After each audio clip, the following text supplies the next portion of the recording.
Blue Dragon Emperor, Lord of Thunder. This video is purely for entertainment and does not infringe on copyrights or laws. The rights to the novel and image belong to the original author. We do not claim ownership. Don't like waiting and want to listen to this fanfic in full now? Subscribe to our Patreon, where you'll find the best fanfics. Chapter 151 Surrounded. Mistress Sylvissa was praying as usual when the shrine in front of her suddenly became deep and evil. The upside-down spider body and human-faced statue had a distorted face and a look of anger flashing in its eyes, still remembering the beating by the giant dragon claws, Bahamut, and his blue dragon gods. When my plan is complete, sooner or later I will ride on you and turn you all into my concubines. Feeling the changes in the shrine, Mistress Sylvissa lowered her head in fear.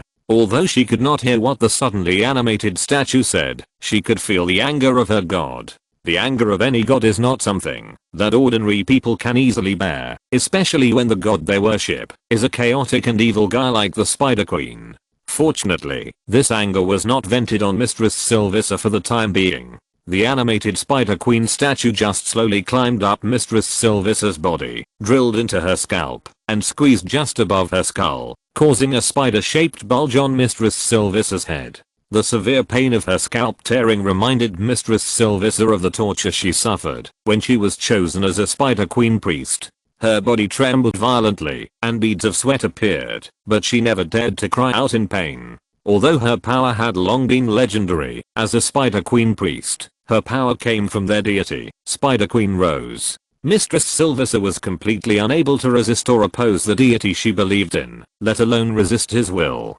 Fortunately, as the statue climbed to the center of her skull, the severe pain on the top of her head no longer increased, and the remaining pain was completely within the tolerance range of Mistress Sylvissa. The torture she suffered in her youth gave her an extremely strong will, or numbness to pain. The supreme voice of the god sounded against her skull, and Mistress Sylvissa knelt on the ground devoutly and fearfully, listening to Rose's oracle. Your will be implemented. Mistress Sylvissa's slightly wrinkled face was distorted by pain, but she had an excited smile on her face. Although the plan of their deity, the Spider Queen, must be implemented in advance, their inadequate preparation may have some adverse effects on the plan. However, the Spider Queen has given an oracle that, as long as she can capture a blue dragon that has entered the Underdark alive, the Spider Queen will let her lead the implementation of this plan. All the drow, all the matrons, and all the priests who are ordered by the Spider Queen to participate in the plan must obey her orders.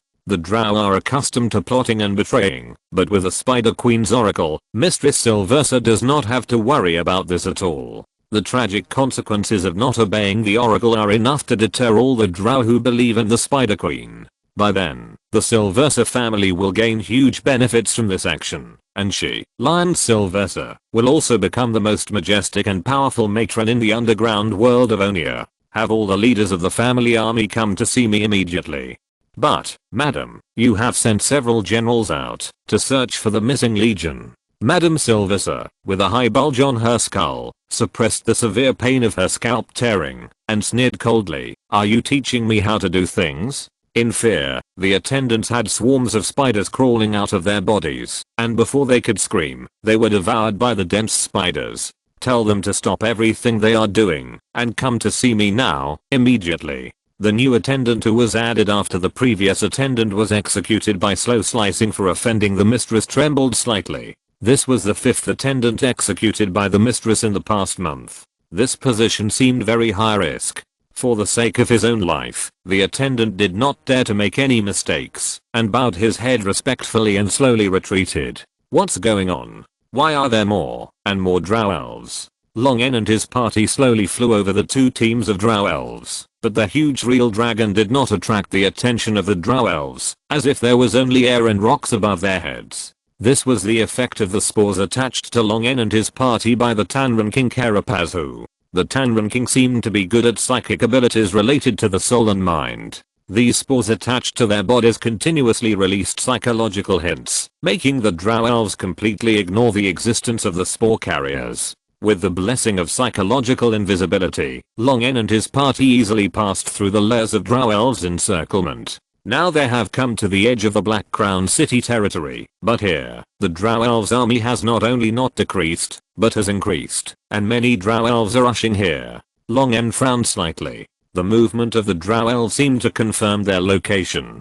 Long N felt a dangerous atmosphere from it. If these Drow Elves don't want to start a war with the mind suckers, then we are probably in trouble. Corellia flew close to Long N and said with a serious face. Long N nodded. I killed an incarnation of Spider Queen Rose, and she should be preparing for revenge. Corellia. They didn't communicate much before at King Tanran's place, and Corellia just found out that Long N actually killed an incarnation of a god. Gods are extremely powerful, but it is not easy to create an incarnation in the main material world. It must cost the gods a lot of effort, and every death of an incarnation is a huge loss for the gods. Killing Rose's incarnation, Long N and Rose's feud, can be said to be big. But when Corellia asked Long N why he fought with Rose's incarnation, Long N kept being vague and evasive, and Corellia just thought that the chaotic evil god was crazy again. As they continued to move forward, the army of the Drow Elves became more and more dense. Just as Long N was about to signal to stop, a powerful mental force suddenly swept out from the middle tent of the Drow Elves in front of them. The strength of this mental force had obviously reached the level of a legendary spellcaster. The spores given by the king of the Tan people, Karapazu, had a poor effect on the perception of people with strong mental power and legends. Long N and his party would inevitably be exposed if they were swept by this mental force, but it was too late to retreat at this time. Long N and his party did not expect that there would be a legendary sitting in such a simple military camp. Legendary level Drow Elves are the existence of the mistress and their families, but such a noble person lived in this simple temporary tent for Long N and his party. The invisible mental force swept over Long N and his party, and a sharp and excited shout rang out from the middle tent of the Drow Elves. Kill them all. Capture that blue dragon alive. Countless Drow Elves rushed in from all directions and surrounded Long N and his party. Chapter 152 Madam, you don't want to. Lon frowned seriously. As the mental power wave swept over them, a high-ranking evil will filled the air, making it impossible for him to use magnetism to sense and control the metal armor and weapons worn by the Drow army. This was the first time this happened since he tried to use his electric current to transform into a magnetic field. Pure physical properties were countered by extraordinary power. The familiar smell and the pervasive evil were made Long's face solemn. This is Rose's revenge. All of you come to me. Hearing the name of the Spider Queen, all the real dragons did not disobey Long's order, and all shrank their bodies and flew towards Long. Even though they were all powerful real dragons, they would also appear weak when facing gods. Instead of fighting with Long, it would be better to hide on Long to avoid becoming a burden to him. Taking out an electromagnetic cannon shell from the storage ring, Long found that magnetism was completely ineffective on the shell after trying it. Not only for the Drow, but also under the cover of this high-ranking will, Long's magnetism could not work. The magnetic force in the body is not affected and can still function normally. You can use the magnetic force to strengthen your muscles, bones, and skin scales. You can still fight against legends. Long N took a deep breath, and a burst of bright blue plasma sprayed out of his mouth, turning into a fan-shaped thunder net, covering hundreds of Drow Elves. In the net, the weak Drow Elves were completely unable to resist Long N's dragon breath, and instantly turned into charred corpses with steam. With Long N's breath as the center, lightning jumped and shot between the metal armor and weapons worn by the Drow Elves, injuring and killing each Drow Elf. The power of thunder was quickly exhausted, and could no longer cause casualties, only making the Drow Elves who were a little further away feel numb all over. Long N's breath directly and indirectly killed as many as 500 or 600 Drow Elves, but for the Drow Elf army that continued to pour in, it seemed like a drop in the bucket. Turning around, Long N once again exhaled a breath to sweep across the dense Drow Elves. More than 10 intermediate spells were fired from his back and fell into the Drow army. Various spell effects such as explosion, freezing, acid corrosion, etc. broke out in the Drow army, which could easily cause dozens of casualties to the crowded Drow army. But the next moment, Drow Elves would rush in to fill the vacancies of those who were killed. Long N's eyes were cold. These Drow Elves were just cannon fodder used to consume and test him. He couldn't waste too much energy on these cannon fodder. but with the fluctuation of a legendary spell, all the drow elves instantly had bloodshot eyes. Spider-like patterns appeared on their smooth grey and dark blue-black skin, and 3 additional pairs of bloodshot eyes opened on their foreheads. Fine bristles grew on their skin, making them look like human-shaped spider monsters. The frenzied drow elves were even more fearless of life and death, and rushed to Long N 3 times faster, forcing Long N to frown and distract himself to deal with these drow elves' cannon fodder first. A circle of lightning auras surged and expanded from Longen as the center. Although the drow elves were blessed by the legendary spellcaster, they could only hold on for 1 more second in Longen's lightning, and they could not avoid the fate of death. A large number of drow elves died in the surging lightning auras, falling down in groups like wheat being cut. When Longen was delayed, 3 priest legions wearing purple-red robes, which were different from ordinary drow elves, appeared behind the frenzied drow army. Obscure drow language came out of their mouths, and the dark tones of thousands of people chanting in unison lingered with their mental power, condensing 3 transparent illusory cocoons above the priest legion, which quickly transformed into 3 transparent giant spiders with human faces. Longen's 3 tentative lightning bolts were blocked by the transparent giant spiders with human faces, and the spells cast by Corellia and other dragons were easily defeated by the giant spider's seemingly fragile transparent limbs.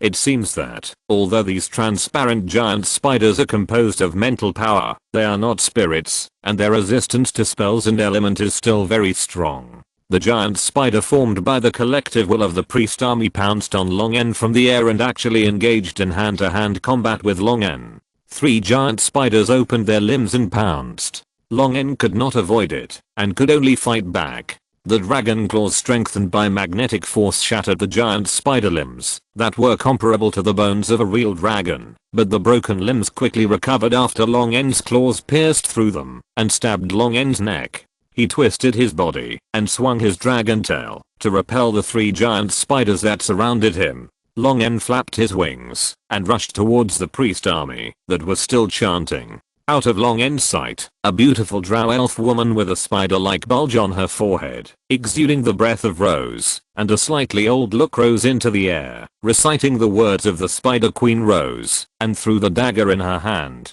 The small black dagger issued a deadly threat and shot at Long N across a distance of hundreds of meters before Long N could react. Seeing that she couldn't dodge, and the dagger with a legendary aura was hard to block, Corellia hesitated for a moment, and wanted to throw herself at the dagger. But a white dragon blocked the black dagger before her. Velona's scream of pain woke up Corellia, who was stunned. The blue dragon tail thrown by Velona passed in front of her eyes, and the communication spell sounded in her ears. You don't have to risk your life. He is an old dragon, and can resist more. Without waiting for Corellia to respond, Long N spit out a breath of dragon's breath at one of the priest legions, and the lightning beam that gathered into a bucket was blocked by an invisible barrier. Long N increased the amount of breath he spit out, and the invisible barrier fluctuated violently, but there was no sign of breaking. Instead, one of the giant spiders was constantly dented and broken when the barrier was attacked by the breath. Obviously, the attack on the barrier was transferred to the giant spider. But after the giant spider's body was shattered, it immediately returned to its original appearance, as if it were immortal. The priest army that summoned the giant spider did not suffer any damage, except that its spirits were depressed. The other 2 giant spiders took the opportunity to pounce on Long N's wings. The corners of the mouth of the strange and beautiful drow elf face of the human face giant spider were torn, and the sexy lips and teeth opened to an exaggerated angle, biting Long N's wings viciously. The membrane wings strengthened by magnetism were extremely tough, but they were still torn into huge cracks by the human face giant spider. Long N felt pain, and violent thunder burst out from his body. The impact of the electric current bounced off the giant spider's limbs that had pierced Long N's scales and flesh, and repelled the giant spider attached to Long N. The torn dragon wings were adsorbed and combined under the action of the magnetic force in the body, and the torn flesh and blood vessels returned to the correct position under the control of the magnetic force, making Long N look as if he had not suffered any damage. The attacks of the Mistress Sylvissa followed one after another. 3 arrows exuding deep malice tore Long N's scales and deeply embedded in Long N's muscles. Long N mobilized his muscles, trying to squeeze the arrow out of his muscles, but the arrow broke into a large group of tiny black widow spiders, drilling deeper into Long N's flesh and blood. The spiders were instantly crushed to death by Long N's powerful muscles, and the highly toxic plasma bursting out of the bulging spider abdomen soaked into Long N's body. After most of the spider plasma was expelled from the muscles, Long N roared and burst out a ring of lightning again, destroying the approaching mad drow elf army. The toxin surged to the brain with the blood, and the brief paralysis and dizziness made Long N's flapping wings stagnate. He fell a few meters, and then flapped his wings suddenly to fly. Medical and detoxification techniques were constantly released on his body, but it was difficult to eliminate the effects of the toxins. Long N felt that his brain was getting heavier, controlling the microcurrent in his body, blocking the abnormal current generated by the toxin affecting his brain. Long N tried his best to control his body, to avoid the bite of a giant spider, but was bitten by 2 other giant spiders, which ejected invisible silk threads to entangle Long N with them, making it difficult for Long N to get rid of them. The giant spider dragged Long N to the ground, crushing a group of crazy drow elves into meat paste, stirring up thick dust. More crazy drow elves stepped on the charred corpses and bloody remains of other drow elves and rushed over, drowning Long N and attacking him frantically. Most of them couldn't even break Long N's scales. The clanging sound of weapons chopping and smashing made Long N upset. Enough. Thunder filled Long N's scales, making his scales emit bright blue electric light. Light shone from the gaps between the bodies of the berserk drow that submerged Long N. Mistress Sylvissa gloomily took out a nitrated elf head and chanted a blasphemous spell. The spider idol under her forehead seemed to be pleased with her behavior, dancing its spider legs, making her scalp move strangely, causing her severe tearing pain. The more painful it was, the happier the elf idol on her forehead was, and the more distorted and terrifying the face of the elf head in Mistress Sylvissa's hand became. A legendary sun elf soul with its eyes dug out and its tongue cut off let out a silent scream and was whipped by Mistress Sylvissa with a whip and driven to fly towards Long N, who was buried under the berserk drow. The electric energy surged, emitting a dazzling blue light. The electric field exploded, blowing away all the drow elves that were pressing on Long N.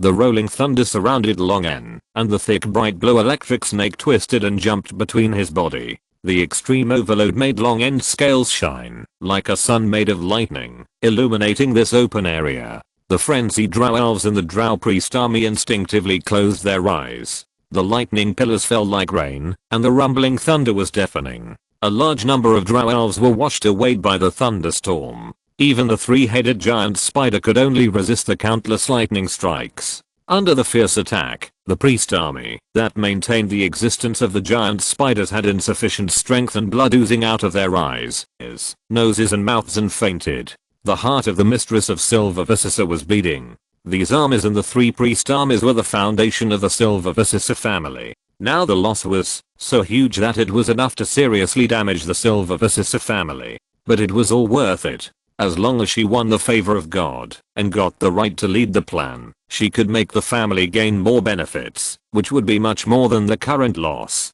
The legendary sun elf soul driven by Mistress Sylvissa rushed towards Long N in the thunderstorm. The head in Mistress Sylvissa's hand ignited a strange green phosphorescent fire, making the bloody eye sockets and the tongue-broken mouth on the nitrate head open wider and wider. A shrill scream sounded in Long N's mind, and the soul of the legendary sun elf was shattered inch by inch, as if the actual soul storm directly acted on Long N's soul. If the attack of the soul body formed by Rose's incarnation was a heavy hammer to Long N's head, then this soul storm created by consuming the soul of the legendary sun elf was a direct RPG shot at Long N's brain. Do you want to call the Platinum Dragon God again? Long N dared to guarantee that the Platinum Dragon God Bahamut must be watching him at this moment, just waiting for him to call and pray, and he would send down great power to help him, the god's favored one, escape from danger. But if it wasn't necessary, Long N really didn't want to owe too many favors. Calling the Dragon God for help casually would only make him cheaper and cheaper, and eventually become a servant of the Platinum Dragon God. Moreover, although the good Dragon God was kind-hearted, he was not foolishly kind without principles. He would help Long N, but his expectations of Long N would also decrease. If he did it too many times, he might even revoke Long N's status as a favored person. Long N was not stubborn or stupid. If things were impossible, he would still call the Platinum Dragon God devoutly. After all, saving his life was the most important thing. After taking a deep breath, Long N decided to give it a try first. If it didn't work, he would chant the name of the Platinum Dragon God. With the last bit of sober will, Long N used the chaos teleportation to open an illusory door. He picked up Valona, who was stabbed with a dagger, and Long N's huge body fell into the door. Mistress Sylvester locked Long N with her mental power. No matter where he teleported, she could find Long N with her mental power mark and capture him to offer him to the Great Spider Queen. Long N, whose soul was torn apart by the storm and almost unconscious, felt himself falling from a height into a pool of cold water. Water? Where does the water come from when the middle layer of the Underdark is so dry? Long N, who was drowsy, only heard a burst of curses and threats that directly affected his mind. Get out of the egg pool. Long N turned over, and the curses in his mind seemed to be more excited. Long N opened his eyes with difficulty and saw the situation in front of him clearly. He was half lying in a rare freshwater spring in the Underdark, with frog eggs and lavender tadpoles floating in the water, and outside the spring water, there were a large group of octopus-faced people with bad faces. Long N looked at the water in the pool, and then looked at the furious, but afraid to step forward mind-sucker on the shore, and smiled with relief. His luck was really good. He actually fell into the mind-sucker's egg pool. No wonder the drow dared to step into the territory of Blackround City and ran around Blackround City. The Illithids in Blackround City did not react. It turned out that they were in the breeding season. The reproduction of Illithids is very complicated. Although they are hermaphrodites and can reproduce, each Illithid can only lay 1 or 2 eggs. The hatching rate of these eggs is low, and the survival rate after hatching into tadpole-shaped larvae is not high. Therefore, they need careful care, and they will gather around the egg pool to hatch and raise their offspring. Long N grabbed a group of Illithid eggs with his claws, and the lightning jumped between his scales, causing the angry Illithids to stop and dare not move forward. Long N said with a smile, "Ladies, you don't want to see your eggs and larvae get into trouble, right?" Chapter 153 War and Awakening. Mistress Sylvester's face was so gloomy that water was about to drip out of it. In her perception, the blue dragon with her spiritual mark, which the Spider Queen specifically wanted to capture alive, was actually teleported to the Black Crown City of the Mind Drainers using the damned chaos teleportation. For the promise of the Spider Queen, the Sylvester family had suffered heavy losses, but no matter how much it cost, she had to get the blue dragon. Now her only worry was whether the blue dragon would anger the Mind Drainers and be killed by them directly. Just as she was about to give an order to have someone go and negotiate with the Mind Drainers in Black Crown City, Mistress Sylvester suddenly felt a pain in her scalp, and the statue of Rose broke through the skin on her forehead and drilled out. The animated Rose statue twitched its spider legs and sneered in dissatisfaction. "Is this the result that satisfies me? You disappoint me." Blood kept flowing down her forehead, making Mistress Sylvester look extremely embarrassed, but she did not dare to reach out to wipe it off. Instead, she trembled in fear and said, "Great Spider Goddess, noble Queen of the Pit, I beg you to give me another chance." Chance? The Rose statue angrily stabbed Mistress Sylvester's eye socket with its spider legs. "They have all fled to the surface. What chance should I give you?"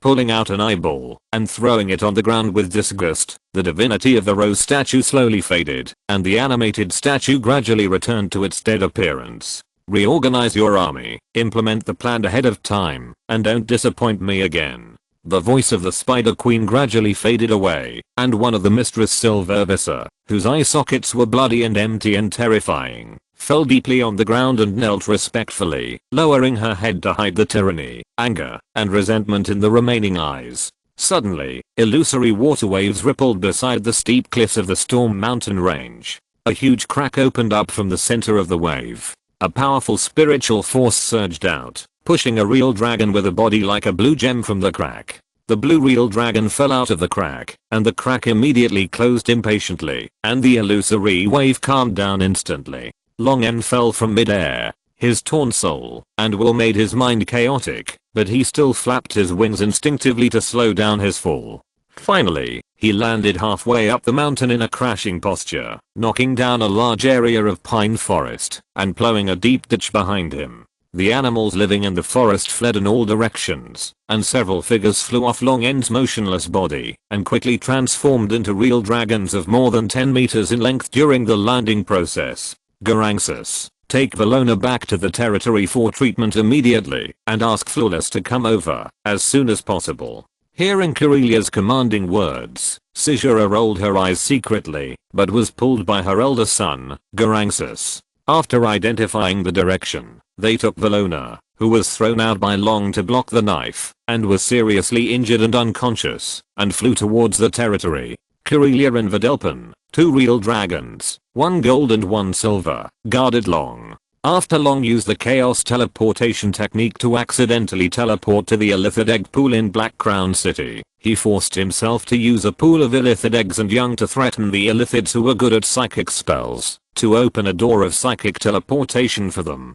Forced to do so, thousands of Illithids in Black Crown City, led by the legendary Illithids, sent them back to the western border of the Principality of Balan according to the approximate coordinates given by Long, but the coordinates were a bit off, and Long and his party were teleported to the Storm Mountains further west. After the 3-headed white dragon of Garanxus left, Corelia immediately contacted her father, the Silver Eye, to explain Long's situation and ask him to help Long. Legendary soul spell damage?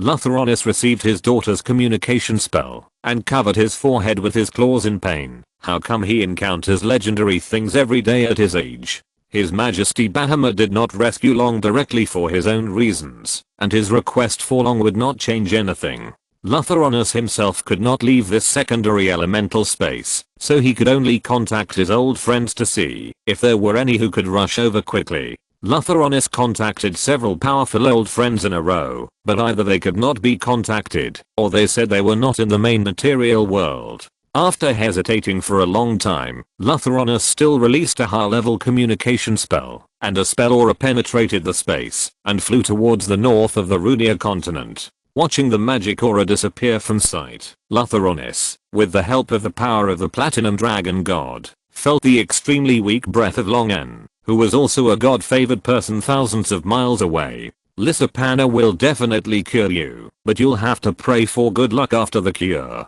Just as Long N fell into a coma, chaos suddenly broke out in the human countries in the central and southern parts of Onia. Throne disputes, patricide, treason, territorial disputes. All kinds of good dramas took turns to be staged. At the same time, the hill giants in the north of Onia brazenly launched an attack on humans, and a large number of Shahua fishmen landed on the eastern coast and attacked countless coastal cities. Major historical events that only happen once every few decades or hundreds of years suddenly broke out in such a short period of time, and there was a strange sense of conspiracy everywhere. But the human nobles in countries that had already seen blood in various conflicts obviously could not easily step on the brakes, and could only let the situation continue to develop to a worse point. For a time, the entire Onia continent was plunged into the chaos of war, with iron cavalry, corpses everywhere, and people living in misery. Your Majesty the Grand Duke has requested assistance again, and begged the Great Lord of Storms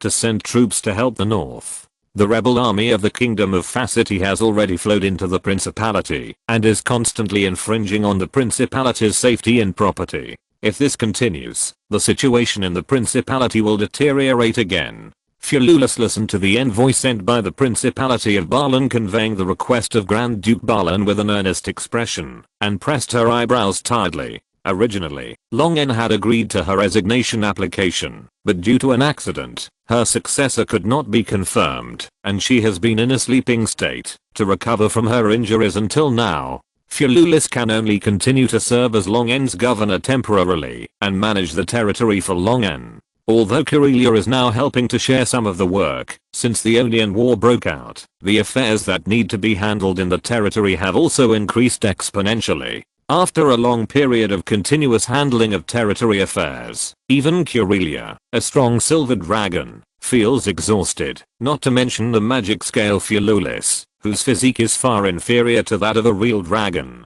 Flores took a deep breath. The war had lasted for more than 8 months. This was the fourth time that Grand Duke Veniagog of Boran had requested Long to send troops to help.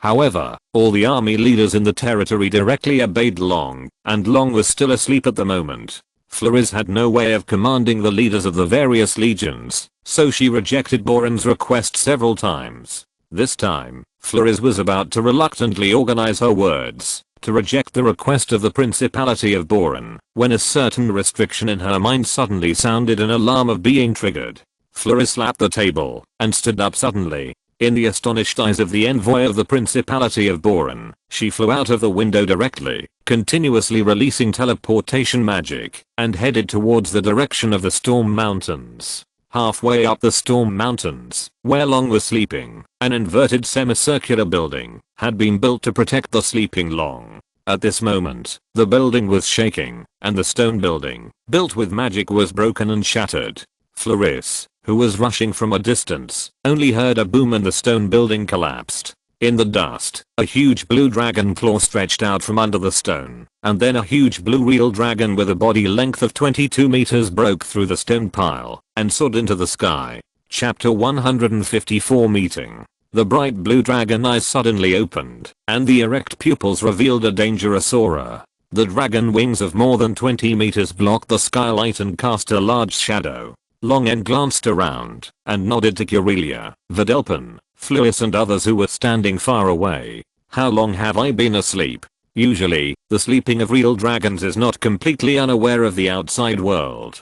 They can feel the passage of time and everything happening around them. If something happens that endangers their safety, the real dragon will wake up immediately. But Long N had to fall into a deep sleep to repair his injuries because of the double injuries to his body and soul, so it was no different from a coma. But with the help of this sleep, Long N absorbed the reward given by the Platinum Dragon God. As one of the strongest leaders of the Dragon Clan, the energy transformed by the will of the Platinum Dragon God is extremely pure and is most suitable for dragons to absorb energy. Long N's body size has increased by another 3 meters during this sleep, which is a great improvement for real dragons whose body size increases more slowly as they get older. But Long N's benefits are more than that. The energy transformed from the will of the Platinum Dragon God merged into Long N's body, dyeing his sapphire-like scales with a dazzling silver color. The translucent gradient of blue and the bright silver complemented each other, making Long N look even more sparkling.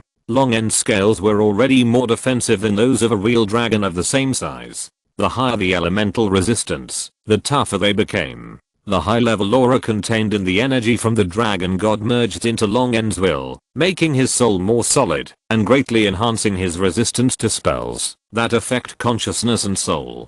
The unconsciously diffused dragon power also concealed a faint supreme aura, which made people unconsciously shocked by this aura and subconsciously wanted to kneel down and surrender. The surging power and electric current rushed in his blood vessels. Long N felt that, if he fought with the incarnation of Rose who had just entered the legend again at this time, he would definitely not be as embarrassed as before. According to the general rules and levels, Long N should be close to the legendary high level 9th level strength, but his overall strength has long surpassed the average legend, but he is still far behind the legendary spellcasters in terms of spell casting. After all, he has only been in this world for a few years, and spells, especially higher level and legendary spells, require the most time and energy to study. For human mages, it is not strange to study a 9-ring spell for 3 to 5 years. A guy like Long N who grows as fast as if he had taken hormones naturally cannot learn high level spells so quickly. This requires time accumulation. 7 months and 24 days. As soon as Long N asked, Flawless jumped out impatiently. Seeing the sad face of Flawless, Long N remembered that he had promised her to re-elect an Archon to let her retire before going to the Underdark, but it was delayed for another half a year. Long N coughed lightly to cover up his embarrassment and said to the dragons such as Agadius and Galanxus who came to show their loyalty one after another, "Well, go away first and wait for my summons at any time." The dragons bowed their heads to Long N and flew away. After the dragons flew away, Long N looked at the strange woman with a cold face not far away. The woman was wearing a slim pure white robe, her long silver hair was tied up, and she was decorated with transparent white crystals and diamond jewelry. She looked elegant and extraordinary. Long N had never seen this person before, but the dragon power she exuded showed her identity. It was the crystal dragon Lisa Panna. Lisa Panna appeared here, probably because of Kirelia's father. I was afraid that the quick recovery of my injuries was due to this powerful crystal dragon. After figuring out what happened, Long nodded to Lisa Panna and said, "Thank you for your help, ma'am. I will pay you. You can ask for anything you want." Unlike the friendly and easygoing attitude she showed the last 2 times they met, Lisa Panna's face was cold, and she looked at Kirelia, then at Long, and said coldly, "You didn't say you knew that bastard." Long showed a puzzled expression, and Kirelia beside him whispered, "She's talking about my father." Long suddenly realized that the Silver Eye also reminded Long not to say he knew him when he went to the land of eternal winter. It seems that the relationship between Lutheronis and Lisa Panna is not good. Long whispered to Kirelia who came over, "What's going on between your father and her?" Kirelia shook her head with a complicated expression. "It's hard to explain." Long also shook his head helplessly. No matter what, Lisa Panna helped him, and he didn't intend to get involved in the matter between her and Lutheronis. "I'm sorry, ma'am. Last time I did hide the fact that I knew Lord Silvereye from you, but I was told by Lord Silvereye to do what he told me to do. Please don't mind." "Well, it was all Lutheronis who asked me to do it." Lisa Panna glared at Long N, said nothing more, and turned to fly to her temporary nest. After all the irrelevant people left, Long N asked about the situation in the territory during the months he was asleep. "What? The human countries of Alnir are in chaos? The Drow Elves, Hill Giants, Sahuagin, and Orcs launched a war against humans? The Principality of Balan was invaded by the rebels of the Kingdom of Facity and the Principality of Sidon? The development of things far exceeded Long N's expectations. The conspiracy of the Drow Elves could actually affect the entire Alnir continent. It seems that they are very well prepared for this plan. In the dark area under the entire Alnir continent, all the Drow Elf clans who believe in Rose have united and lurked and infiltrated the human countries for at least decades, or even hundreds of years, to achieve this effect in one fell swoop."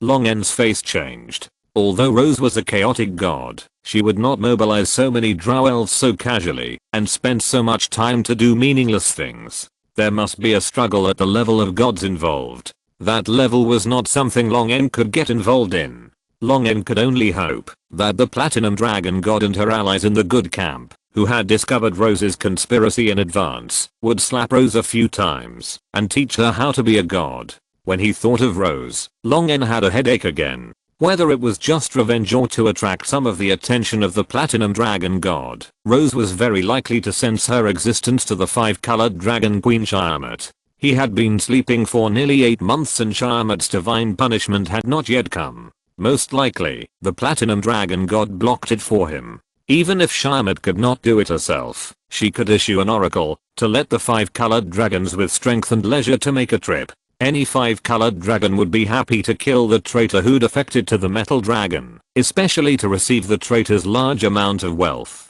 Long N could only take things one step at a time for the 5-colored dragons that might attack at any time. If he could defeat them, he would fight. If he couldn't, he would call for support. The metal dragons couldn't just stand aside and watch him, a Platinum Dragon God's favored one, being beaten to death by the 5-colored dragons. He should cry for help. Long N didn't know what shame was in the face of irresistible danger. After thinking for a few seconds, Long N said seriously, "Call all the city lords and legion leaders to hold a meeting in the Lord's Hall of Blackstone City." The other dragons left at Long N's order, leaving only Floris, Kirelia and Videlpin. Floris turned her head and looked away, as if she didn't hear what Long N said. Long N looked at Videlpin who was looking up at the sky, and could only sigh. "I'd better go by myself. It's a good time to stretch my muscles." The lightning surged, the magnetic field suddenly emerged, Long N's wings vibrated, turned into a flash of lightning, and flew towards Blackstone City. A giant blue figure flew over the territory, and countless people knelt on the ground in awe. The scene in the territory fell into Long N's eyes. The territory near the Storm Mountains was still reclaiming wasteland in full swing, and large construction sites were under construction on the cleared land. The development of the territory never stopped, and the chaos in the outside world did not seem to have much impact.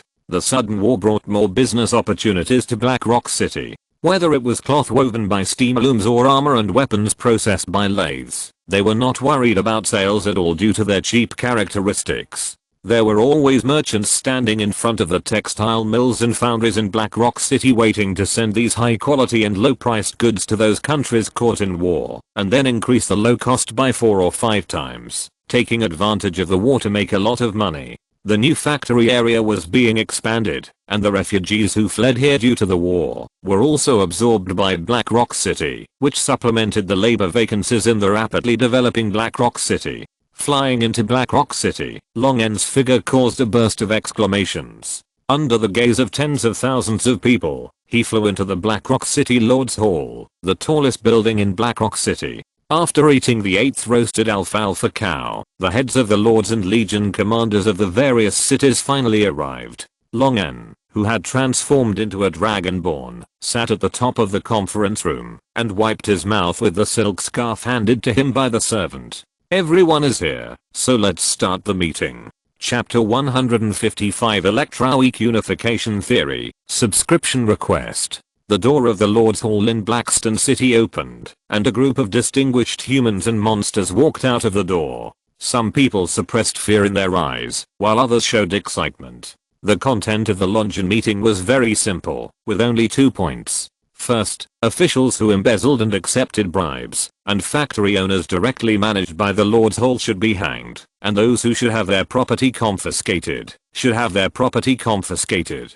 A large amount of solid evidence was printed on documents and thrown in front of the people on both sides of the conference table. On the spot, a Lord's Hall director, 2 deputy lords of the city and 2 factory owners were dragged away by the grinning jackals. There were as many as 142 people who were to be hanged on that document alone. This made many newly promoted officials sweat, and they could only silently feel fortunate that their names had not appeared on the list.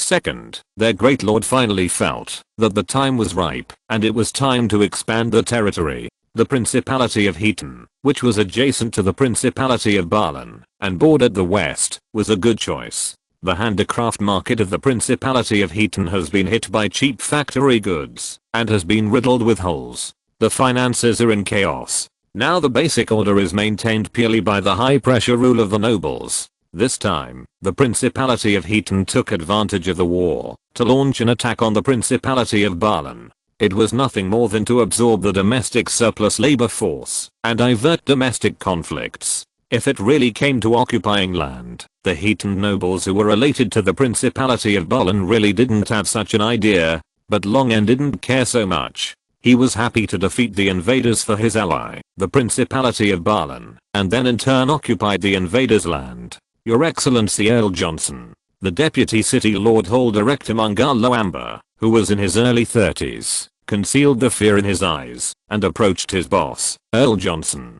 At the age of just over 30, Mangalo Amber, who had a civilian surname and had only learned to read and write documents in the past 3 years, became the Deputy City Lord Hall Director. He was inseparable from the promotion of his immediate boss, the City Lord Hall Director Earl Johnson. Earl Johnson, who has become more and more energetic in the past 2 years, looked at Mangalo Amber with calm eyes, making Mangalo feel that his fear and panic were instantly seen through. Call me by my title, Mangalo. The title is a title from the old society. There is no place for nobility in the current Lord law. Mangalo wiped the sweat from his forehead. Yes, Mr. Mayor Johnson. Mangalo sorted out his words and said, Mr. Mayor, are the laws made by the Lord not too reasonable?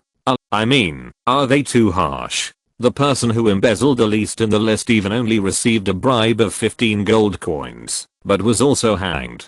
Earl Johnson took a deep look at Mangalo, who lowered his eyes. He thought that, although Mangalo was of humble origin, he was capable, motivated, and resilient. He was a young man worth cultivating, but the fact was that he was wrong. Earl Johnson shook his head. Whether it is harsh or not, I think you can discuss it with the old nobles in the West 4 years ago. When they were deprived of their noble rights, they had the same idea as you, but they were hanged on the city wall 4 years ago. After speaking, Earl Johnson strode forward. He felt that it was necessary for him to submit documents to the Lord and apply for an investigation of the officials in the city Lord Hall under his jurisdiction. Sir, Scar, the mutant dog-headed commander, was wearing a new uniform that was popular in Black Rock City recently. He walked down the steps of the city Lord Hall with his short legs and tilted his head to explain the troop mobilization and pre-war preparations to his deputy. Hearing someone calling his name, Scar stopped and looked behind him. Captain Corwa, what's the matter? The human Corwa, who was neatly dressed in military armor, was one of the commanders of the 4 newly formed Human Corps and was under the management of Scar, the military commander-in-chief. The Human Legion was established less than 2 years ago. They have been training and familiarizing themselves with new weapons. Their status in the army is much lower than that of the old dog-headed infantry, wolfman infantry, bearman heavy infantry, and centaur light cavalry that were split after the expansion. They are eager for a war to gain military merit. Kelway came to Scar to inquire about the news. After discussing with the other 3 Human Legion leaders, Kelway, who was still a mercenary more than 2 years ago, saluted to the dog-headed man who had killed dozens of them. Sir, I don't know how the Legion will be arranged. We can prepare early. Scar's cold and stiff face forced a smile. Don't worry, the Lord has ordered that the attack on Zatan will be carried out by your 6th to 9th Legions to test your mastery of new weapons. The 1st to 5th Legions have other tasks. Kuehl excitedly punched. Although he didn't know what the tasks of the 1st to 5th Legions were, it wouldn't be greater than their merits in conquering a principality, right? With new weapons, Kuehl was very confident that they would take over the Principality of Zatan. Standing with his hands behind his back in front of the French window on the top floor of the city hall, Long retracted his gaze and looked at Ryan, who was standing beside him, and said with a smile, "How do you feel?"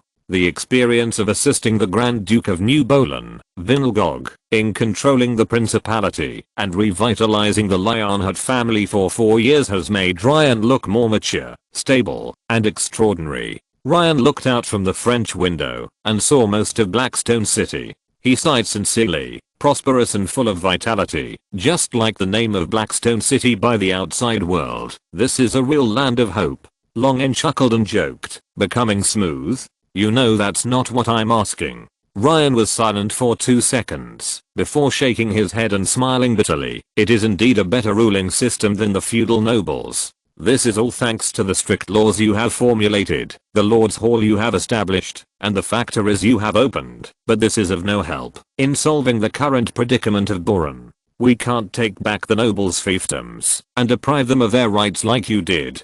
This is a violation of the noble code. Ryan came here as a representative, on behalf of Grand Duke Boran, to ask Longen to send troops to help and eliminate the rebellious army that came from the Kingdom of Facity. Longen happened to wake up, and after learning that Ryan was there, he asked Ryan to listen to the whole process of the meeting. Longen also had some understanding of the current situation of the Principality of Balan. The economic center of gravity had shifted to Longen's Blackstone City. The domestic economy was in decline, and it was unable to repay the foreign debt owed during the Balan Civil War. The economy and people's livelihood had not yet been fully restored. The military system was incomplete, and it was attacked and harassed by the rebellious army of the Kingdom of Facity and the army of the Principality of Hidden. The noble parliament forced Grand Duke Balan to make concessions and sign a bill in order to gain more territorial autonomy. In a word, it was trapped both internally and externally.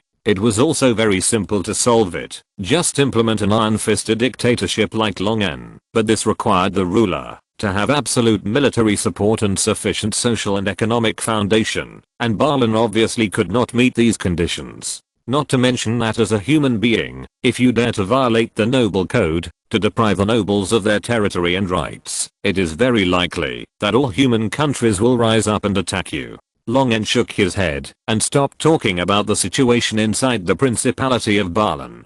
Since your Grand Duke has offered a suitable price, I can help you deal with the rebels of the Kingdom of Facity, but your Grand Duke must also be able to withstand the pressure and take care of your nobles when I attack the Principality of Heaton. Many of the great nobles of the Principality of Heaton have marriages with the nobles of the Principality of Boron, especially the nobles of the South and West who firmly support Vinia's succession to the throne of Grand Duke. They border the Principality of Heaton, and if a real fight breaks out, they will most likely go to Vinia to plead or protest. Vinia's support rate in the Council of Nobles has always been low, and losing the support of the nobles of the South and West will make things worse for him. Ryan bowed slightly. I will tell the Grand Duke. We will persuade other nobles to keep quiet, and will not affect your plan. Ryan's aunt is the Countess of Silver Iris of the Principality of Heaton. He did not protest, so it would be even more difficult for other nobles to speak out. Also, regarding the end of the element, I have already opened 2 pages. 2 pages? Long N's words startled Ryan. Have you been promoted to legend? No, not yet. Ryan could only regard it as a true dragon's strength to be able to open 2 pages of the end of the element without being promoted to legend. Ryan said, the end of the element should be kept with you, and you can come and take it away when someone from the Lionheart family is promoted to legend. Considering the probability of humans being promoted to legend, Ryan was almost giving the end of the element directly to Long N. After chatting for a while, Ryan took the initiative to leave, and Long N also returned to the dragon's nest in the Storm Mountains. Taking out the golden giant book The End of the Element that he had just talked about with Ryan from the storage ring, Long N opened the first 2 pages, glanced at the words on it that did not change in his eyes, and buckled his claws in the gap of the 3rd page. Long N had been sleeping for nearly 8 months, absorbing the rewards given by the Platinum Dragon God, and his strength had made great progress. I wonder if he can open the 3rd page now. The sharp dragon claws inserted into the gap between the tightly fitting pages. The power of the claws gradually increased. The pages containing resistance were slowly opened, and lines of text appeared in Long N's eyes. Electromagnetic force can affect the structure between the basic particles that constitute matter to a certain extent. That is, electromagnetic force and weak interaction force have commonalities, and the two are unified at a certain level, and can be converted into each other. The inference of a conversion between electromagnetic force and weak interaction force proves. The characters on the page jumped into Long N's eyes, making his thoughts gradually stagnate. Long N was stunned on the spot, but there was a thunder in his mind. As a modern time traveler, although he did not study a related major, he also knew the 4 basic forces in the physics world. Gravitation, electromagnetic force, strong and weak interaction forces. The whole world is built on these 4 basic structures. And in this magical world, in this world where no one studies physics, the final chapter of the element actually showed the unified theory of electromagnetic force and weak interaction force. It's so weird. How did this thing know the electroweak unified theory? Did this book read his memory? Impossible. Long N only remembered the name of the electroweak unified theory in his previous life, and he didn't understand the meaning at all. However, what emerges from Element Finale is a complete and rigorous reasoning process. It even puts forward the necessary conditions for the demonstration of photons, bosons, and parity non-conservation. For the first time, since Long N was reincarnated as a dragon in another world, he felt so weird that he broke out in a cold sweat. Chapter 156 The Incoming Red Dragon. Exhaling heavily, Long N gently closed the elemental chapter after trying to open the 4th page in vain and put it into the storage ring. The amount of information displayed on the 3rd page was too huge, and he needed to digest it carefully. After he tried to use the electromagnetic gun, he opened the elemental chapter for the first time. The electromagnetic theory and the manufacturing method of the electromagnetic gun did not involve so many advanced theories and knowledge, and it was still within Long N's cognitive range. But now, Long N was dizzy by the large amount of professional terms on the pages, as if he was reading a rigorous academic paper. Could it be that this book has self-awareness? Can it learn by itself? In the world with magic, this does not seem to be impossible. Long N suddenly felt it was ridiculous that a book lying quietly in his storage ring actually came up with the electroweak unification theory by itself. An even more absurd idea emerged in Long N's mind. Give it some more time. Won't it prove the unified force field theory? This was a feat that even the scientific community in Long N's previous life could not accomplish. If the unified force field was really confirmed by the final chapter of the element, Long N would have to consider whether to continue to keep the final chapter of the element in the storage ring. He was afraid that it would delay people's college education. Shaking his head and throwing these weird ideas out of his mind, Long N ordered someone to call the red dragon Ronisha. After waiting for a long time, the night gradually darkened, and the huge red dragon Ronisha flew into Long N's nest. As soon as she saw Long N, Ronisha's eyes widened. How did you grow so fast? It was only 8 months since they last met, and Long N, who was originally a size smaller than her, had grown to the same length as her. Long N did not explain, but asked, "Why are you so late?" Ronisha rolled her eyes at Long N in annoyance. Black Rock City Public College ends at 6 p.m. You set the rule. Long N stroked his chin. It seems to be the case. After confirming with Ronisha that he had started to study the middle school textbook he wrote, Long N took out a simple microscope. Ronisha looked at the strange machine Long N took out curiously and saw Long N release a plague spell towards the place where a small piece of transparent glass was placed in the middle of the machine and then used transfiguration on her. Long N said to Ronisha, who was transformed into a human form, "Put your eyes closer and see what you can see." Ronisha looked down, then raised her head and asked in confusion, "Are these black spots the bacteria mentioned in the textbook?" Long N's conjecture was further confirmed. His observation of this world was indeed a change based on cognition. Ronisha, a real dragon who has no dragon heritage and grew up with dragon beasts in the secondary element space and has not established a magical worldview, obtained the same observation results as Long N after studying the textbooks written by him. When you think that the plague spell releases curse element, it is a curse element. When you think that it releases a large number of pathogenic bacteria, it is a large number of pathogenic bacteria. Yes, those are bacteria. Some biological diseases come from them. High temperature can effectively kill bacteria, so the flame shield and light shield can effectively resist this kind of spells. Ronisha suddenly realized, no wonder the Lord's Hall promotes that water should be boiled before drinking every day. So this is the case. This is the regulation that Long N issued when he first took over Blackston Town. For example, feces should be collected and composted. Urination and defecation are not allowed anywhere. Water should be boiled before drinking, and hands should be washed before meals. At first, the people under Long N's rule were not used to these strange regulations, but as newly accepted refugees, they had no choice. Soon they found that abiding by the Lord's rules did make the streets much cleaner than the environment they used to live in, and the cases of infection with the plague became rare. The first batch of residents of Black Rock City had already become accustomed to this lifestyle, and those later residents followed suit in order to integrate into the civilized, developed and prosperous Black Rock City, and abided by these rules that seemed weird and ridiculous to outsiders. This measure effectively reduced the possibility of large-scale infection of the plague in the big city of Black Rock City. You know, in the former Bolin capital, a large city with a population of hundreds of thousands, poor people often contracted the plague due to long-term living in an environment where excrement and domestic garbage were randomly dumped, and then caused a large-scale plague that infected thousands of people. Okay, you can go back. Long N flicked his tail to signal Ronisha to leave. Ronisha, who thought that Long N had called her here so that she could skip school, asked in a depressed and expectant tone, "You ask me to come here just to let me see the bacteria? Don't you have anything else to say?" Long N thought about it and said seriously, "Really? What? Study hard and make progress every day." After waking up and resting for a few days, Long N immediately flew to the army base after understanding the current situation of the territory. The 4 human corps had been prepared under the command of Scar. With Long N's nod and order, the 4 corps set out on the road to the southern border of Boron. The standard armor and weapons produced by the lathes in the arsenal are neat and uniform, making this army look extraordinary and elite. The 4 corps have only nearly 20,000 soldiers.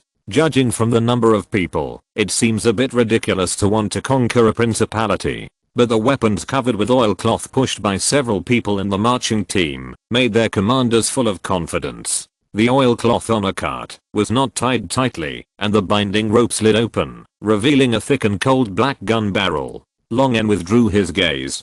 He was looking forward to the performance of this army that had been trained for 2.5 years. At Long N's feet, the fully armed Scar knelt on one knee with his hand on his chest. "Master, the armies of all tribes have gathered and are waiting for your inspection." Long N nodded, grabbed Scar and flew directly to the other side of the army station. The blue wings cast a large shadow, and the army formation below knelt on one knee in unison. After receiving half of the land in the Boran West territory, Long N ordered his men to gather the intelligent races living in the Storm Mountains and receive the scattered minotaurs, tiger men, bear men, gnarls, centaurs and other races that lived in the form of tribes into the territory. These races were very happy to accept the rule of a powerful real dragon, and those who were not happy became happy after the tribal camp was easily broken.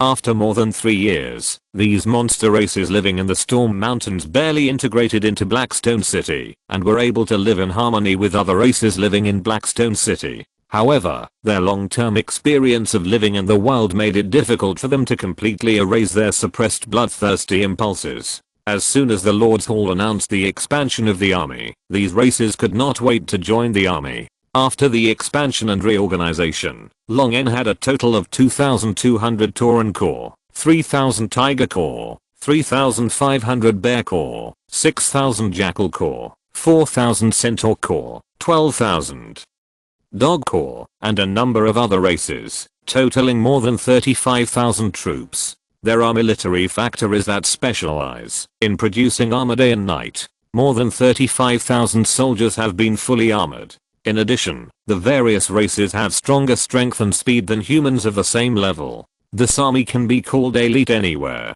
Everywhere your dragon wings go is your territory. We are all your minions fighting for you. The name of the Storm Master will surely resound throughout the world. More than 35,000 soldiers knelt on one knee and shouted in unison with fanatical expressions, which made Long N slightly stunned. Putting the Scar in his hand on the ground, Long N said, "Did you teach me all this?" After transforming into a dog-headed commander, Scar's expression became more and more stiff and paralyzed, and his eyes were full of fanaticism. "Great master, this is what your servant should do." Long N was a little embarrassed by this scene, but he had to say that he really enjoyed the feeling of being worshipped. Scar's army's ideological work was also very good, and he was very satisfied.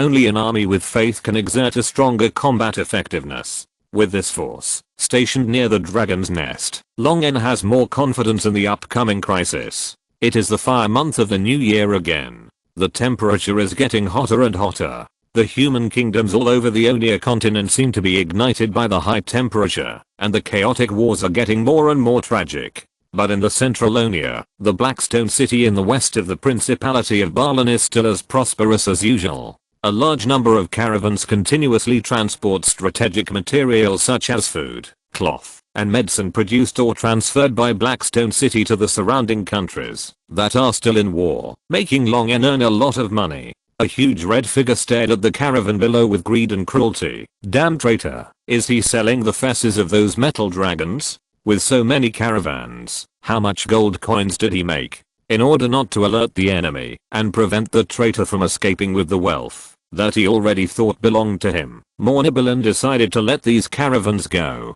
The broad and heavy red wings fluttered the airflow distorted by the heat, and the huge real dragon Mornibilin flew straight to the large city not far away. Before it flew close, Mornibilin sensed a violent dragon power. Mornibilin disdainfully sprayed a stream of scorching white steam from his nostrils. This dragon power was so weak that it was just like a young red dragon, and it was completely incomparable to the Great Lord Mornibilin.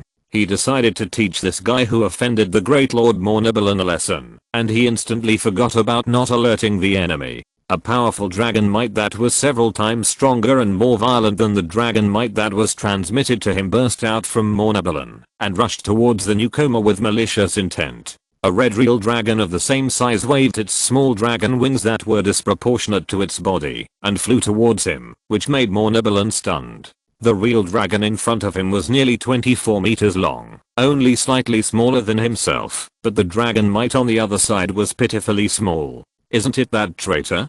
Could it be someone else who came here in accordance with the oracle?" A few months ago, the oracle of His Majesty Tiamat sounded in the minds of every 5-colored dragon that enshrined his statue, ordering them to go and strangle a blue dragon that betrayed the 5-colored dragon clan and threw itself into the arms of His Majesty Bahamut. Some powerful 5-colored dragons immediately responded to His Majesty Tiamat's oracle, but after they set off, they were blocked by equally powerful metal dragons. Mornabalan's neighbor, an extremely old blue dragon, who was quite powerful and barely comparable to the great red dragon, was attacked by a shameful extremely old brass dragon on his way to kill the traitor.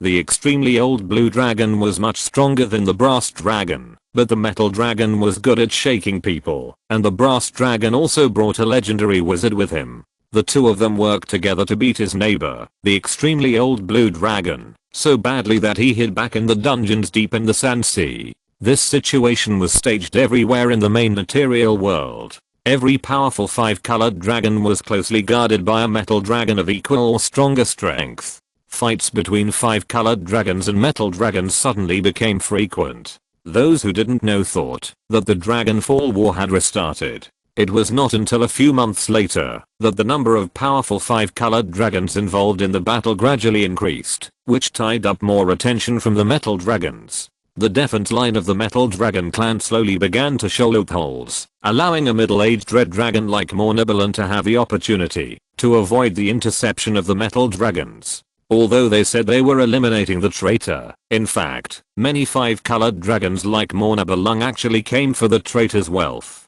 Majesty Tiamat mentioned in the oracle that this guy, who had just hatched and was not yet an adult, owned a large territory. He traded with humans by relying on the relationship with the Metal Dragon clan and earned a full dragon nest of gold coins. Mornabalan looked at the red dragon in front of him vigilantly, guarding against the opponent who came to compete with him for the traitor's treasure. Unexpectedly, the red dragon on the opposite side roared furiously, "Get out of my master's territory." Master's territory? Mornabalan was furious. This deformed freak red dragon actually surrendered to the traitor blue dragon and called the traitor his master. It was simply a shame for the red dragon.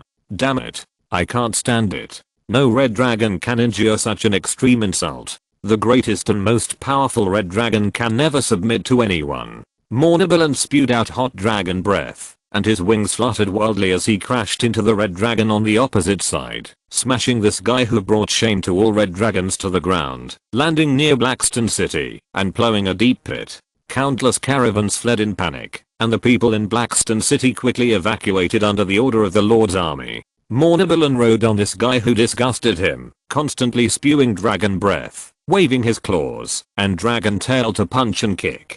Mornabalan had the advantage of size, and the opponent was unexpectedly weak, making the battle between the two present a one-sided advantage. The counterattack of the deformed freak under him fell on Mornabalan without any pain, and Mornabalan's every blow could break the opponent's scales and make him bleed. After fighting for a long time, Mornabalan also found something wrong. This guy was not a real red dragon at all, but a sub-dragon that absorbed the blood of a real dragon. This made Mornabalan even angrier. He kept cursing while beating him, and finally knocked the guy in front of him unconscious with his claws. Mornabalan spit on the face of the hybrid dragon, and was about to disdainfully wipe out this insult to the existence of real dragons, but he caught a glimpse of a red dragon rising from the city of the blue dragon traitors. Mornabalan was furious. Shit, how come there is still this? Chapter 157 Go. Give him 2 slaps. Another red dragon flew towards him from the city of the blue dragon traitor. Mornabalan cursed and flew towards him without hesitation. Egadius? Ronisha was furious when she saw Egadius, who was the first to discover the enemy, lying motionless in a deep pit covered in blood. Among the dragons under Long N, the white dragons did not dare to have too much relationship with her red dragon. Only Egadius, who was also a red dragon, had a close relationship with her. In fact, it was because Long N secretly hid her blood and transformed it into dragon blood for Egadius, which made her feel naturally close to him. When Philolus was busy with the affairs of the territory and had no time, she would throw her to Egadius to learn spells. Egadius's level was more than enough to teach her, a guy who had just started to learn spells. Seeing Agadius was seriously injured and unconscious, the irritability factor hidden in Ronish's red dragon bloodline instantly erupted, and she flew head-on into the enemy, who was a circle larger than herself without fear. The scales on Ronish's neck were dented, and Mornibilon was also uncomfortable. His head was dizzy. He knocked Ronisha back to the ground with one blow, and Mornibilon had no time to be proud of himself. A row of real dragons flew out from the horizon in the direction of Blackstone City. Shit, why are there so many? 16 white dragons flew into Mornibilon's sight and flew towards him quickly, with full of malice in their dragon power.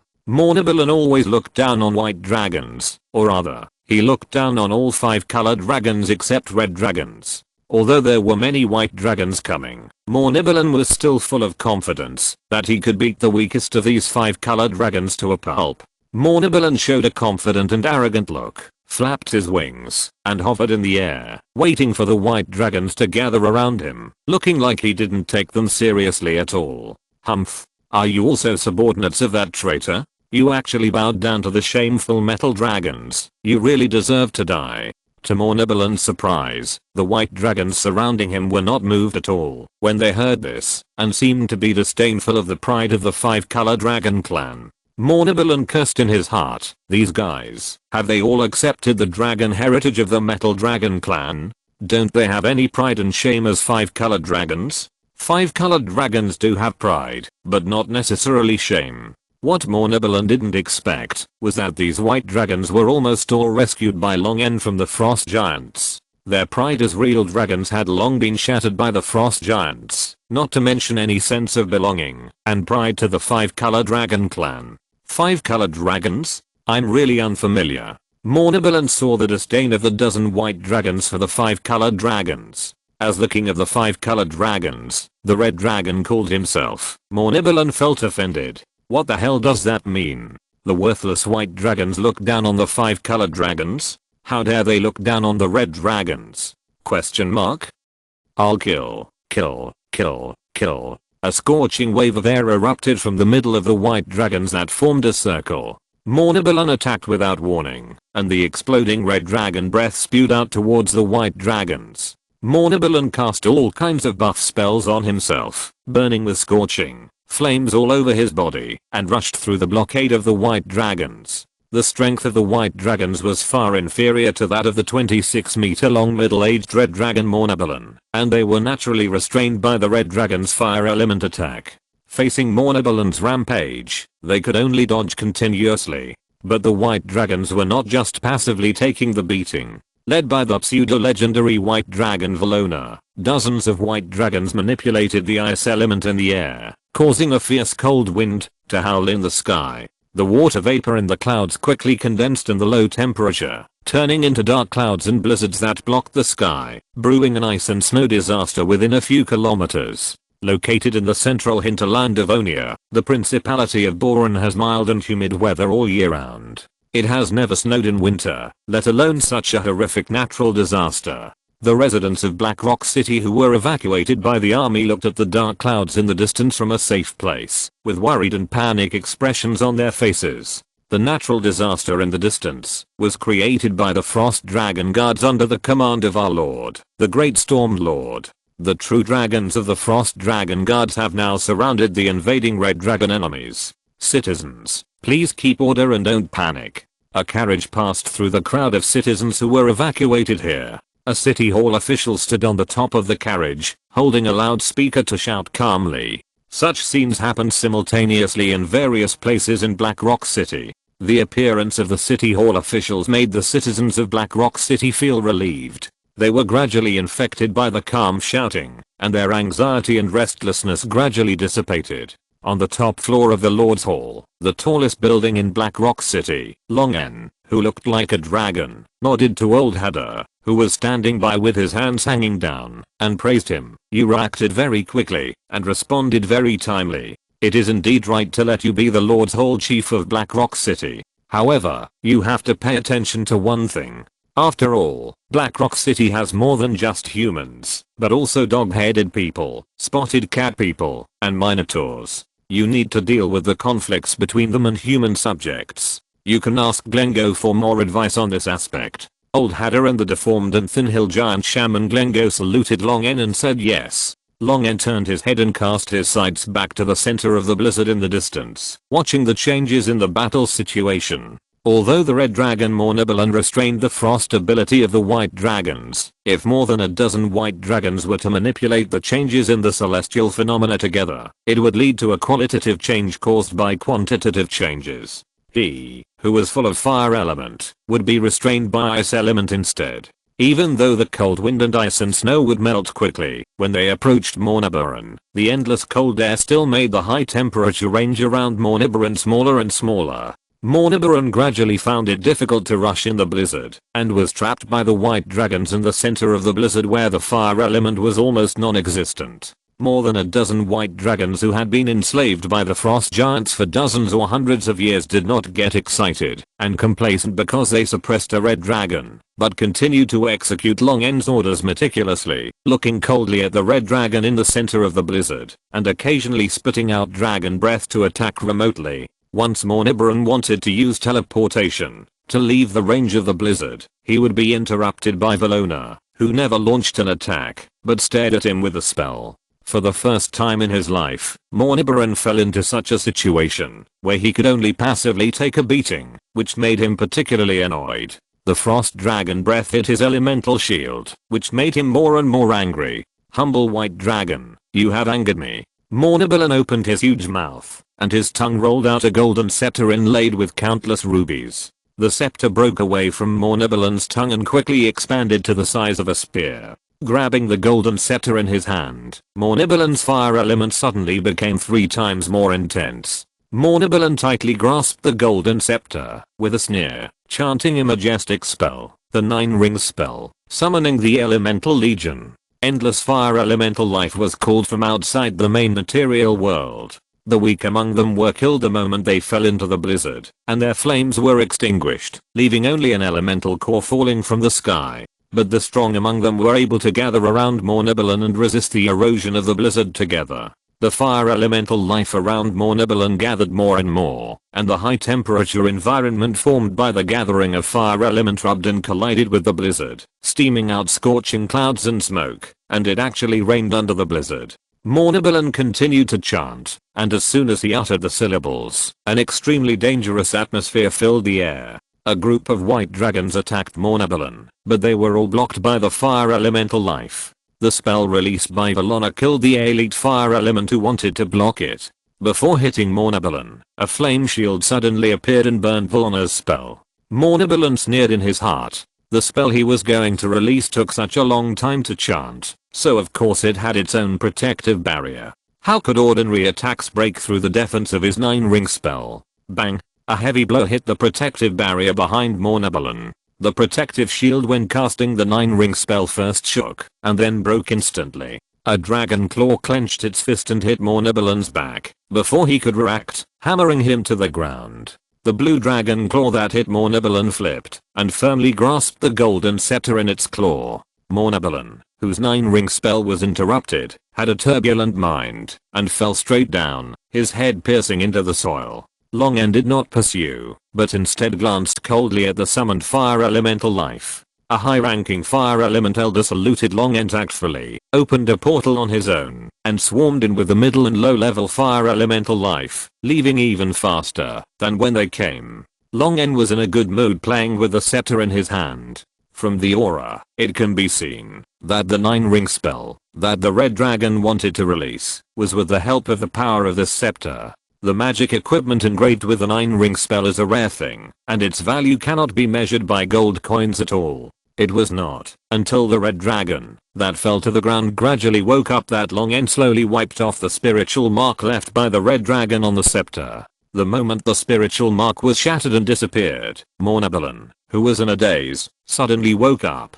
My son scepter. Using his claws, Mornibilon pulled out his head stuck in the soil, and looked at Long N in extreme anger. Despicable guy. Give me back my son scepter. You said that? Long N waved the golden scepter. Your thing is very good, but now it's mine. Ah. Mornibilon roared furiously, and pounced on Long N with his wings fluttering. He wanted to bite off the neck of this abominable guy. The white dragons centered on this strange looking blue dragon. It seemed that this blue dragon should be the betrayer mentioned in the Oracle of Her Majesty Shyamut. His body length was only 22 meters. Mornabalan believed that the other party was definitely not his opponent. He was just ambushed by him just now, and he suffered a loss without paying attention. How could the weak blue dragon in a head-on battle be the opponent of the great red dragon? Bang! Mornabalan, who was still climbing rapidly, only saw a blue fist rapidly enlarged in his eyes, and then there was a bang in his head, and only a violent buzzing sound was left in his ears. Mornabalan fell to the ground again, shaking his head with a broken eye socket and slowly climbing up, feeling a little confused. What was that just now? Was it that guy's fist? Why is he so fast? The severe pain in his head came, and the confusion quickly subsided. The endless shame and anger made Mornabalan's scales turn red, like pieces of iron heated in a forge. Mornabalan's scales exploded, and his muscles broke through his limits in rage, bursting out with terrifying power, to push him to fly towards Longen again. Mornabalan stared with eyes that seemed to be spewing flames, baring his ferocious fangs, and vowed to eat this blue dragon alive. Then, thunder exploded all over Longen, and the electric snakes-like thunderstorms completely enveloped Longen, making Longen and the blizzard look like a god who dominated lightning. The current surged, the magnetic field rotated, and Longen swooped down like a thunderbolt. This time, Mornabalan didn't even see what he hit on the head. A flash of lightning flashed between heaven and earth, illuminating the Blackstone City covered by the blizzard clouds for a moment, causing the residents of Blackstone City and the caravans that had fled early to exclaim. The rebellious red dragon climbed up in the rising red flames, and the gods sent down thunder punishment from the sky. This scene, which was like what was described in mythology, shocked the onlookers. A trader who was so shocked by the lightning that his eyes were dulled, knelt on the ground with his legs softened, muttering to himself and praying in a low voice, "Great Lord of Storms, you are the Lord of Thunder, you are the Lord of Lightning." The voice of prayer gradually spread, and one after another, the people began to praise and worship Longen involuntarily. Even in such a far place outside Blackstone City, Longen's keen hearing caught the tide of the people's pious voices. Seeing that the Lord easily defeated the invading enemy, Glengo and Old Haddo immediately ordered the people to restore normal order and production work, and the prayers and praises for Longen gradually decreased. Under the organization of the City Hall and the Lord's army, the people who were evacuated to a safe place returned to their jobs one after another, but even when they returned to the busy production work, the people were still excited and enthusiastic about their godlike Lord. The earliest residents of Blackstone Town proudly recounted the kindness and power of their true Dragon Lord, as if they were honored. The residents who flocked to Blackstone City after the Balan Civil War praised them again and again. The residents in Blackstone City were all excited, but someone outside Blackstone City was in trouble. Longen stood in front of the unconscious Mornabalan, and dozens of white dragons and the awake Agadius and Ronisha gathered around him. Longen pointed at Mornabalan and said, "Someone go and give him 2 slaps." The white dragons and the beaten red dragons were eager to try. Chapter 158 New Things in Black Rock City. Sijura stepped forward quickly and got the chance to slap the red dragon. Sijura raised her claws excitedly, shaking with excitement. This was a chance to trample the arrogant and conceited red dragon under her feet. How many white dragons could do this? She never thought that she, Sijura, would have such a day. With Longen as her backer, and Longen being the favored one of His Majesty Bahamut, it could be said that she, Sijura, was protected by the Platinum Dragon God. At this moment, she was not worried about being retaliated by the red dragon. Papa.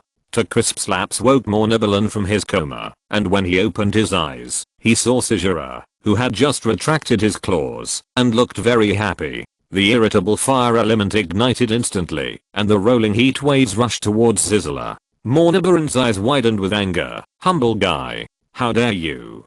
Cough. The low and majestic cough made Mornabalan shift his sight and look at Longen, who was sitting among dozens of red dragons and white dragons like a star surrounded by the moon. Mornabalan's visor that was broken by a punch and his cracked skull was still sending clear and severe pain, constantly reminding him how abnormal the speed of this damn blue dragon was. He put away his angry face, and the flames on his body quickly extinguished, but Mornabalan still maintained a proud attitude, and refused to bow his head. Red dragons never surrender. The shrinking Sizzler heard Long N's cough and seemed to have regained his courage at once. He scorned Morniboran with a white look, turned around and walked to Long N with his head held high.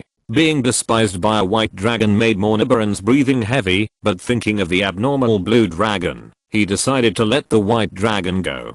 Before Long N could speak, Morniboran spoke first. "My name is Morniboran and Sabarotinton." After reporting a long list of real names, Morniboran said proudly, "Traitor, I recognize your strength. Tell me your name." Morniboran's expression of its honor made Long N a little amused. Didn't this red dragon understand the current situation? Before Morniboran could react, a dragon tail wrapped in lightning instantly appeared in front of him, making him tense up. Long N slowly retracted the tip of the tail that shot out and stopped in front of Morniboran. "Recognize your identity, Red Dragon. You are now just a captive who will soon become a prisoner. Watch your attitude when you speak." Morniboran opened his mouth to refute, but when he saw Long N raised his claws, he swallowed the words in his throat again. However, he still sneered and said stubbornly, "You won't be proud for long, traitor. His Majesty Sharmat has issued an oracle. 5 colored dragons from all over the world are rushing here. There will even be ancient dragons returning from the alien space to the main material world just to crush you, a shameful traitor." As soon as Morniboran said this, the faces of the mother and son, Sizzler and Galangsus, changed immediately. They are not like Ronessa and Agadius who do not have the dragon heritage, nor are they like the White Hounds who were once enslaved and have lost their respect for the dragon god. After learning about the 5 colored dragons, the evil dragon god Sharmat sent down an oracle to kill Long N, and the 2 guys panicked instantly. The dragons that followed the oracle were all adult dragons, old dragons, and even 5 colored dragons at the level of ancient dragons. Even if Long N could easily defeat a mature dragon, could he defeat an ancient dragon? Sisura and Galangsus shuddered. If Long N was finished, those who had signed a contract with Long N would definitely not be able to escape.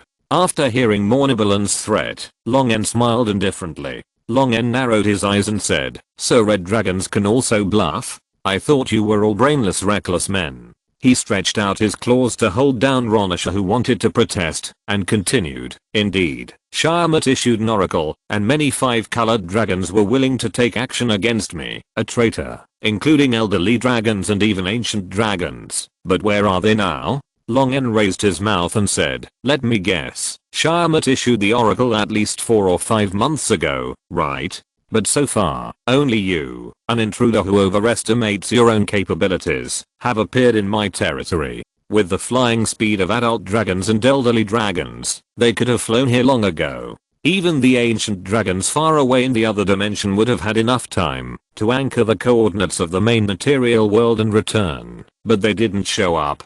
Long N smiled and said, "The metal dragons should be difficult to deal with, right? After all, they are best at righteous group fights."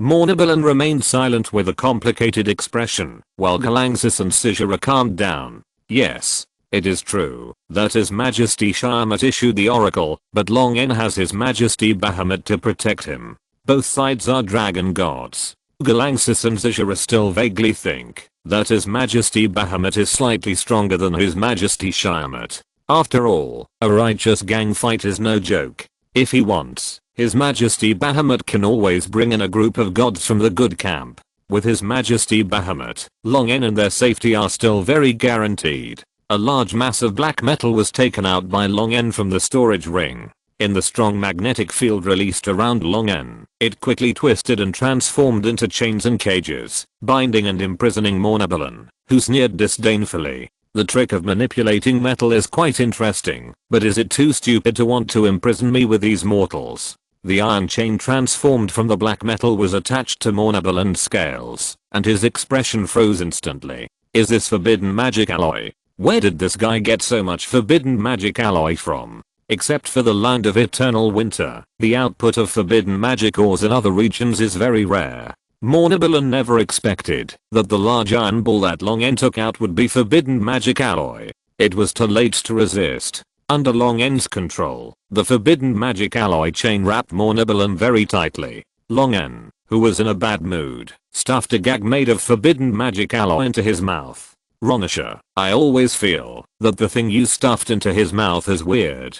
Long N said seriously, how could it be? I just want to make sure he can't spit out dragon breath. Feeling that his magic power and elemental energy were quickly dissipated, Mornaballen, who was tied up tightly, felt weaker and weaker in the cage, and the whole dragon became empty. Mornaballen glared at Long N fiercely, but after Long N released the magician's hand to grope him, he showed a panicked look and struggled wildly, like a poor girl who was about to be violated. The mage's hand in the shape of a dragon claw pried open several red scales, took out several storage rings from under the scales, and handed them to Long N. Feeling the mark left on the storage ring that fell into Long N's claws shattered and disappeared, Mornaballen's eyes were wet. Watching Long N stuff his storage ring under the scales, Mornaballen shouted in humiliation and anger, "That's all my money. All my gems. All mine. Mine." Mornaballen wanted to cry, but had no tears. After failing to plot against the traitor's treasure, and having his belongings taken away,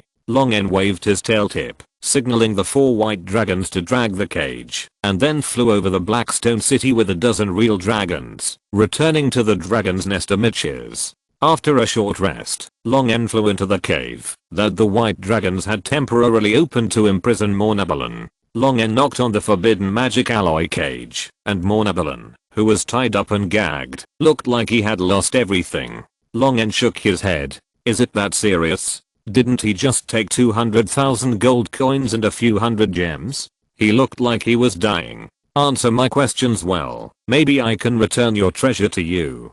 After Long N finished speaking, Mornaballen, who had no desire to live, rolled up instantly and looked at Long N with a pair of eyes. Long N chuckled and said, "Don't worry that I will deceive you. My territory can make a profit of hundreds of thousands of gold coins every month. I don't care about your treasure." Long N was telling the truth. He really didn't care about Mornaballen's treasure. If he was satisfied, he could return it to Mornaballen except for a few powerful magic equipment and props. Mornaballen felt insulted that his entire belongings were not taken seriously by this guy, but in order to get his treasure back, he could only cooperate obediently in humiliation, manipulating the magnetic field to remove the gag from Mornaballen's mouth. Mornaballen immediately asked impatiently, "How do you control these forbidden magic alloys? What magic do you use? Now I'm asking you, not you asking me." Long N shook the storage ring on the tip of his tail, and Mornaballen immediately closed his mouth, and then couldn't help but say, "How do I know if you are lying to me? What if I tell you, and you don't return the treasure to me?"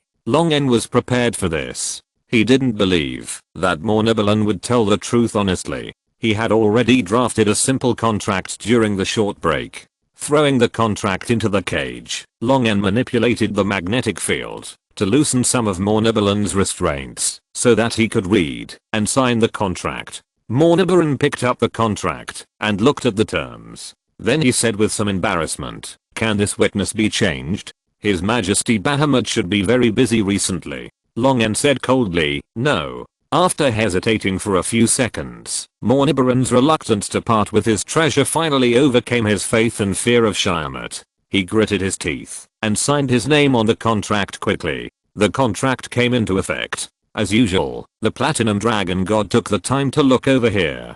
Mornaballen lowered his head and dared not breathe until he felt the gaze disappeared. Mornaballen looked at Long N with strange eyes, and he couldn't understand why this guy was favored by His Majesty Bahamut. He was obviously a 5-colored dragon, and it was fine to be chosen as the Platinum Dragon God's favorite. Even such a small matter as signing a contract would attract the Platinum Dragon God's attention for such a long time. This guy is only 22 meters tall, but has such strong strength. It must be because of His Majesty Bahamut. Humph, if I become His Majesty Bahamut's favored one, I will definitely be stronger than this traitor. Some somewhat rebellious thoughts flashed through Mornaballen's mind, which well demonstrated what it means to hate traitors and hate yourself for not being a traitor. Long N saluted to the Platinum Dragon God and asked after his gaze disappeared, "When was the oracle issued?" 6 months ago. Mornaballen answered honestly. Long N stroked his chin and recalled the information he learned after waking up. He had just escaped from the Underdark, and the Spider Queen Rose immediately launched her conspiracy, causing the human countries to fall into war. But she did not tell the 5-colored Dragon Queen Shyamut about her own affairs until 2 months later. I don't know what happened in these 2 months. Longin continued to ask questions, and Mornibaran continued to answer obediently. Totli city in the southern part of Buran. This is a city located on the border of Balan. Less than 50 miles south is the territory of the Principality of Heaton. This place has long been engaged in livestock trade with the northern Ots territory of the Principality of Heaton, but the trading volume has never been large, so it has not prospered. The permanent population is less than 40,000, and the city wall is only 1 floor high, 1.5 meters. Therefore, when the army of the Principality of Heaton came, the lord of this place, Viscount Totli, surrendered gloriously without much resistance. Anyway, he is a distant relative of General Patton, who led the army to attack the Principality of Heaton. His grandmother's cousin is the wife of General Patton's uncle. When the war is over, he will only need to pay a symbolic ransom, and General Patton will share half of the wealth he looted. Why not? A banquet is being held in the castle in the center of Totli city. The protagonists are the lord of this place, Viscount Totli, and General Patton, the commander of the 4th Army of the Principality of Heaton. Uncle Patton, try this. This is a good thing bought from Black Rock City. During the intermission of the banquet, Viscount Totli, who was sitting outside the dance floor, used silver tweezers to pick up a handful of tobacco from the beautifully packaged box, rolled it with high quality square paper, and then used silver scissors to cut off the head and tail of the cigarette, and handed it to General Patton's mouth, and lit it for him with a match. General Patton took a deep breath without any instruction. A strong herbal smell filled his respiratory tract and lungs. His strong body made him feel only a little uncomfortable. Then a comfortable feeling came to his heart, and his whole body was lightened. General Patton took 2 more puffs, and exhaled smoke like Viscount Totli. In the smoke, General Patton smiled and said, "The big lizard in your western border is really interesting. He can always make some new things, like this cigarette, and this match." Viscount Totli said, "Yes, matches, and those exquisite papers, cheap cloths, fashionable clothes, soaps that make ladies and young ladies smooth and white." General Patton exhaled a puff of smoke. "It would be even better if they didn't take all the gold coins." Hearing this, Viscount Totli laughed and raised his glass to clink glasses with General Patton. The territory is on the border of the 2 countries. Viscount Totli knows the inside story of the Principality of Heaton sending troops. They did this purely because of the shortage of food due to cotton planting in the country and the excessive exploitation of the nobles. A large number of free people went bankrupt, so they had to recruit those bankrupt refugees to fight. If it weren't for the dumping of goods in Blackstone City that destroyed the local economy of the Principality of Heaton, those nobles would not have to increase their exploitation of free people and merchants. The people in the country were living in poverty, but General Patton was enjoying it. Personally, he liked the strange things that came out of Blackstone City very much. Whether it was the steam engine that roared all night as mentioned by the merchants who had been to Blackstone City, or a small deck of playing cards, he was very interested. General Patton was smoking a cigarette and watching the swaying dance floor, feeling extremely comfortable. Suddenly, a thunderous sound and a sharp whistle startled the cigarette in his hand. The nobles swaying on the dance floor were in a mess. A black iron ball smashed the stone wall of Viscount Totli's castle with a bang, fell on the luxurious carpet, and rolled in front of General Patton. Amid the smoke and the screams of the noble ladies, General Patton reached out to move the hot iron ball, and a row of clear stamps appeared in his eyes. Standard 36-pound cannon, produced by the first military factory in Blackstone City. General Patton touched his forehead.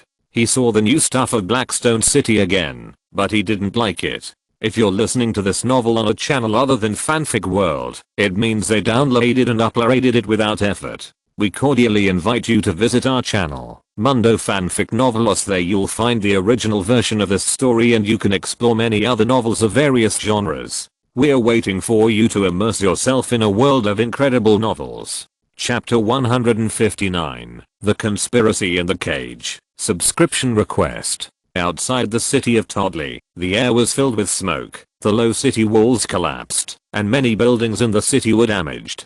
Teams of soldiers from the Principality of Heaton, whose protective gear and weapons had been confiscated, followed the orders of the people from Black Rock City in a daze, and were disbanded and organized. Teams 3 and 4, Count the casualties and check the ammunition inventory. Teams 6 and 8, go see what's going on with the militia. The 8th and 9th Corps, hurry up and receive the prisoners. The commander sent a message to summon the heads of each corps to hold an emergency military meeting. General Patton, who had several scratches on his body, took a deep breath at the orderly and disciplined Black Rock City soldiers. The strong and pungent smell of saltpeter made it difficult for him to breathe. Recalling the scene in the banquet hall of Totley Castle, where Viscount Totley was smashed to pieces by an iron ball, General Patton muttered to himself with lingering fear, "This thing is much more powerful than cigarettes." This sudden war caught Patton, a 60-year-old experienced veteran, off guard. He had no time to defend himself, and became a prisoner of the enemy inexplicably. First, the iron balls that fell from the sky covered the castle area of Totley City and his military camp for a full half hour, causing his soldiers to lose at least 3,000 or 4,000 people before they saw the enemy. Then, thousands of Blackstone City people ran outside Totley City, waiting for him to gather his troops and launch an attack. General Patton, who had gathered more than 10,000 soldiers, did not give the Blackstone City people another chance to launch that terrible attack, and immediately charged them. Then General Patton saw the Blackstone City people set up triangular brackets with long iron cylinders in front of the position. The Blackstone City people put something explosive into those long iron cylinders, and with a gunshot they were thrown into the army that he was charging. The dense explosions instantly destroyed his charging formation. The soldiers who were injured and died in the explosions wanted to continue charging, but they completely lost the courage to charge in another explosion. The 4th Legion of the Principality of Heaton, led by General Patton, had a full complement of 38,000 people, and the casualty rate reached a quarter before they even touched the enemy. When he saw the Blackstone City people loading explosives into those long iron cylinders for the 3rd time, he immediately and decisively chose to surrender.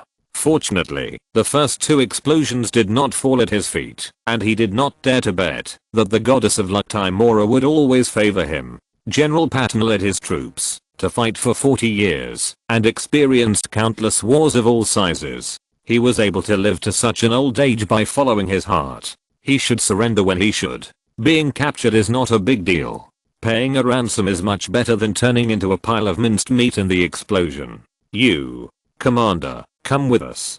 2 Black Rock soldiers in standard armor walked up to General Patton, who was under guard. The words they said made General Patton, who was dressed straight and held his head high, frown. How dare 2 soldiers treat a noble so rudely? Is their general a reckless man without any noble etiquette? Or do they want to humiliate him deliberately? After being taken to the temporary tent where the Black Rock generals were meeting, General Patton's eyes widened. The commander of these Black Rock people turned out to be a dog-headed man. However, when he thought that their lord was even a blue dragon, General Patton put away his astonishment. Maintaining the proper posture of a noble, General Patton took 2 steps forward and wanted to shake hands with the winner to show respect according to the etiquette of the nobles, but he was immediately pushed to the ground by the guards beside him, and his neatly trimmed beautiful beard was pressed into the wet soil. "What are you doing?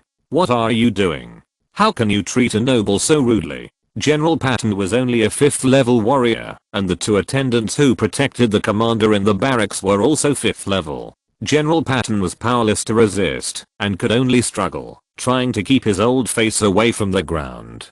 Corwa kicked General Patton with a mocking smile. "Be honest, old man, you are still a noble. Go and find out." In Blackstone City, nobles are used to hang on the city walls and gallows as decorations. General Patton was disappointed. He seemed to have made a wrong decision. These guys in Blackstone City did not look like they would treat nobles preferentially. Oh, has the 2nd Legion entered the territory of the Principality of Heaton? Longen lay on the gold coins that covered the dragon's nest and took the frontline military report presented by the kobold. Sweeping his eyes over the military report, Longen smiled and said, "It's unstoppable. Artillery still has many advantages in this kind of low power battle. Human soldiers below the intermediate level are nothing more than stronger, faster, and more endurance, but they are still just flesh and blood. In front of artillery with enough kinetic energy, they are no different from ordinary people, and they can only be torn to pieces by shells." The real threat to the artillery core is those high-level existences. Whether it is a high-level warrior who can resist shells with his body, or a high-level spellcaster with strange spells, they can ignore the threat of artillery and directly massacre the soldiers operating the artillery.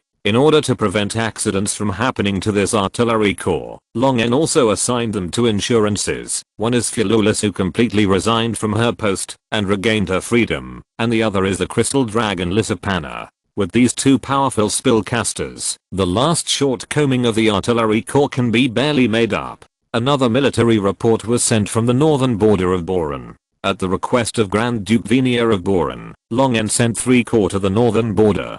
The enemies over there were just some rebels from the kingdom of Facity. They had no supplies and no resupply, and they posed no threat to Long N's army. The problem was that those rebels were too fast to run, jumping back and forth on the border between the kingdom of Facity and the principality of Balan, making it difficult to completely eliminate them. Another copy. The wizard picked up a thin white paper, and Long N took in all the information on it at a glance. A cooperation with the fire dwarves. Established an outpost. The fire dwarves requested to expand trade. Long N finally remembered that there was such a thing as a secondary elemental space. According to the time, the fire dwarves should have been connected almost, and it's time to instigate them to go to war with those giants. In fact, Long N didn't need to take action. Those fire dwarves who had gathered together and expanded their strength were already unable to resist and wanted to take back their homes. If it weren't for the pressure from the Black Gold royal family, I'm afraid they would have rushed with the weapons. Long N supported them.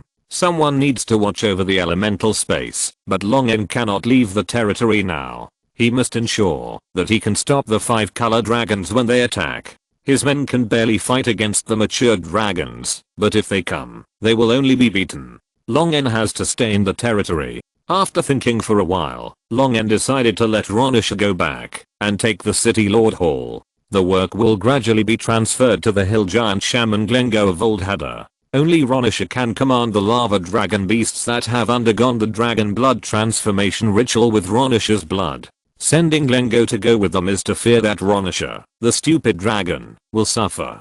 Since the attack of the red dragon Mornabalan, it seems that some magical switch has been turned on. Every few days, 1 or 2 5-color dragons will appear in Blackstone City to fight against the traitors. But fortunately, they are all adult dragons, and there are only 3 mature dragons. Most of the time, Long N no longer takes action, but uses these invading 5-color dragons to train the white dragons that were once enslaved. After fighting again and again, the strength of the white dragons has obviously improved a lot. They also use the fighting skills they had used to fight other white dragons under the hands of the frost giants. The adult 5-color dragons that came to attack were taken down by these more than 10 white dragons, and the middle-aged dragons were dealt with by Long N. Ahaha, here comes another one. Oh, it's a green dragon. Finally, all the 5-color dragons are gathered together.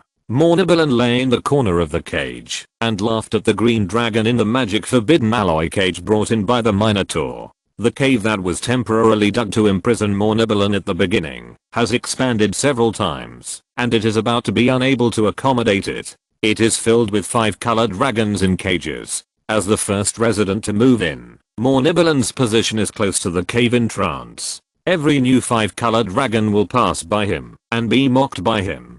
In view of his cooperation, Long N did not stuff the ball gag back into him, and the magic forbidden alloy chains that bound him were also untied. Therefore, only he could taunt the other 5-colored dragons, and the other 5-colored dragons could not retaliate, and could only respond with angry eyes. However, this green dragon did not react too much to Mornabalan's taunting like the other 5-colored dragons, but instead acted as if he didn't care. Mornabalan glared at the green dragon unhappily and watched the Minotaur carry the green dragon into the depths of the cave. But after a while, the Minotaur carried the green dragon out again, looked around, and moved Mornabalan's cage to a place close to the rock wall, making room for the cage containing the green dragon. Putting down the cage, a Minotaur laughed dully. This is a 12th real dragon, right?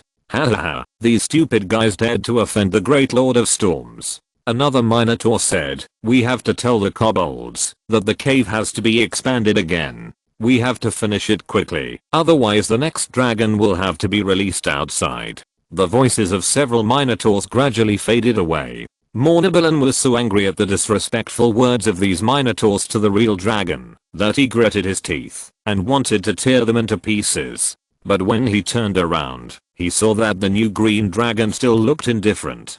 "Hey, new here. Are you paralyzed? You only have this expression?" Hearing Mornibilin's shouting, the green dragon looked at Mornibilin with contempt, showing a sarcastic smile like looking at a clown. "Hey, fuck you." Feeling insulted, Mornibilin stretched out his claws to grab the magic forbidden alloy chain that bound the green dragon and dragged the green dragon to the edge of the cage. He wanted to teach this guy a lesson. Unexpectedly, the green dragon showed no fear at all. Instead, it looked around and saw that there was no guard. It raised its head towards Mornibilin and signaled him to untie the bull in his mouth.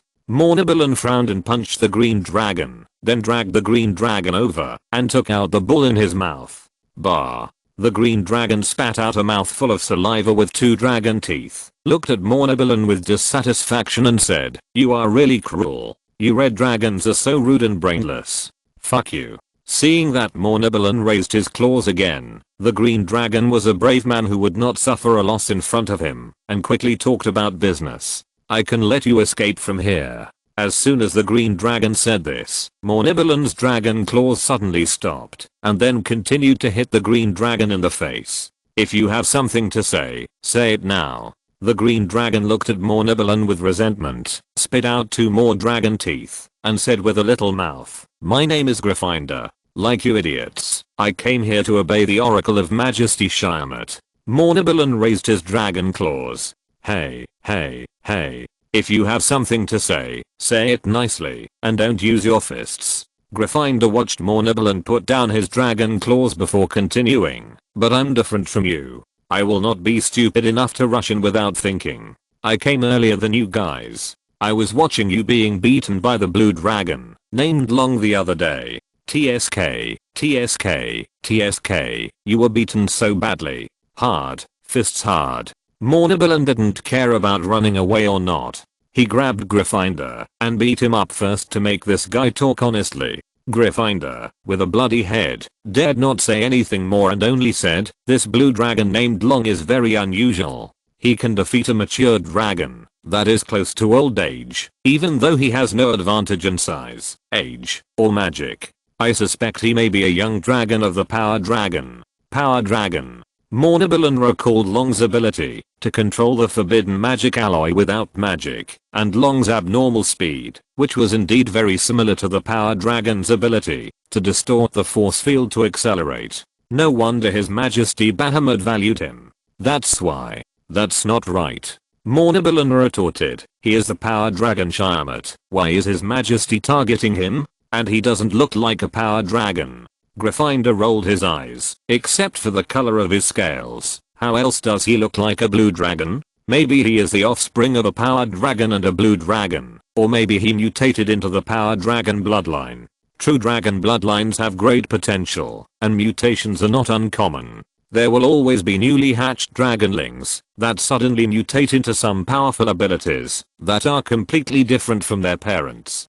True dragons are no longer surprised by this situation, and it is not impossible for them to mutate into the power dragon bloodline."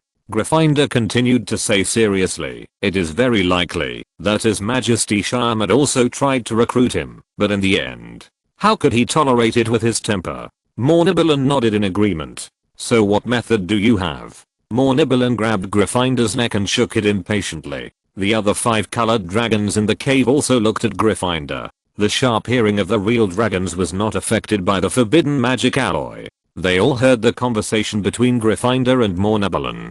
Gryffindor looked at the other real dragons around who were attracted by their conversation, cleared his cough twice, and said mysteriously, "I invited an ancient dragon that has not been targeted by the metal dragons." Chapter 160, Ancient Dragon Attacks. Ancient Dragon. When Mornibilin heard this word, he was not happy at first, but full of vigilance and fear. The only creatures more shameless and greedy than the 5-color dragon are the more powerful 5-colored dragons. If a 5-color dragon of the ancient dragon level saved him, it would be the most ideal situation to give up all his property. It is very likely that the other party will ask him to sign a contract to become the guard of the dragon's nest. For the Metal Dragon clan, becoming the guard of the dragon's nest of the ancient dragon boss is just to work on time and punch in as a security guard, but it can get a series of benefits such as accelerated growth, stronger strength, and guaranteed safety.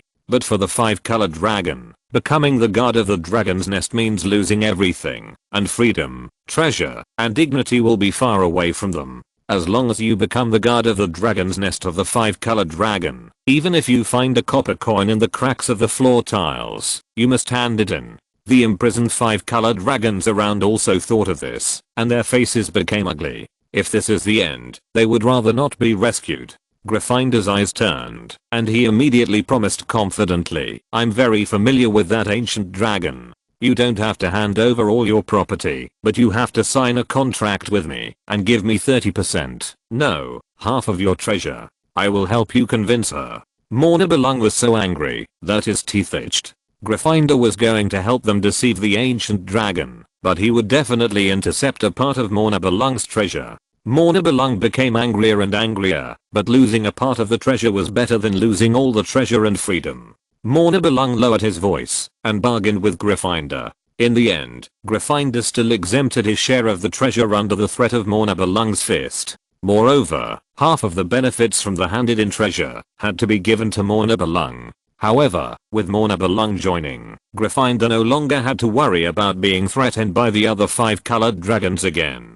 After the cooperation was confirmed, Mornabalung immediately became excited, and he looked at the other 5-colored dragons, as if he was looking at a treasure chest full of gold coins and gems. He was already considering whether he should ask those guys to hand over more treasures. Half was still too little. After all, the more the other 5-colored dragons handed over, the greater the profit margin for him and Gryffindor to make the difference. What should we do next? Mornabalung was eager to try. After Gryffindor confirmed again that there were no guards coming, he retched and coughed violently for a while, and spit out a golden scale, covered with green gastric juice from his throat. The moment he saw the scale, Mornabalung's eyelids jumped, and he had a vague premonition. More than 20 kilometers away from the cave where the invading 5-colored dragons were imprisoned, a distorted focus suddenly appeared in the air. In an instant, the focus expanded rapidly, forming a vortex hole that distorted the space. A pure golden dragon tail poked out from the vortex and shook left and right. Seeing that the tail was not attacked, the owner of the tail stuck out his butt and squeezed out of the vortex backwards. The strong golden hind legs missed the vortex, and a huge golden dragon fell out of the vortex and landed heavily on the ground. Ah, damn it, how could this door be opened in such a ghost place? Did I miscalculate the coordinates again? The golden dragon climbed up and flapped its elegant fin-shaped dragon wings. The concentration of magic power is similar, the gravity is increased by 1.2 times, and the ecological environment is similar. Very good, I don't need to spend time adapting to the rules of the world. The golden dragon happily shook its slender tail and ran towards the location where it sensed its scales. Isis, a white dragon with a broken corner, broke into Long N's nest. Long N, who was studying the notes of a high-level wizard, closed the book, stood up and walked down the towering treasure pile. With the respect that Isis and other white dragons who had been enslaved had for him, they would definitely not break into his dragon nest without reason. There must be some emergency that they could not solve. Long N walked past Isis, who bowed her head in greeting and said, "Let's go, we'll talk while we walk." "Yes, master." Isis followed Long N closely and said respectfully, "Master." An ancient golden dragon suddenly appeared outside the cave where the invaders were imprisoned. It said it wanted to find a doctor. Grongesus and others are negotiating with it now. Ancient golden dragon? Looking for a doctor? What nonsense. Long N frowned slightly and quickened his pace to rush to the cave where Mornabalung and other 5-colored dragons were imprisoned. As soon as he approached from high altitude, Long N saw the huge golden dragon. This golden dragon was agile and slender, at least 31 meters from head to tail, reaching the category of giant dragons. The other party also noticed Long N's arrival and waited politely in the same place. Long N landed in front of the golden dragon, raised his head slightly, and looked at this powerful golden dragon. This golden dragon's mask and jawbone were thinner, obviously a female golden dragon. She had a pair of blue eyes that were different from other golden dragons, but Long N could not think of any description of wisdom and vicissitudes from those clear blue eyes. In addition, the biggest feature of the other party should be that she did not have the iconic beard of the golden dragon. Before Long N could speak, the other party rubbed his hands impatiently and said, "They said you are the owner of this territory? Can I discuss something with you? I want to go in and find someone." Seeing that the other party pointed in the direction of the cave, Long N said, "Maybe you have found the wrong place. There are 5 colored dragons imprisoned there, and the person you are looking for is not here." 5 colored dragon? The golden dragon was stunned, then thought about it for a while, and continued, 5 colored dragons are okay. Long N's mind was full of question marks. He didn't understand what this golden dragon was thinking. Shouldn't the righteous golden dragon hate 5 colored dragons? Facing a powerful golden dragon, Long N could only try to choose his tone and ask patiently, "Can I know your purpose?" "Excuse me, I have never seen a golden dragon that cares so much about a 5 colored dragon. I told you, I'm here to see a doctor," the golden dragon said seriously. "And aren't you also a 5 colored dragon?" Long N reluctantly showed the scales given by the platinum dragon god on his neck. "As you can see, I'm the favored one of His Majesty Bahamut." To Long N's surprise, after he showed the platinum dragon scales, the golden dragon opposite not only did not show kindness, but instead acted a little guilty and timid. Long N frowned slightly, and began to doubt the identity of this ancient golden dragon. "Ahaha, so you are the favored one of His Majesty Bahamut. Then you are busy. I won't bother you, I'm leaving." The golden dragon laughed, and turned to leave, but Long N said, "You can't leave." The ancient golden dragon turned around, and looked at Long N and the white dragons around him with unfriendly faces. Suddenly, he gritted his teeth, and rushed to the cave, where the 5 colored dragons were imprisoned at a very fast speed. The ancient golden dragon ran wildly with his legs standing in a strange posture, but a huge lightsaber came out of his dragon claws, and cut through the cave. The rocks on the top of the cave instantly collapsed and shattered, revealing a group of 5 colored dragons with astonishment on their faces below. Gryffindor was overjoyed. "The ancient dragon is here. Mournable and cursed, but you didn't say it was an ancient golden dragon." The golden dragon's eyes lit up when he saw the scales in Gryffindor's claws, and he stretched out his claws to grab Gryffindor and Mournablon, who was grabbing his neck. Long N snorted coldly, and violent electric current burst out instantly. With his wings flapping, he flew out like thunder, and repelled the golden dragon. The opponent behaved so abnormally and suddenly jumped up. His purpose must be impure. Long N would not let him succeed. Feeling the numbness and pain on his front paws, the golden dragon looked anxious, and continued to grab Gryffindor. Long N flew to block the hole cut open in the cave, so that the golden dragon could not continue to attack. The golden dragon opened his mouth and spit out a breath of flames in anxiety. As soon as the flames containing explosive high temperature came out, a look of regret appeared on the golden dragon's face. It's over. I will definitely be beaten when I go back."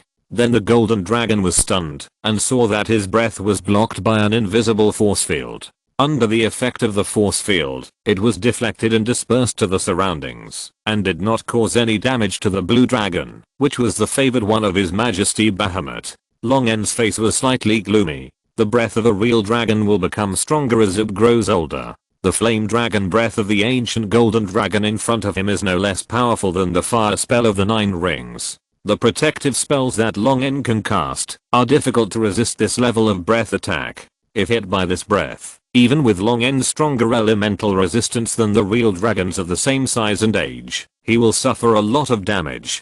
Fortunately, Long N used electric current and strong magnetic field to rotate rapidly in front of him in a hurry, creating a layer of rotating force field shield to directly isolate the high temperature flame outside the force field. Seeing that the other party was so ruthless, Long N was also furious. "Did you really think he was easy to bully because you treated him kindly before?" Long N's body was overloaded with electric current and magnetic force, and his scales instantly burst into a dazzling bright blue light. Driven by the electric current and magnetic field, his body attacked the golden dragon like lightning. The magnetic force was gathered on the bones and muscles of the dragon claw, and the electric current was controlled to flow into the cells, so that the cells that constituted its own body were tightly organized, like an indestructible iron wall. Long N swung a claw, and collided heavily with the claw of the golden dragon. The claws strengthened by the magnetic force felt severe pain, but because of the restraint of the magnetic force, Long N's claws did not cause any damage in this collision. The golden dragon on the opposite side was slightly surprised that the power of this blue dragon was not much inferior to her. Long N did not pause and swung repeatedly. For a while, the golden dragon could only resist and retreat. During the fight, the golden dragon's expression became more and more excited. After a heavy claw fight with Long N, he flew back more than 30 meters, shaking his claws, and exclaimed with high fighting spirit, "Strong, strong. It seems that I have to show some real strength." The golden dragon rushed to Long N excitedly, as if he had completely forgotten Gryffindor in the cage. Mornibilon and Gryffindor in the cave looked up with dull eyes. This guy could actually fight an ancient golden dragon. No wonder he lost so thoroughly. The unbearable memories came back to him again, and Mornibilon shuddered at the flashing lightning above. Feeling the gaze on him, Mornibilon tilted his head and glared at Gryffindor. "What are you looking at? Damn, is this the ancient dragon you found?" Gryffindor smiled awkwardly. "Unexpected. Haha, unexpected. According to the plan, we should have." "Forget the fucking plan. Let me vent my anger first." Mornibilon grabbed Gryffindor and swung his strong arm to hit Gryffindor in the face. In the sky, Long N and the strange golden dragon were fighting each other, and in the cage, Mornibilon and Gryffindor were also fighting each other, and they were fighting so heartily. Awesome. The golden dragon, covered with scars and broken scales, spewed out flaming dragon breath, forced Long N, who was chasing him, to retreat, and laughed up to the sky. This fight was great.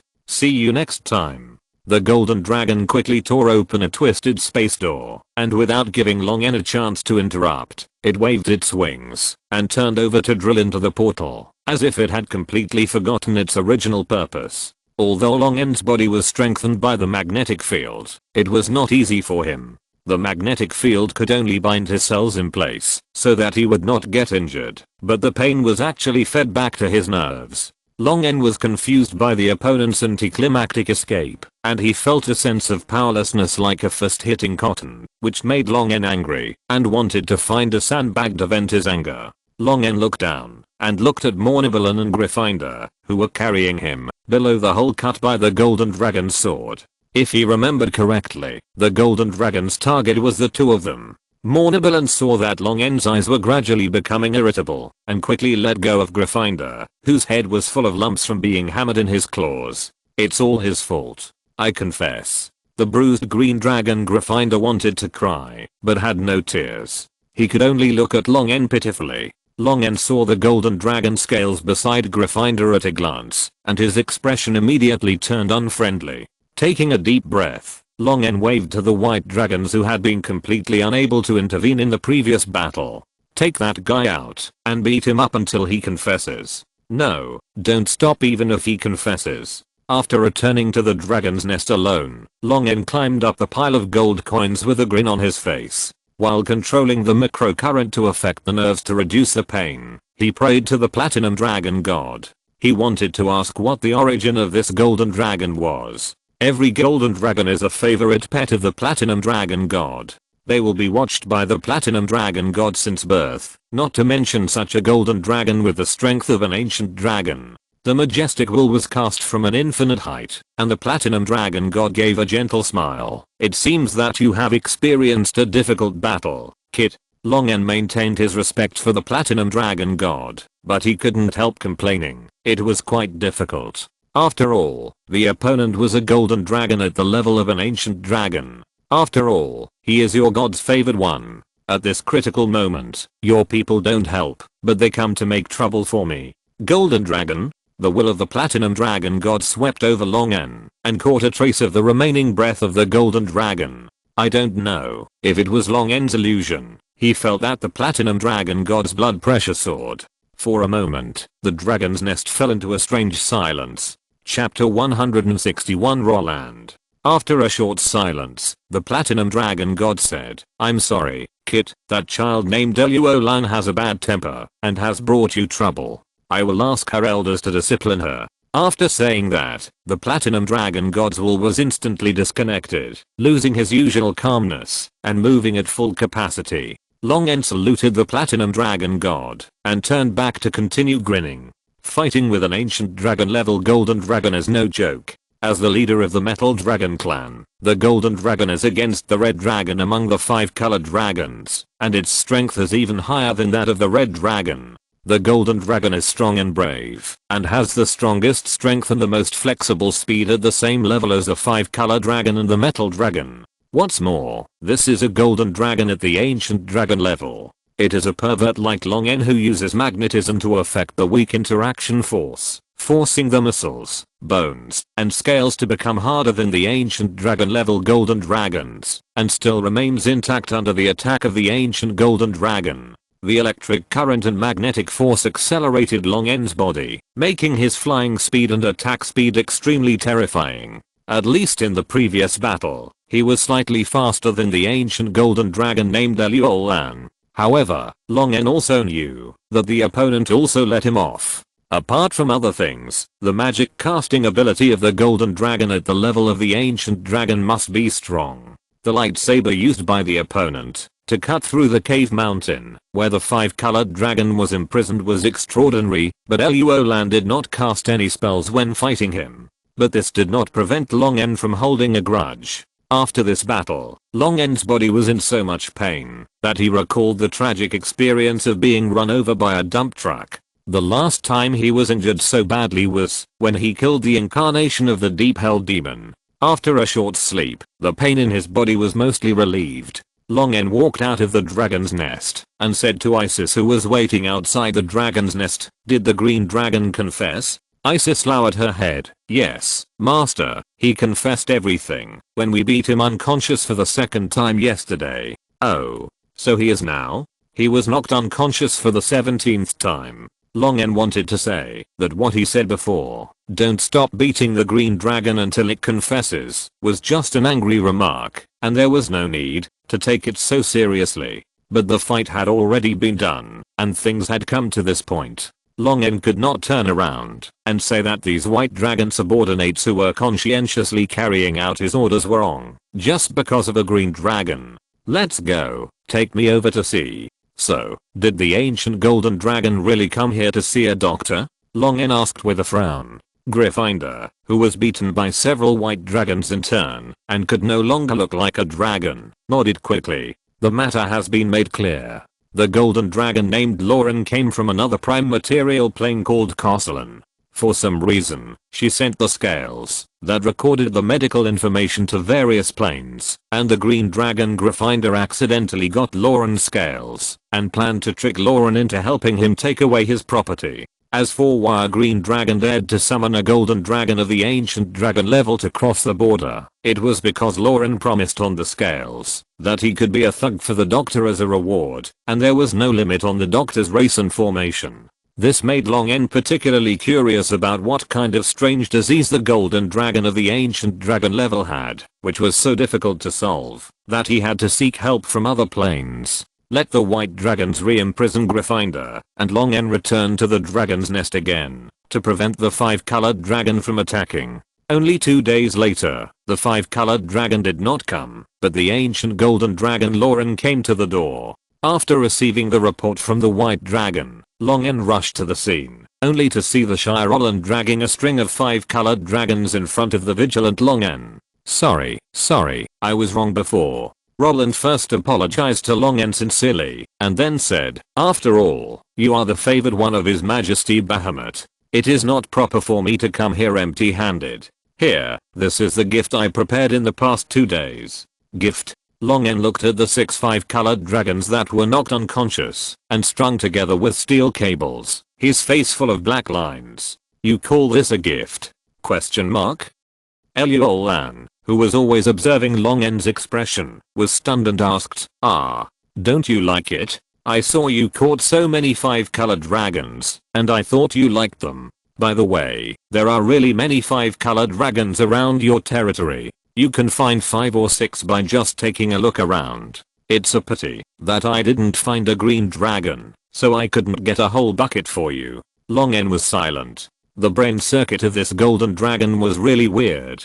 He seemed to understand the reason why the blood pressure of the platinum dragon god rose. Anyway, the other party came with good intentions this time and took action to solve the 5-colored dragons that were spying on his territory and looking for trouble with him, the traitor.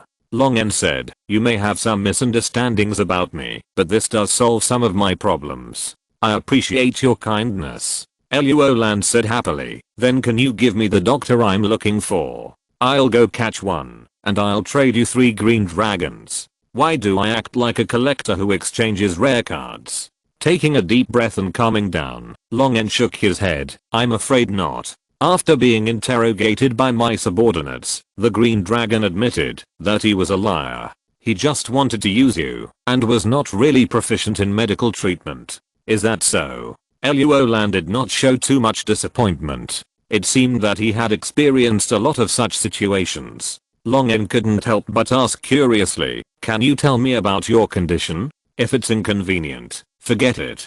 Luolan shook his head and said, "It's okay. I have engraved the condition in my scales and threw it into the bottomless abyss. How can I be inconvenient?" Luolan said seriously, "I suspect I have some serious gynecological disease." Long N was full of question marks. What gynecological disease can you have as a dragon? Luolan sighed. "It's like this. My spouse and I have tried for a long time, but we still can't give birth to offspring. In the words of humans in the Kasoran Plain, this is called infertility." Long N felt a little absurd. A real dragon that can ignore reproductive isolation and give birth to hybrid offspring with various creatures would actually be infertile. However, there are all kinds of birds in a big forest. There are thousands of real dragons in countless plains. It seems not impossible that 1 or 2 of them are infertile. Long N pondered for a moment. Although Luolan, the ancient golden dragon, looked abnormal, his strength was real. If he stayed in the territory, it would be a help.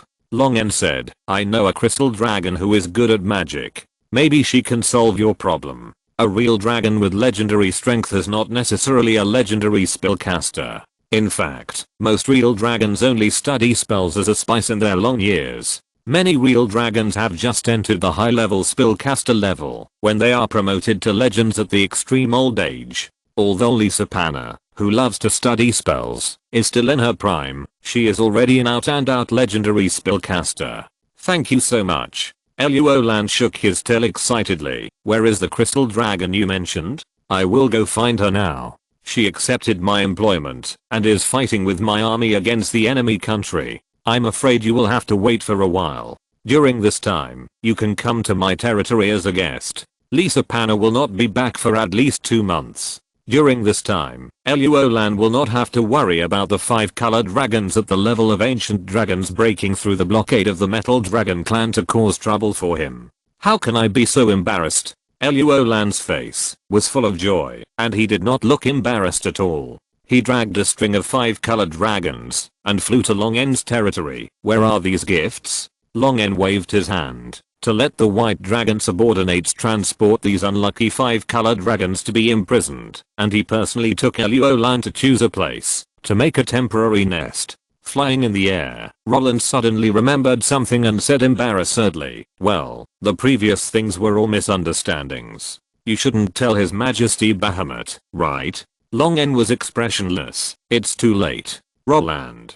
After dealing with Roland's farce, Long N's life returned to normal, taking a nap, studying spells, handling some government affairs, and beating the invading 5-colored dragons. It's just that I don't know whether it's because Roland caught 6 5-colored dragons at once, or because Long N's strength made the 5-colored dragons who were secretly watching feel terrified. The frequency of the 5-colored dragons' attacks has obviously decreased a lot, making Long N's life more leisurely. In contrast to Long N's leisure, the situation in Onia has become more turbulent. The hill giants in the north actually broke through a principality, and at least hundreds of thousands of humans were massacred by the hill giants. The fleeing royal family of the principality ran to the suzerain country, the Roman Empire, to seek asylum. Emperor Roman was furious, and the imperial army immediately set out. However, these armies were not only heading for the hill giants. According to the reliable intelligence of the Roman Empire, several principalities and kingdoms that were not very obedient to the Roman Empire's control were just invaded by the hill giants, and Emperor Roman generously sent his troops over.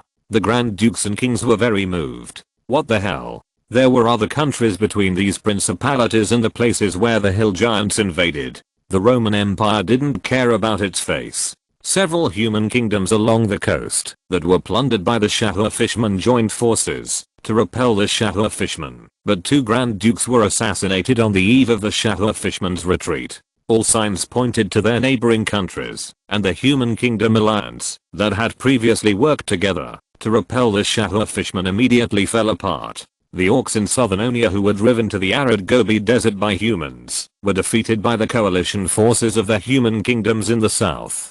They were driven back to the depths of the Gobi Desert. However, they did not know where the green-skinned orcs dug out the descendants of the ancient snakemen and troglodytes. With the addition of the snakemen and troglodytes, the battle between the orcs and the coalition forces of the human kingdoms instantly fell into a stalemate. The coalition forces of the human kingdoms had been forced into an alliance under the threat of the orcs. At this moment, the war situation was stagnant. The previously hidden contradictions suddenly intensified, and the countries in the alliance took the opportunity to stab their teammates in the back. On the contrary, the drow elves who caused all this were much more low-key. After making some noise in the chaos, they immediately retreated to the Underdark, lowering their presence. After the human kingdoms lowered their vigilance, the drow elves, whose presence had decreased, took the opportunity to detonate the second batch of hidden lines and pawns buried in the human kingdoms. After the chaos subsided slightly, the human kingdoms once again quarreled. Even the remote small country of Balan, near the Storm Mountains in the central part of Onia, was affected by the conspiracy of the drow elves. This is what happened. Lodlong, Grand Duke Vinal of Boran, with messy hair and bloodshot eyes, sat on a chair in the reception room on the top floor of the Lord's Hall in Blackrock City, looking at Long across from him with a wry smile on his face. Longen said playfully, "So, your brother killed your father and the first heir to the duchy, and naturally inherited your father's position as the Grand Duke. He also secretly bribed the nobles of the Duchy of Boran, and launched a coup, to drive you out of power. Humans are really interesting." Ryan, who began to deliberately grow a beard, was more calm than before. He said without too much emotional ups and downs, "Those idiots used the reason that His Majesty Vinal violated the nobility code and arbitrarily deprived the nobles of their fiefdoms without reason. They implemented the rights granted to the nobles by the nobility code, and prepared to welcome the third son of Grand Duke Leamington, who also has the royal blood of Boran. The guy who killed his father and brother temporarily governed the Duchy of Boran. But in fact, they are dissatisfied with His Majesty Vinal's trade with Blackstone City and various inclinations and preferential treatments to Blackstone City, which hindered the interests of most of their nobles. A Grand Duke who puts the interests of the nobles first is far more to their liking than a Grand Duke who puts the interests of the duchy first." Longen raised his mouth and looked at Ryan. "Don't act for me, Marquis Ryan. I will definitely stand on your side in this matter. The new successor Grand Duke Leamington doesn't look like a good guy. I won't feel at ease if the Duchy of Boran falls into his hands." Ryan, who was exposed, didn't blush or feel nervous, but Grand Duke of Boran, Vinia, felt a little embarrassed. Vinia sighed and said helplessly, "Thank you very much for your generous help. Now I'm also an exiled Grand Duke. Before taking back the duchy, I think I can only express my gratitude for your help in my own name." Longen grinned, stood up and stretched out his claws to pat Vinia's shoulder, grinning and said, "Don't be so formal. After all, we are old friends. Just come as before. I will help you take back the duchy, and you pay me the land." Vinia smiled bitterly, but he still didn't refuse Longen's proposal. After all, Longen is the only external force he can rely on now. This is his only hope. Patting Ryan on the shoulder again, Longen said, "You should just stay in Blackstone City for the time being. I will ask those nobles who voted to expel you at the meeting to take back their words. If it is convenient, I can also send your filial brother to reunite with your father and others." Although Longen's joke made Vinal feel a little uncomfortable, he still smiled reluctantly when he thought that he might still become the Grand Duke of Leamington. "Then I'll leave it to you." Longen left the reception room, ordered the placement of the exiled Grand Duke, and immediately summoned Scar. "Mobilize the 4th and 5th Corps and speed up the offensive. I want to see the flag of Blackstone City raised in the capital of the Principality of Heaton within half a month." Chapter 162 Attacking the Capital. Artillery position. "What are you doing there? All of you, fire at me. Reserve. Reinforce the right wing. Why the hell hasn't the messenger come back yet?" A sharp whistle from the enemy's direction sounded over the battlefield, causing the Black Rock City soldiers to look up at the sky involuntarily. A fireball emitting a dazzling light streaked across the sky and landed precisely in the Black Rock City position. Above the position, a transparent shield covering a wide range blocked the fireball for a moment, and the fireball with elemental energy was immediately detonated in advance. The brilliance and loud noise of the explosion made people's eyes white, and a sharp buzzing sound echoed in their ears. Corway, who was blown 3 or 4 meters away by the explosion, slowly climbed up with his knees and elbows to support his body, leaning on the ruins beside him, hunched over and gasping for breath, and slapped his head with one hand, which was bleeding. His tightly closed eyes slightly opened, and the red eye stimulated by the strong light could not stop secreting tears. The pupils of his eyes gradually focused under the flushing of the tear gland secretions, but Corway's vision was still shimmering with a layer of hazy white light. Corway reached out to touch his left ear, and only felt a blur of flesh and blood. His handsome face was now completely bloodshot from the back of his head to the base of his left ear. But Corway could not feel the pain at all. The large amount of adrenaline stimulated his brain, making him burst out with unprecedented strength. He drew out the sword at his waist and forcibly broke the head of a soldier of the Principality of Ziton in half. Corway shouted with a hoarse voice, "Fuck, follow me and kill them all."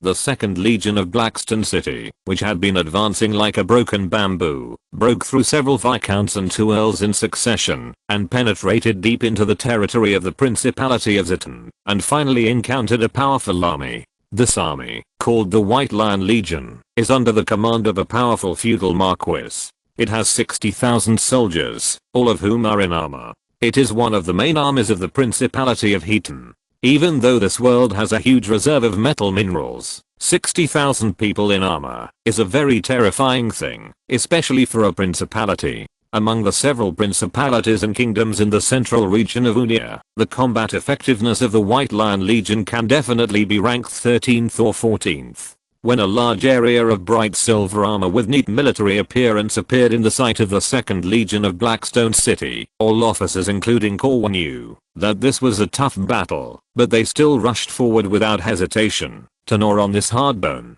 If they can defeat the organization of the White Lion Legion, it will be a heavy blow to the morale of the Principality of Heaton, and the military strength that the entire Principality of Heaton can exert will be reduced by at least 3 points. With less than 30,000 troops, the commander of the corps and several corps leaders took great risks to fight against an elite force twice their size. Even with the artillery, even with the sudden ambush, even with the kobold commander's ability to command and dispatch on the battlefield to the maximum, the 2nd Legion of Blackstone City still fell into a tragic battle. After several rounds of bombardment, the White Lion Legion did not disintegrate, but instead launched a charge and rushed through the range of heavy artillery and the firepower coverage of mortars with their flesh and blood. The two sides immediately fell into a bloody melee. The 2nd Legion of Blackstone City was ordered to practice new weapons such as artillery and mortars, but they did not fall behind in close combat skills. The soldiers of Blackstone City must practice every day, and the training time and intensity are far beyond other forces.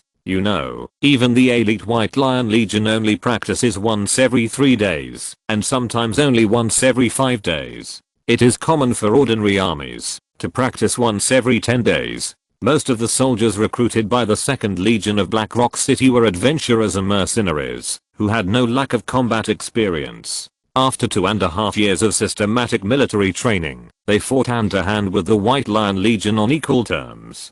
Die. Corway's sword had already been broken by the chopping, and now he swung the two-handed sword he picked up from the ground and smashed the enemy's helmet into a deep pit. Red and white blood and brain matter flowed down the gaps in the helmet, staining the silver-white armor with blood. The effect of hormones had long passed, and what allowed Corway to stay awake in this state of blood loss and exhaustion was his terrible scars. The constant pain from the wounds reminded Corway that he was still alive. He placed the two-handed sword on his waist, fixed the sword with one hand as a fulcrum, and used the power of his waist with the other hand to drive the sword to rotate and slash, forcing the approaching enemies back. Corway looked around, and there were more and more enemies around him, while friendly troops fell one after another in the siege. They still suffered from the disadvantage of numbers. At this point in the battle, the casualties of the corps led by Corway had exceeded 30%. He could clearly feel the rapid decline in morale, and his corps could be defeated at any time.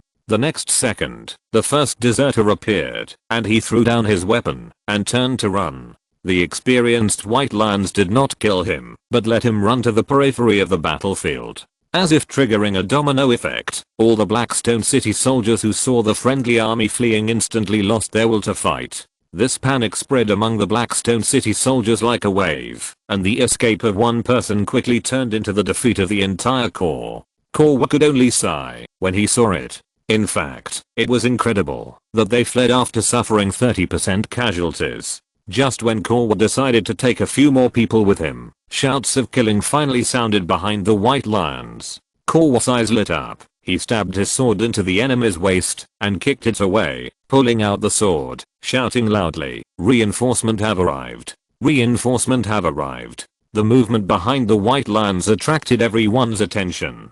Corway took the opportunity to cut down 2 people and continued to shout. The soldiers around Corway also woke up and shouted, causing the fleeing soldiers to stop. The soldiers of the White Lions wanted to return to help, and Corway saw the situation and shouted directly, "The enemy is defeated! The enemy is defeated! The enemy is defeated!" Amid the cheers of the Blackstone City soldiers, the two sides instantly changed their offense and defense. The morale of the Blackstone City side was high, but the White Lions, which suffered heavy losses, went from returning to help to being defeated. The noble officers in the White Lions were so angry that they wanted to vomit blood when they heard Corway shouting. They had never seen such an dishonorable and shameless trick, and they couldn't think of a way to deal with it for a while. They couldn't just shout at the top of their lungs that they were not defeated. Who would believe it if they shouted it out at this time? But the elite is the elite. The chaotic White Lion Legion actually stopped its retreat and reorganized to charge again. But this time, they were no longer facing the human soldiers of the 2nd Legion of Black Rock City, but a monster army composed of dog-headed men, minotaurs, jackals, bear men, and tiger men. The sun above their heads suddenly disappeared, and 5 white dragons flew across the battlefield, spewing dragon breath, and flying over the White Lion Legion to divide the battlefield. A huge red-haired minotaur rushed into the center of the White Lion Legion against all kinds of spell attacks, ignoring the swords and knives that were slashing at him, and swinging his axe wildly. The terrifying force made the weapons that tried to resist the giant axe fall out of their hands or break. After a moment, Sorta, with bloodshot eyes, lifted up a body that was crushed to the point where it was difficult to distinguish. Only the luxurious armor and cloak on the other party could prove his identity. The huge bull-headed beast roared deafeningly, "Those who surrender will be spared." Watching the reinforcement gaining an advantage from afar, a smile appeared on Corway's terrifying face, and then his mind went dark, and he fainted on the spot. The following battle was no surprise. The morale of the White Lions, whose commander had died, dropped sharply, and they were completely at a disadvantage in the battle. Many soldiers of the White Lions laid down their weapons, but were chopped to the ground by the bloodthirsty Blackstone City 2nd Legion soldiers. This made the remaining soldiers of the White Lions give up the idea of surrender, and either died in the battle, or fled in all directions. When Corway woke up, it was already the 4th day after the battle with the White Lions. Extreme weakness and hunger made Corway open his eyes with difficulty. He was lying on a cart, pushed forward by civilians. There were many such carts beside him, full of wounded people with bandages all over their bodies, but the treatment of others was not as good as his, and several people could be squeezed into one cart. Carl saw the adjutant with his head wrapped in bandages beside the cart and asked weakly and hoarsely, "Where are we now?" The adjutant looked back at Carl in surprise. "Captain, you finally woke up." He quickly fed Carl some water and porridge, and the adjutant answered Carl's previous question. "The Lord ordered to speed up the offensive, and Lord Scar is here too?"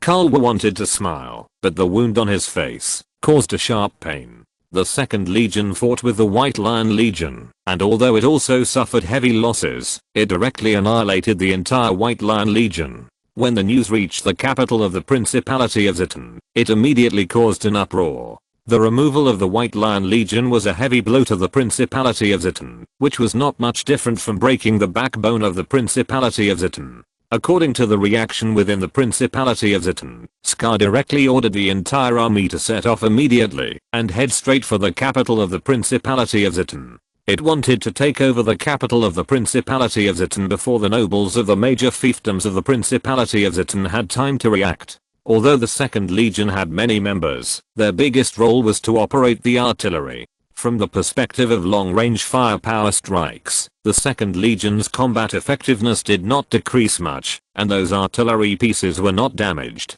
The most powerful military force in the northern region of the entire Hidden Principality was the White Lion Legion. After defeating the White Lion Legion, the entire northern part of the Hidden Principality was as flat as a plane, and Scar led his army straight in. It took another 3 days, and Scar, who was marching at full speed, had already arrived at the capital of the Hidden Principality. At this moment, the defense force of the hidden capital was just as Scar expected, but there were only 5 corps, and they were not fully staffed, with a total of less than 30,000 people. Grand Duke Hidden urgently convened a noble meeting, and asked all nobles to send out their retainers, guards and private armies, to guard the capital together. The panicked nobles rarely agreed, and the nobles' private armed forces all climbed the walls of the capital that afternoon. All the loyal armies were rushing to the capital. As long as they could hold on for 2 days, the nearest legion would arrive, and in turn surround the army of Blackstone City. The nobles in the capital of Zidan prepared many defensive equipment, but their enemies did not rush to attack the city before their reinforcement arrived as they had expected. Instead, they dug a pit several kilometers away. Like the capital of Barlan, the capital of Zidan is located on the richest plain in the country. The terrain here is flat, and it is difficult for the artillery of the 2nd Legion to cross the towering city walls. As the highest military commander appointed by Longan, Scar also knows the principle of artillery very well, and has thought of a solution when marching. It ordered the soldiers to dig soil from the surroundings and pile it together. With monsters such as dog-headed men and minotaurs, the speed of digging soil is very fast. In one night, a nearly 20-meter high earth slope was directly piled up out of thin air several miles away from the city wall. Grand Duke Zidan and a group of nobles looked at the monsters in Blackstone City digging pits and digging soil, and then piling the soil together. They couldn't figure out what they wanted to do, until one cannon after another was pushed up the earth slope. It's a weapon with power comparable to mid-level magic. The nobles who had fought with the Blackstone City 2nd Legion and fled to the capital widened their eyes and exclaimed, and all the nobles looked at them sideways. According to the nobles who fled to the capital, the weapon of the Blackstone City people has terrible power, which can release hundreds of mid-level and above magic attacks at the same time, and does not need to cool down for a long time like the magic crystal cannon, to allow the residual elemental energy to dissipate. The nobles in the capital were skeptical about this. They couldn't believe that there was such a weapon in the world. They thought that the nobles who had fought with the Blackstone City people were just scared. Soon they realized their mistake. Load the ammunition. The soldiers of the 2nd Legion, who had not yet removed their bandages, skillfully loaded the gunpowder and loaded the bullets. Fire. Like thunder exploding nearby, the nobles of the Principality of Hidden only heard a boom and even the ground was shaking.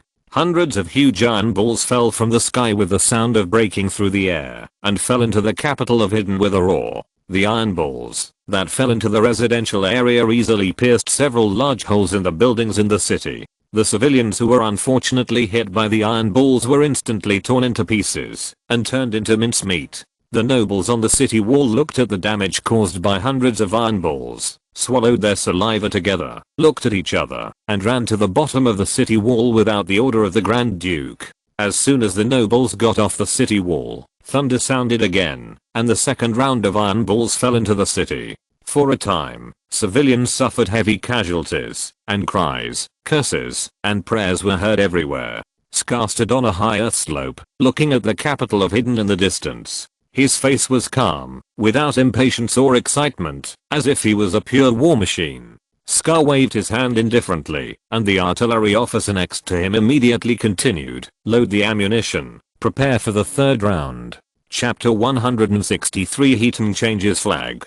The bombardment of Blackstone City has lasted for 6 hours, and the attack method has changed from saturation fire coverage at the beginning to releasing a round of volleys every 10 minutes. The sun has completely set, leaving only the flaming sunset shining on the palace castle covered with silver foil, reflecting a dazzling red light, which is quite eye-catching. The nobles are all gathered in the palace at this time, and the hall used for banquets on weekdays has become a refuge for the nobles. Sir Feller ignored the dissuasion of the royal guards, walked outside the palace gate, and took a few deep breaths of the air full of gunpowder. Even though the smell is pungent and choking, it is much better than staying in the palace crowded with nobles and their families. Subconsciously looking up at the clock tower in the center of the capital, Sir Feller suddenly remembered that the gorgeous clock tower decorated with various exquisite marble sculptures, the clock dial painted with gold foil and gold thread, and the hands inlaid with diamonds had long been turned into ruins in the bombardment, and only half of the tower body stood abruptly in the sunset. Sir Feller silently took out his pocket watch, glanced at the time, and immediately hurried back to the palace gate. 10 seconds later, the artillery of the Blackstone City people was released on time. Thunder exploded, the palace trembled slightly, and caused a burst of exclamations and sobs from the noble women. Sir Feller frowned slightly, and then relaxed again.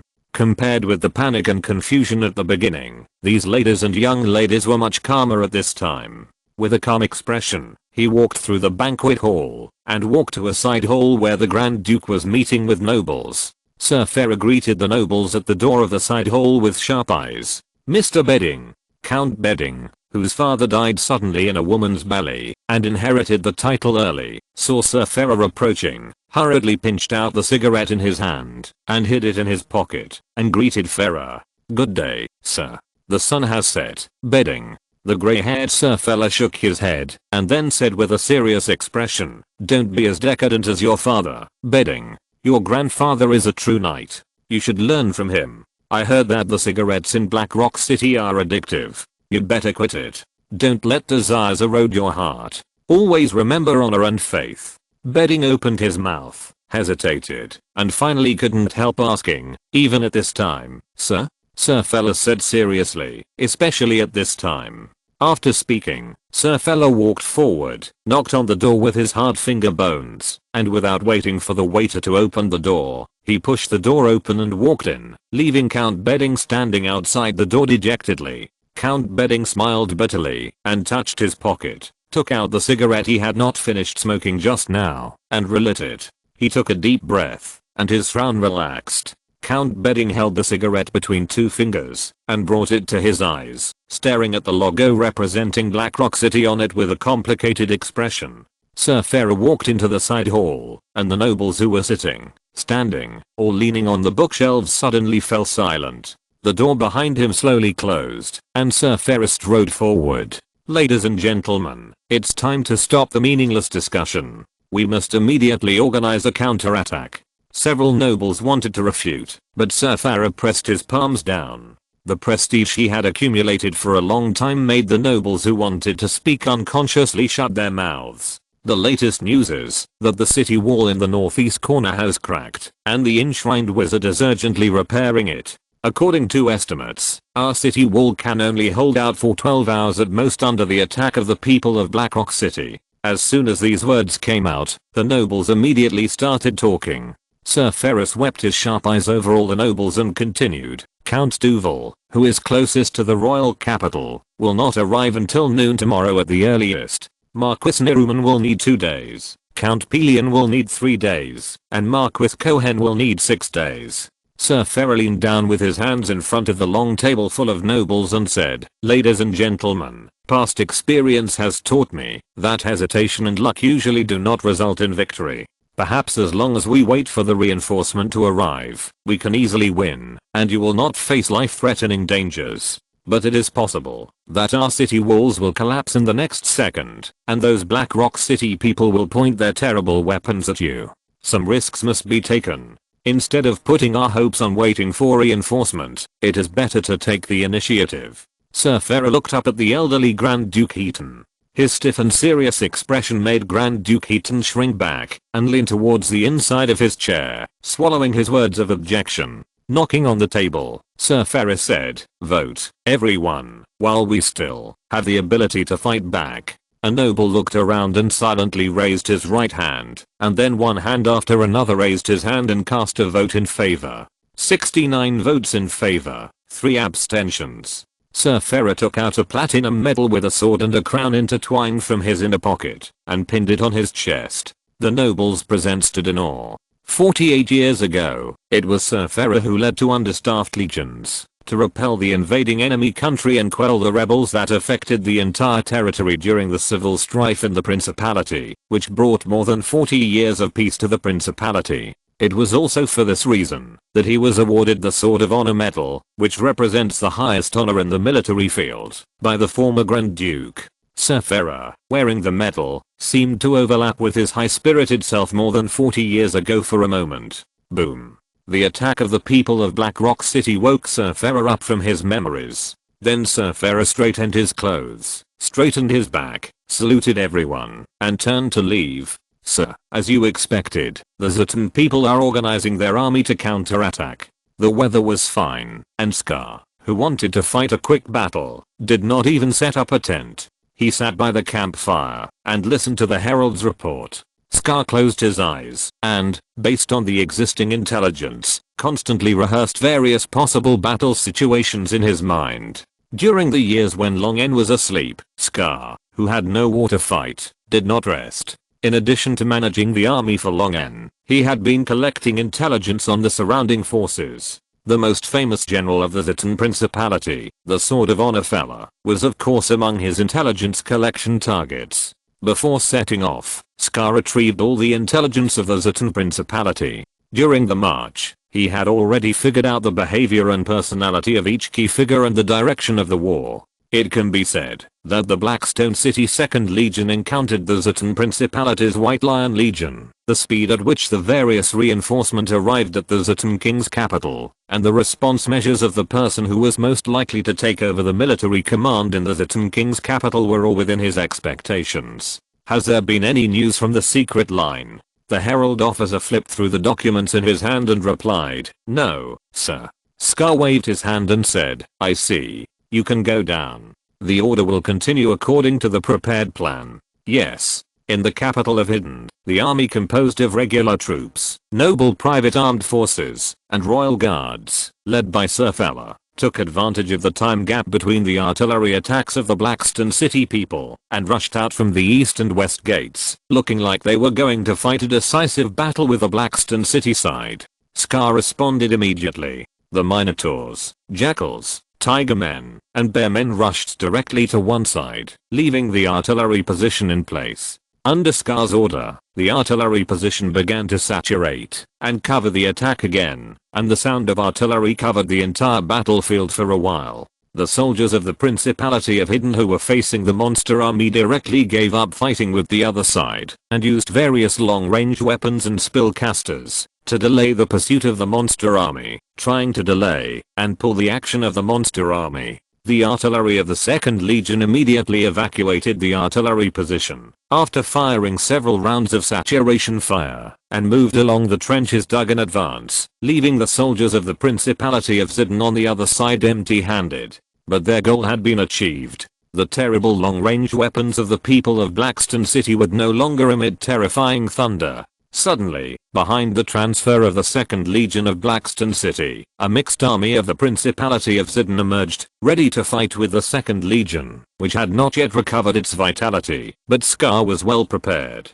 The place where the 2nd Legion evacuated was full of traps dug and set by the dog-headed men. These were the dog-headed men's old business. The mixed army of the Principality of Zitan, who was ordered to rush from the south gate of the royal capital and bypass the rear, immediately suffered a great loss without paying attention. Various traps were triggered one after another, and a large number of soldiers of the Principality of Zitan died in the dark without knowing why. Serfella, who used magic to observe the battlefield remotely, immediately ordered the mobilization of the mage army. No matter what, he had to defeat the human soldiers in Blackstone City who could control such terrifying weapons. Only in this way could they hold on to the capital until reinforcement arrived. More than 200 mages immediately poured out from the north gate. With the blessing of magic, they quickly arrived in front of the artillery position. Some mages had already begun to chant, ready to throw spells into the crowd of Blackstone City troops at any time. At this moment, a violent explosion suddenly came from the ground under the wall of the hidden capital. The strong tremor made Serfella, who was observing the battlefield on the wall, widen his eyes. In the tremor, the wall on the north side of the hidden capital slowly cracked into several deep cracks, and then the cracks expanded rapidly, and finally collapsed in the horrified gaze of the nobles of the hidden principality. The wall collapsed. In the smoke and dust, Serfella immediately understood the plan of the commander of the Blackstone City side. The other side deliberately threw out the artillery troops that he had to deal with as bait, so that he could mobilize the garrison forces in the capital one by one, and then destroyed the city wall by some means. At this time, the capital was empty, and the monster corps that he sent troops to pull had been not far from the city wall. Sure enough, as the city wall collapsed, revealing a huge hole, the monster corps that had been playing the game of chase and escape with the army of the Principality of Zitan immediately turned around and rushed straight to the capital of Zitan, so fast that the army of the Principality of Zitan, which had been pulling the monster corps, had no time to stop them. The soldiers of the Principality of Zitan only then realized that those big guys could burst out at such a fast speed, and the previous pursuit was just a play with them. In the capital of Zitan, first a whole corps of dragon-veined dog-headed men and dog-headed warriors emerged from under the city wall. These short little men made terrifying howls and slaughtered everywhere to create chaos, creating opportunities for friendly forces to delay time. The Minotaurs, Gnarls and others finally arrived, climbed over the ruins of the collapsed city wall, and rushed directly into the city. The high-level mages worshipped by the Principality of Hidden had been sitting still as a reserve force, but now they had to prepare to release spells. Just as the high-level mages were preparing to cast spells, a series of malicious mental powers instantly locked onto them. The white dragons descended from the sky, and instead of competing with the high-level mages in spells, they directly used their bodies to crash into the buildings where the high-level mages were located, forcing the high-level mages to stay away. The scattered high-level mages were targeted by one or two white dragons, chasing after them, and not giving the high-level mages any chance to cast spells. The high-level mages who finally found an opportunity to cast spells would suddenly discover that there was a rare high-level spellcaster level magic scale hidden in these monster legions. Fululis was originally arranged by Longen to prevent the high-level mages from directly targeting the artillery army, but now she played a greater role in the attack. The Principality of Heaton was instantly in a very dangerous disadvantage. The guards were all dispatched out of the city. The nobles even went to the extent of resisting the monster army. One by one, the nobles fell under the grinning of monsters such as minotaurs and jackals. Despair gradually grew in the hearts of the nobles. Suddenly, a noble found that a 4,000-man army had arrived at some point. The nobles were overjoyed and hurriedly let the army into the defense line to fill in the gaps in the defense line. Just when the nobles breathed a sigh of relief, the soldiers on the defense line actually retreated one after another, making way for the monsters. "What's going on?" a court earl asked angrily, and the next second he was cut in half by the jackal's scimitar. "They are soldiers under Count Bedin. Count Bedin is a traitor." Count Bedin, who had already run to a safe place, looked at the slaughtered nobles from afar with a pale face, listening to their screams and curses, puffing on his cigarette one after another, his hand holding the cigarette trembling all the time, and his heart was obviously very uneasy. "What? You still want them to live? Since you have decided to betray, you must betray thoroughly. It is a taboo to waver. The middle-aged woman standing next to Count Bedin spoke calmly. Count Bedin smiled bitterly, threw away the cigarette, but that burned his fingers, and stepped on the cigarette, but viciously into the mud. I know, Countess Rose, I know. After a moment of silence, Count Bedin couldn't help but ask, can you really ensure that I will still be a count in the future, and ensure that I will not be hanged by the Lord of Blackstone City like other nobles? Countess Silver Iris Flower reached out and stroked a strand of hair behind her ear. Of course, my nephew is the Lionheart Marquis of the Principality of Barlin. He has always been on good terms with the Lord of Storms. I will convey your requests to the Lord of Storms. No, you have to call me Lord from now on. The light of dawn finally pierced through the darkness and fell again on this land, covered with gunpowder and blood. The bright red morning sun reflected on the palace castle covered with silver foil, reflecting the dazzling red light, which was quite eye-catching. However, in that light, the things flying above the castle had already become the flag of Blackstone City in the darkness without knowing when. Chapter 164, Storm Duke. The sky gradually brightened, completely illuminating the capital of Hidden. The collapsed city walls and ruins gave off a sense of desolation, but one could still vaguely see the shadow of the city's former prosperity. A huge body that blocked out the sun came from the north and landed on the western wall that had not collapsed. Scar and the leaders of the various corps, who had not expected Longen to come in person, quickly came and knelt on one knee respectfully to salute. Longen said, "Everyone, get up. You did a great job." Scar, who seemed even smaller in front of Longen, bowed deeply and said, "Thank you for your praise, great master. It is our honor to fight for you." As soon as the hidden capital was breached, Scar asked Fiololus to use the ultra-long distance communication technique to report the battle situation to Longen and request support. When the hidden capital was breached, the resistance of the hidden nobles was unexpectedly tenacious. Even with the help of the rebellious insiders, they easily crossed the defense line organized at the collapsed city wall, but the monster core still suffered considerable damage. The nobles and royal family of Zidane brought out hundreds of years of heritage, and various spell scrolls and magic props emerged one after another. A large number of monsters such as kobolds and jackals died under the nobles' money offensive. In order to avoid unnecessary casualties, Scar ordered to stop the assault on the last line of defense of the nobles of Zidane, and besiege them in the palace castle. The next time was to maintain order in the Zidane capital, ordering all Zidane people to stay in the nearest buildings, and not to walk around at will, and to build fortifications at the collapsed walls. The reinforcement of the Principality of Zidane were about to arrive, and they still had several tough battles to fight. Longen looked at the noblewoman and young man beside him. The noblewoman immediately stepped forward to salute with a respectful and decent smile. "Great Lord of Storms, your reputation is as dazzling as the Sunday. Are you Countess Rose?" Longen smiled. "Ryan asked me to express his greetings to you." Rose did not show any nervousness or fear in front of Longen. She showed a nostalgic look and said, "Thank you for agreeing to his ridiculous request. How are the child and Tina now? Please forgive me. I haven't seen them for more than 10 years. Not very well. They were driven out of the capital with Grand Duke Boran, and are now visiting me." Rose bowed to express her gratitude. "The Lionheart family will always remember your help."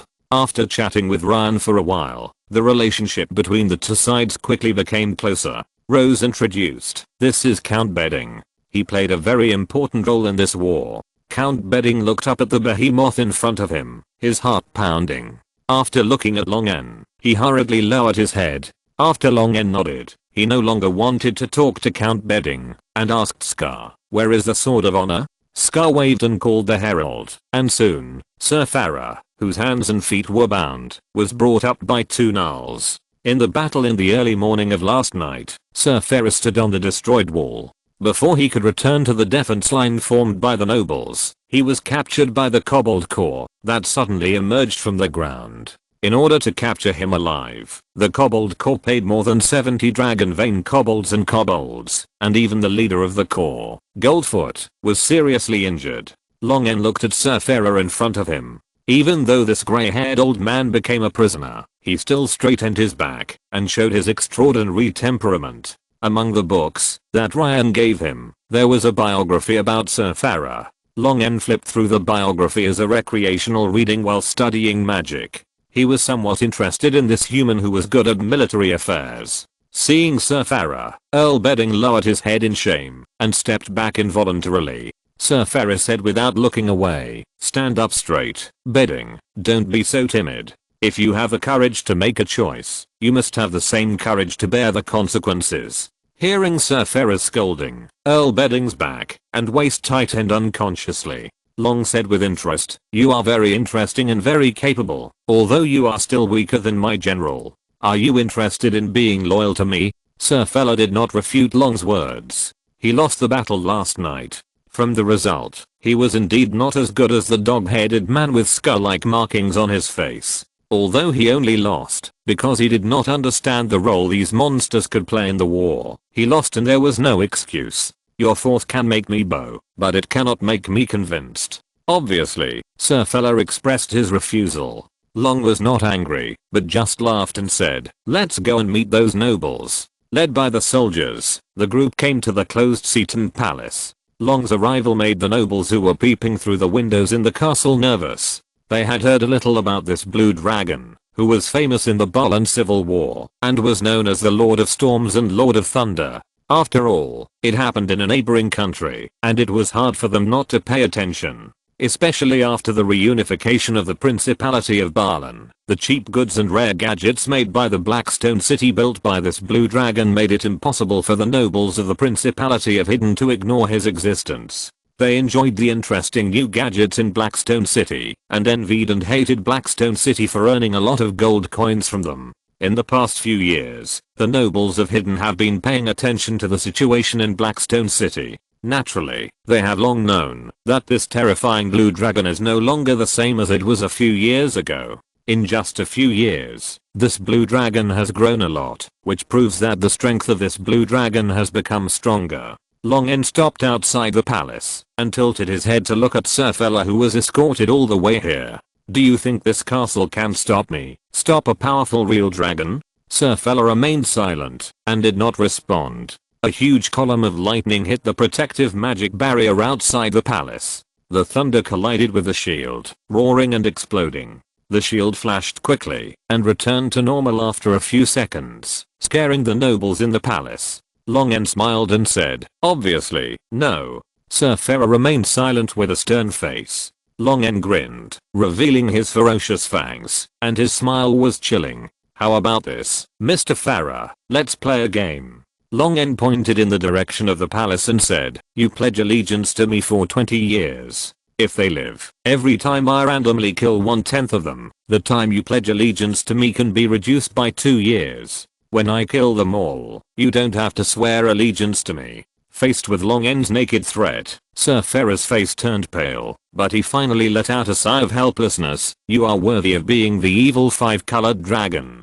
I don't think I have the ability to refuse you." Long N smiled indifferently and had no reaction to Farah's evaluation. In fact, Long N only used those people in the palace as a tool to threaten Sir Farah, but Long N had no intention of really killing those nobles from the beginning. He knew that Sir Farah would definitely agree to his conditions. Sir Farah pledged allegiance to him, and the rest of the nobles and the Hidden royal family knew what to choose. In this situation, where there was nowhere to escape, surrender was their only choice. The entire Onia was in chaos, and there was also a war waiting for Long N and the Principality of Balan. He could not use all his energy to deal with the various loyal armies of the Principality of Hidden. The surrender of these royal nobles and royal families could help him avoid a lot of unnecessary wars. Of course, even if the Hidden royal family surrendered to Long N, there would definitely be many nobles in the Principality of Hidden who would not recognize Long N's rule. After all, Long N would take back their fiefdoms and deprive them of their noble privileges, which was almost unbearable for the nobles. Long N looked at the palace. "Sir Farah has chosen a wiser path. I hope you will not do anything stupid. If you surrender to me now, I can still forgive your crimes." After Long N finished speaking, a fierce quarrel broke out in the palace, and there were even explosions. It seemed that a conflict had broken out and someone had used magic. After a while, the protective magic barrier of the palace slowly dissipated. The gate opened from the inside, and the embarrassed nobles walked out of the gate one by one. The last one to walk out was the elderly Grand Duke Zitan, who was holding the crown in his trembling hands, and supported by the second Prince of Zitan. In the complex eyes of the nobles, Grand Duke Zitan broke free from the hand of his second son who killed his brother, and forced him to hand over the crown, and walk towards the terrifying blue beast step by step. Grand Duke Zitan walked along tremblingly, holding the crown above his head with both hands, and tears actually flowed from his old face. Long N rolled up the crown with the tip of his tail, and brought it to his eyes to take a look. Then the magnetic field turned, and the magnetic force squeezed the golden crown inlaid with gems into a ball. The crown is not needed. I already have one. The nobles raised their heads. The crown on Long N's head was composed of 5 sharp obsidian dragon horns. It shone with cold light under the sun, and it was so majestic that people dared not look directly at it. The crown was kneaded into a ball by Long N. Grand Duke Zitan, who still kept his hands raised, was stunned for a moment. His chest rose and fell violently for a while. Suddenly, he fell straight to the ground with his eyes wide open, and he stopped breathing. The residents of Zitan capital, who were ordered to stay in the building and not go out, were suddenly driven to the street by the monsters from Blackstone City. The dense crowd of people rushed to the central square driven by those terrifying monsters. In the central square crowded with Zitan people, Long N fell from the sky and landed on the high platform prepared in advance. He glanced at those eyes that looked at him with fear, hatred, and disgust, and Long N didn't care. He thought he would have some sympathy and guilt for those innocent people affected in the war, but Long N was expressionless at this time, without any extra emotions. Long N spread his wings and looked at the crowd below. From now on, the land of the Principality of Zitan belongs to me, and you will become my subjects. The Principality of Zitan has become history. A new kingdom will be established on this land, the Kingdom of My Lord of Storms. Extra. The first and second legions have conquered the capital of the Principality of Zitan. The Lord has announced the founding of a kingdom. Extra. Give me a copy. Give me one too. On a large white paper with words and pictures printed all over it, and the Blackstone Weekly logo in the corner, a huge headline Zitan has become history. The Lord of Storms has founded a kingdom. Was printed in extra large font, occupying an entire page. The news department and newspaper established and issued by the Lord's order are no longer new things in Blackstone City. Any permanent citizen of Blackstone City is accustomed to the existence of newspapers. After work, Blackstone citizens who generally recognize some words and can read and write are not stingy about spending 6 copper coins to buy a copy of Blackstone Weekly. For most citizens of Blackstone, 6 copper coins is only a quarter of their daily salary, but it allows them to learn about the interesting things that happened in the entire Blackstone City, even in the entire Berlin or other countries in the past week. Some businessmen, officials of the Lord's Hall, mercenaries, etc. with richer family backgrounds will also buy some other types of newspapers for entertainment, such as Blackstone Business Daily and Pink Lady. It can be said that reading newspapers has become one of the most common entertainment activities for people in Blackstone City, and it has also spawned a series of related industries, and the newspaper boy selling newspapers is one of them. At this time, the streets and alleys of Blackstone City are echoing with the excited shouts of newspaper boys. The Blackstone Weekly affiliated with the Lord's Hall is not like other second-rate newspapers that are randomly published. It rarely publishes extra editions. Every supplement will only be a major event that is eye-catching enough, so the supplements sell exceptionally well. Moreover, this time the Lord's Hall also directly ordered that all the printed newspapers of this supplement will be handed over to the publisher for free, which greatly reduces the cost of the publisher. When the publishers sell it to the newspaper boy, the wholesale price is only half of the usual price. With more money to earn, the newsboys shouted even harder. The explosive headlines and summaries shouted out by the newsboys attracted people to rush to buy the newspapers, and in an instant, they snatched up all the newspapers in the hands of the newsboys. Those who didn't buy the newspapers were eager to surround the people who had the newspapers. Look at what's written on the newspaper. The people who bought the newspapers first took a look at the eye-catching headline that took up the entire page, and then excitedly spread out the folded newspapers. According to the order of the Lord, on the 4th of this month, the 2nd Legion will set off for the border of Boran to fight against the Principality of Hidden, which has violated the interests and security of our ally, the Principality of Boran, under the command and dispatch of the military commander-in-chief, His Excellency Scar. The 1st and 2nd Legions quickly counterattacked and occupied the capital of the Principality of Hidden in just 9 days and 9 nights. The royal family of the Principality of Hidden, on behalf of all the nobles of the Principality of Hidden, handed over the Grand Duke's crown, which symbolizes the ruling power of the Principality, to the Great Lord of Storms and formally surrendered. The Great Lord of Storms delivered a speech in the capital of Hidden, and announced the establishment of a country as the caravans moved. These newspapers were also spread, and immediately caused a sensation in Boran and the surrounding countries. It was hard to find a newspaper on the market, and a newspaper could even be sold for 16 gold coins. Chapter 165 Lathronis's Warning. A huge blue dragon flew over Blackstone City. The citizens of Blackstone City looked up at their lord with reverence, waving the newspapers in their hands to the sky and shouting enthusiastically. Most of them did not understand what benefits and effects the occupation of a principality would have on the lower class civilians like them. They only knew that they lived much better under the rule of the Lord than before, so they loved and worshipped the Lord. When the Lord won a battle, they felt happy from the bottom of their hearts, and were proud of it. Every time Long N flew over the territory, he would deliberately lower his flight altitude, which would not only allow the citizens to get close to him, the Lord, eliminate their fear of the real Dragon Lord, increase their sense of belonging, but also allow Long N to enjoy the cheers and praises of the citizens. Long N, who was less than 30 meters above the ground, lowered his head slightly, his pupils focused, and saw the big words on the newspapers, waved by the cheering civilians. "You got the propaganda work done so quickly?" Old Haddo's reaction is very sensitive. Long N smiled, did not stop in Blackstone City, and flew directly back to the dragon's nest. This trip only lasted 1 day. Long N asked the ancient golden dragon Aluolan to look after the territory for 1 day in advance. Now the nobles and royal family of the newly occupied territory of Zitan King's capital have surrendered, and are temporarily under strict supervision,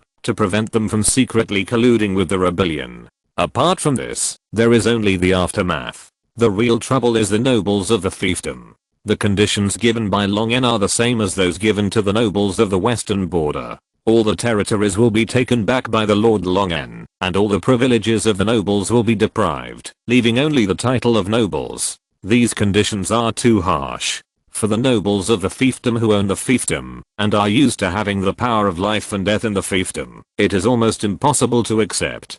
Except for the nobles of the northern border of Zitan who were killed, and some small nobles next to the royal capital of Zitan, the rest of the nobles of the fiefdom either remained silent, and did not express their opinions, or directly served several Marquesses who oppose Long N's rule. The northern and central regions of the Principality of Zitan have completely fallen into Long N's hands. He only needs to divide the administrative districts, and send officials to form the Lord's Hall to truly control those lands. However, 2 Marquesses in several provinces in the east, south, and west have announced that they support the royal collateral of the Seton royal family as the Grand Duke, and another Marquess has declared autonomy and independence, and gathered a large number of small and medium nobles, which is actually secretly accepting the olive branch thrown by the neighboring country. In order to pacify these troublemakers, Long N's army has to be stationed in the Seton capital for the time being. Long N completely handed over administrative affairs to his subordinates such as Old Hadda, and just waited for them to discuss the results, and submit a report, and then sign the report.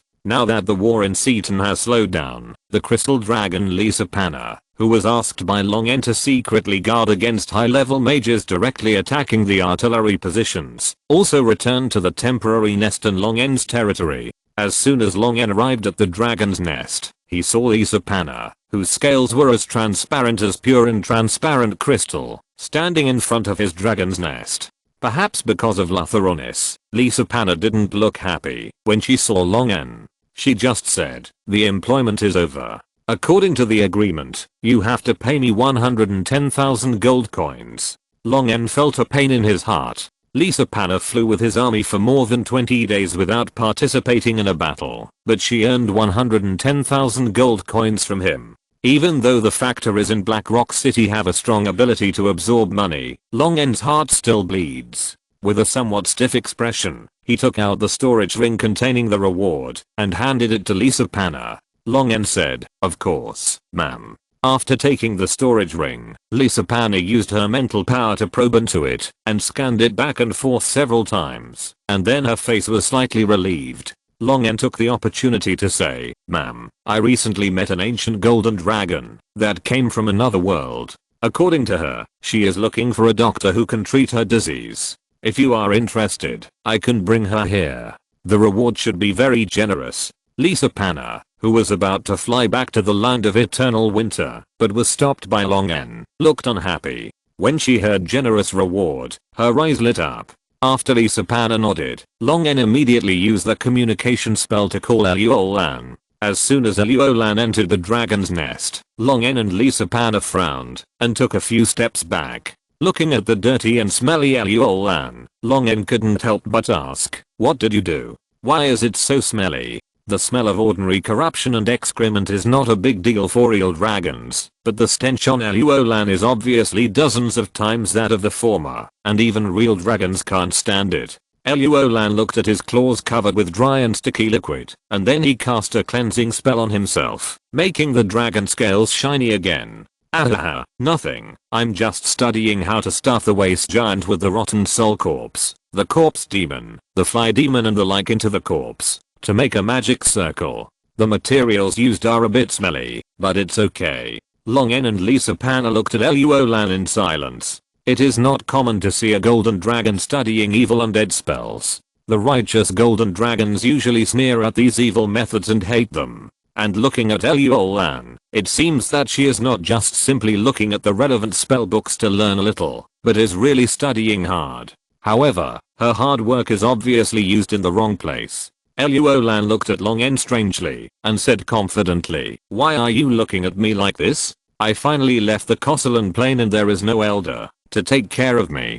Can't I have some hobbies?" After that, Eluolan looked at Long N warily. "You won't go to complain to that person again." Long N. Adjusting his mentality, Long N introduced Lisa Panna to Eluolan so that the two patients and doctors could see each other face to face. Lisa Panna took a look at this abnormal golden dragon and asked about the manifestations and symptoms of her disease. Eluolan repeated what she had said to Long N before about infertility. Infertility? Lisa Panna gave Eluolan a full body examination in confusion. Various spells flashed, and the confusion on Lisa Panna's face became deeper and deeper. She used all the spells she knew, but still couldn't find the problem. Lisa Panna said, "You are very healthy, much healthier than ordinary real dragons, and your reproductive system is completely fine. Maybe the problem lies with your spouse." Eluolan said, "I see. It's not my problem." Lisa Panna didn't want to give up this generous reward and continued, "You can ask your spouse to come and have a checkup together."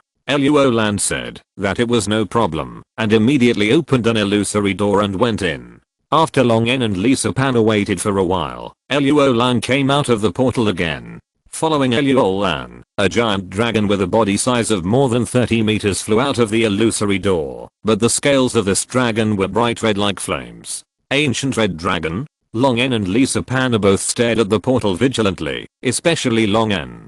His dragon nest was full of treasures. The kind crystal dragons and gold dragons would not covet his treasures, but the red dragons at the ancient dragon level were different.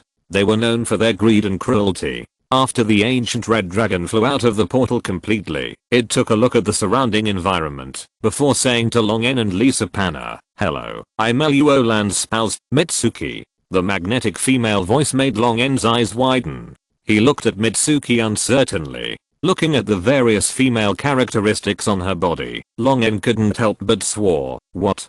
Two females?" Eluolan snorted in dissatisfaction. "What? Discrimination against lesbians?" Long N was silent for a while, and he had a new understanding of Eluolan's brain. She really should see a doctor, but not a gynecologist, but a neurology doctor. There is no discrimination, but has no one told you that two females can't reproduce offspring? Eluolan frowned. "No one told us. I asked the elders in the tribe, and they just flew away without saying a word." Long N. If my offspring had a bad thing like you, I would fly away directly in my place. Long N looked up at the sky speechlessly. Lisa Panna was silent for a while, but she still explained to Luolan and Mitsuki why females could not reproduce offspring, and finally gave a solution. One of you uses the transformation technique to transform into a male, maintain the transformation technique for at least half a year, and then mate, and you can reproduce offspring. Long N, who was listening, sighed with emotion. He really deserves to be a dragon. He really plays too much. Luolan asked with a tangled face, must I completely transform into a male, including the reproductive system? Lisa Panna said numbly, of course. Otherwise how can I produce the seeds of life that can impregnate females? But can we still be considered lesbians in this way? That's none of my business. Please pay the bill. Lisa Panna took the reward from Luolan and immediately turned around and left Long N's dragon nest, not wanting to stay here for half a second. After solving the problem of Luolan and Mitsuki, Long N quickly sent them out of the dragon nest like a plague god. Back on the treasure pile, Long N breathed a sigh of relief. Just as he was about to lie down, he felt a familiar dragon's might. Kirelia, with a well-proportioned and beautiful body and silver white scales, walked into Long N's nest with an elegant step. Ms. Lisa Panna left. Long N nodded. There was a little problem, so she left in a hurry. Kirelia folded her wings and squatted, and her slender dragon tail circled in front of her, looking at Long N with a complicated expression. When they first met, Long N was only 8 meters tall, but only 4 years later, he had grown to a terrifying 22 meters. Stronger than an ordinary adult dragon, while she and Pan had only grown from 7 meters to more than 8 meters in the past few years. For most true dragons, Kirelia and Vidalpan's growth rate is slightly faster. After leaving the extremely fast-growing dragon stage and young dragon stage, the growth rate of true dragons will slow down. Long N is a pure alternative among alternatives. Long N looked at Kirelia, who looked particularly petite in front of him, and felt a little embarrassed for a while. This was the first time the two had met since he woke up, and they were still alone. Since the Underdark, Long N could clearly feel Kirelia's special feelings for him, which was much clearer than when they communicated with the super long distance communication technique before. But until today, neither of them had broken the window paper. Long N had never even touched the hand of the opposite sex in his previous life. The most intimate behavior he had with the opposite sex in his 2 lives was that he was almost violated by the evil god. He really didn't know how to start. After coughing twice to break the awkwardness, Long N asked, "Why did you come here specially? Is there something going on? Can't I come to see you if there's nothing going on?" Kirelia was always elegant and decent, but this time there was a hint of resentment in her tone, which made Long N a little overwhelmed. Seeing that Long N was at a loss, Kirelia did not pursue it anymore and said seriously, "My father sent a message that a blue dragon of the ancient dragon level broke through the sea defense line of the Silver Dragon clan and is heading towards Onia. The elders of the clan are trying to intercept it, but you must be prepared for the worst." Long N frowned slightly, then slowly relaxed. "Don't worry, there is an ancient golden dragon temporarily staying in the territory now. If it comes to that, I will ask her to help." The female golden dragon named Lauren? Kirelia pretended to be calm and said, "It's better to see her in and out of your nest often." Long N hurriedly explained, "Ah, you mean that ancient golden dragon likes the same sex?" Kirelia was shocked. Long N nodded, "Yes, and her spouse is here too. Maybe we can ask the ancient red dragon for help." Kirelia shook her head solemnly. "No, the ancient red dragon can't help you, and even the ancient gold dragon can hardly help you. The reason why the ancient blue dragon was able to break through the defense of the silver dragon clan is because he has the protection of his majesty Shiamat." Hearing this, Long N frowned instantly. Kirelia continued, "The ancient blue dragon is a fanatic believer of his majesty Shiamat. His majesty Shiamat may have blessed the ancient blue dragon, and it is more likely that he will come briefly as a carrier. My father means that if necessary, you can ask his majesty Bahamut. The faith of the real dragon is extremely shallow. Most of them are just pan believers or ordinary believers. They only respect the dragon god, rather than believe in it. If not, the dragon clan is spread all over the world and is extremely powerful, and the 5-colored dragon queen and the platinum dragon god would not still be medium level gods. The dragon god's fanatics are extremely rare. Fanatics usually receive the dragon god's special attention, and they are trained to continuously advance and grow until they become his helpers. It can be said that every fanatic is very precious to the dragon god, but this time Shyama did not hesitate to risk losing an ancient dragon level fanatic to kill him, which shows how much he hates him. With his attitude, he is very likely to do it himself. Long N also understood what Lutheranos meant. If things can't be done, let him abandon the territory immediately and ask for refuge in the platinum dragon god's divine domain. If Shyama really descends as an ancient dragon, it can't be solved by asking Baphomet to grant power. Long N is too far behind the ancient dragon, and the divine power he can carry is naturally far behind. Long N nodded solemnly. Please express my gratitude to your father on my behalf. I will consider it carefully. Corellia looked at Long N worriedly, turned around and walked out of the nest, and suddenly turned back. After walking 2 steps, Corellia's blood rushed to her face, and she felt hot. Her silky ribbon-like wrinkles swayed gently, and the scales of her visor stretched out a little. What do you think about the meaning of life and the philosophy of thought?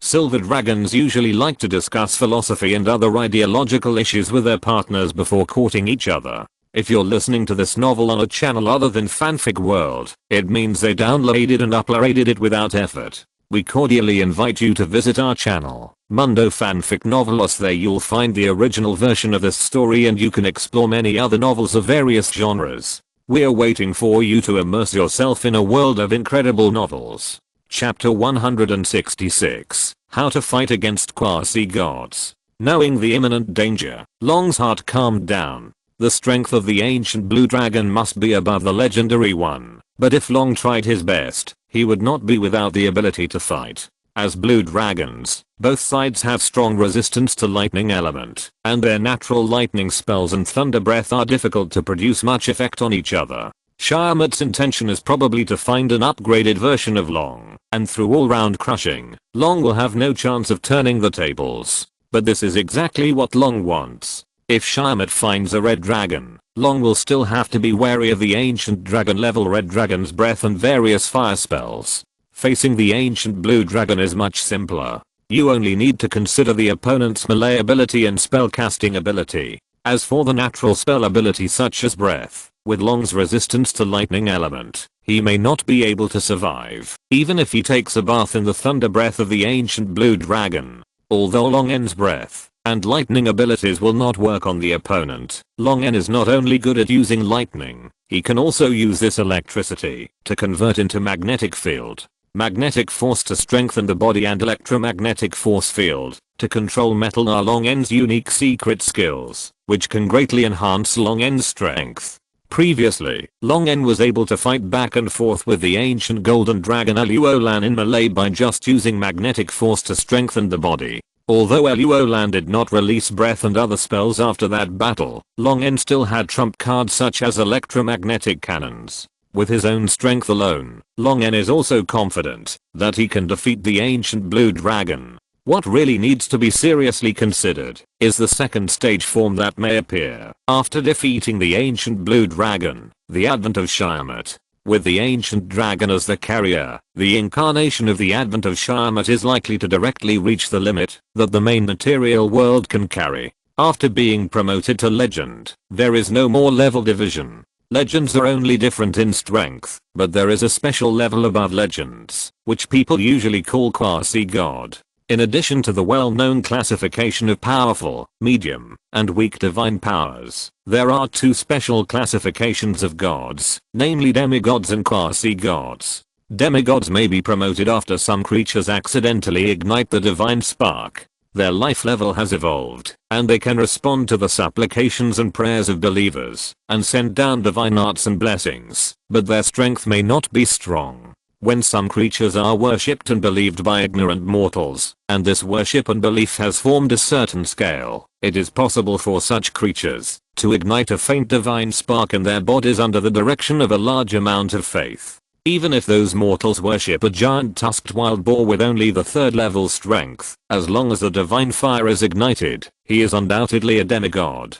But quasi-gods are different. After being promoted to legends, quasi-gods continue to improve their strength, break through the limits of mortals, and obtain the life level of the possibility of being promoted to gods. Quasi-gods carry the power of destroying the world with every move, and are very easy to be worshipped as gods by ignorant people, and then ignite the divine fire. It can be said that, as long as the quasi-gods are not dead, they are likely to be promoted to new gods, which is also the meaning of the term quasi-gods. Once they exceed the level of quasi-gods, they will be immediately rejected by the rules of the main material world. Therefore, the power brought down by Shyamut can only reach the level of quasi-gods at most. Long N's goal is very clear, to defeat the quasi-gods. After sending Kirillia away, Long N quietly curled up in the gold coins, thinking about everything that could be achieved in the short term, and would help him defeat the quasi-gods.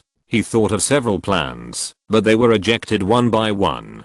Quasi-gods are already above mortals. Some ordinary methods that Long N can think of are difficult to threaten enemies at the level of quasi-gods. Long N, who was half buried in the gold coins, slowly raised his head, and the gold coins and gems slid off his scales. His huge body shook off the treasures, stuck between the scales, and Long N walked out of the nest. Although he couldn't think of a solution yet, Long N could solve the hidden dangers in the territory first. Long N spread his wings, and flew to the rebuilt prison where the invading 5-colored dragons were imprisoned. At the foot of the Storm Mountains, a huge prison had been built at some point. The prison was built of huge stone slabs, and the details were decorated with rough, but charming dragon sculptures, with a majestic and cold style. This was Roland's masterpiece. This ancient golden dragon with a bad mind, was actually a relatively good architect. In order to make up for the cave that Long N had destroyed to imprison the 5-colored dragon, Roland took the initiative to build a bigger and better prison for Long N.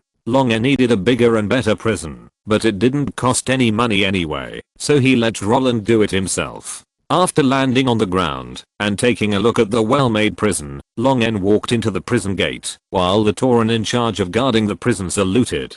As soon as he entered the gate, Long N twisted his neck uncomfortably. Although the prison was ventilated and dry, the magic power was thin, which made Long N feel a little uncomfortable. When Luolan designed the prison, he specially arranged a magic exile array covering the entire prison. This array can gradually reduce the magic concentration of an area, until the area becomes a magic vacuum state. The real dragon imprisoned in such a place will slowly be drained of magic in the body.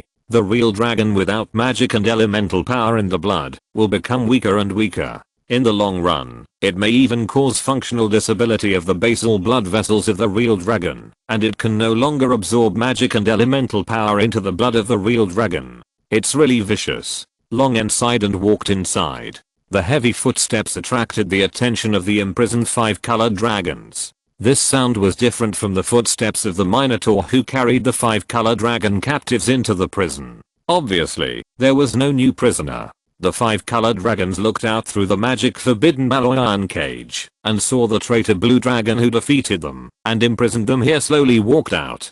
As soon as Long N appeared, all the 5-colored dragons immediately showed hostility and hatred to him, but there was also a hint of fear in this full hostility. How does it feel to be a prisoner? Long N's words with a smile echoed in the prison, making the 5-colored dragons gnashing their teeth in anger. Regardless of whether Long N can find a way to defeat the quasi-god in the end, these 5-colored dragons are always a group of unstable factors. If these 5-colored dragons run out when Long N is fighting the ancient blue dragon, it will also be a big trouble. It is difficult for them to intervene in the battle between Long N and the ancient blue dragon, but they can disgust Long N by destroying Long N's territory and slaughtering Long N's people, distracting Long N's attention. In addition to the gift brought by Luolan's apology, Long N has a total of 24 5-colored dragons at least above the level of mature dragons imprisoned here.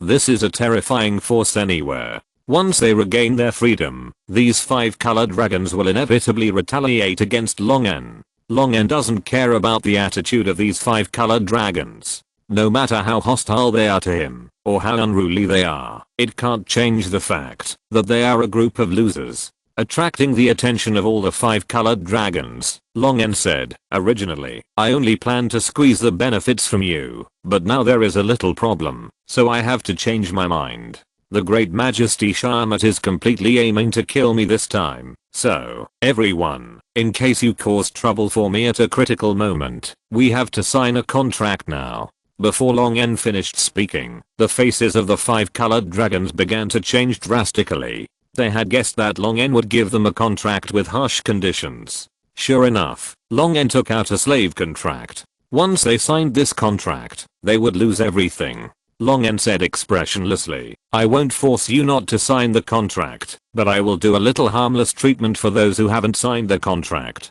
Please forgive me." A black dragon asked gloomily with a skeletal face. "I don't know what this harmless treatment means." Long N showed his fangs, which was chilling. Friends who want to see it can try it. Long N's expression made the 5 colored dragons with weaker strength and who were beaten more severely tremble unconsciously, and the 5 colored dragons with stronger strength also looked away unnaturally. In the end, under Long N's threat, all the 5 colored dragons signed the contract. True dragons are arrogant, but that is for other species. If they really have to become subordinates of more powerful true dragons, the true dragons will not have too much resistance. After all, if they don't agree, they will lose their lives. Dignity and life are still a good choice. The 5 colored dragons who signed the contract still had a little expectation in their hearts, hoping that a stronger 5 colored dragon would take action to deal with Long N, or that His Majesty Sharmat would do it himself. As long as Long N died, they would immediately regain their freedom. Seeing the contract dissipate, Long N nodded and operated the magnetic field to remove the magic forbidden alloy chains and cages that bound the 5 colored dragons. After arranging this group of powerful 5 colored dragons, Long N immediately prepared to leave. All these 5 colored dragons were arranged by Long N in Blackstone City to guard against the attack of the 5 colored dragons on his behalf. More than 20 mature dragons and old dragons could probably stop even an ancient dragon. Long N himself was thinking for a long time and preparing to go to several places. After careful consideration, these places might bring him great help. Under the gaze of the dejected 5 colored dragons, Long N flapped his wings, burst out with terrifying speed, and flew straight to the north. Through the acceleration of electric current and magnetic field, Long N's current speed far exceeds that of ordinary real dragons, and can be comparable to the ancient dragons that are best at flying among the real dragons. Even when the current is overloaded and the magnetic force is strengthened, Long N can burst out with even more terrifying speed. All the way to the north, the scenery along the way kept running behind him in Long N's eyes. Abandoned farmland, desolate towns, refugees surging like tides, wars of all sizes. Since the Drow elves launched their conspiracy, the civil strife in human countries has lasted for nearly a year. Countless soldiers died in the war, but more refugees died of plague and famine. Flying over various scenes like purgatory on Earth, Long N couldn't help but frown. Even though the Drow elves have a long life as immortals, the conspiracy calculations of dozens or hundreds of years are too long for them. What is the purpose of the Spider Queen who spent so much effort? Before he could think about it, Long N had already arrived over the Roman Empire in the northeast of the Ionia continent. Perhaps because of the war, many air patrols riding silver-winged giant eagles were wandering in the airspace of the Roman Empire. We'll be there soon after passing through the Roman Empire.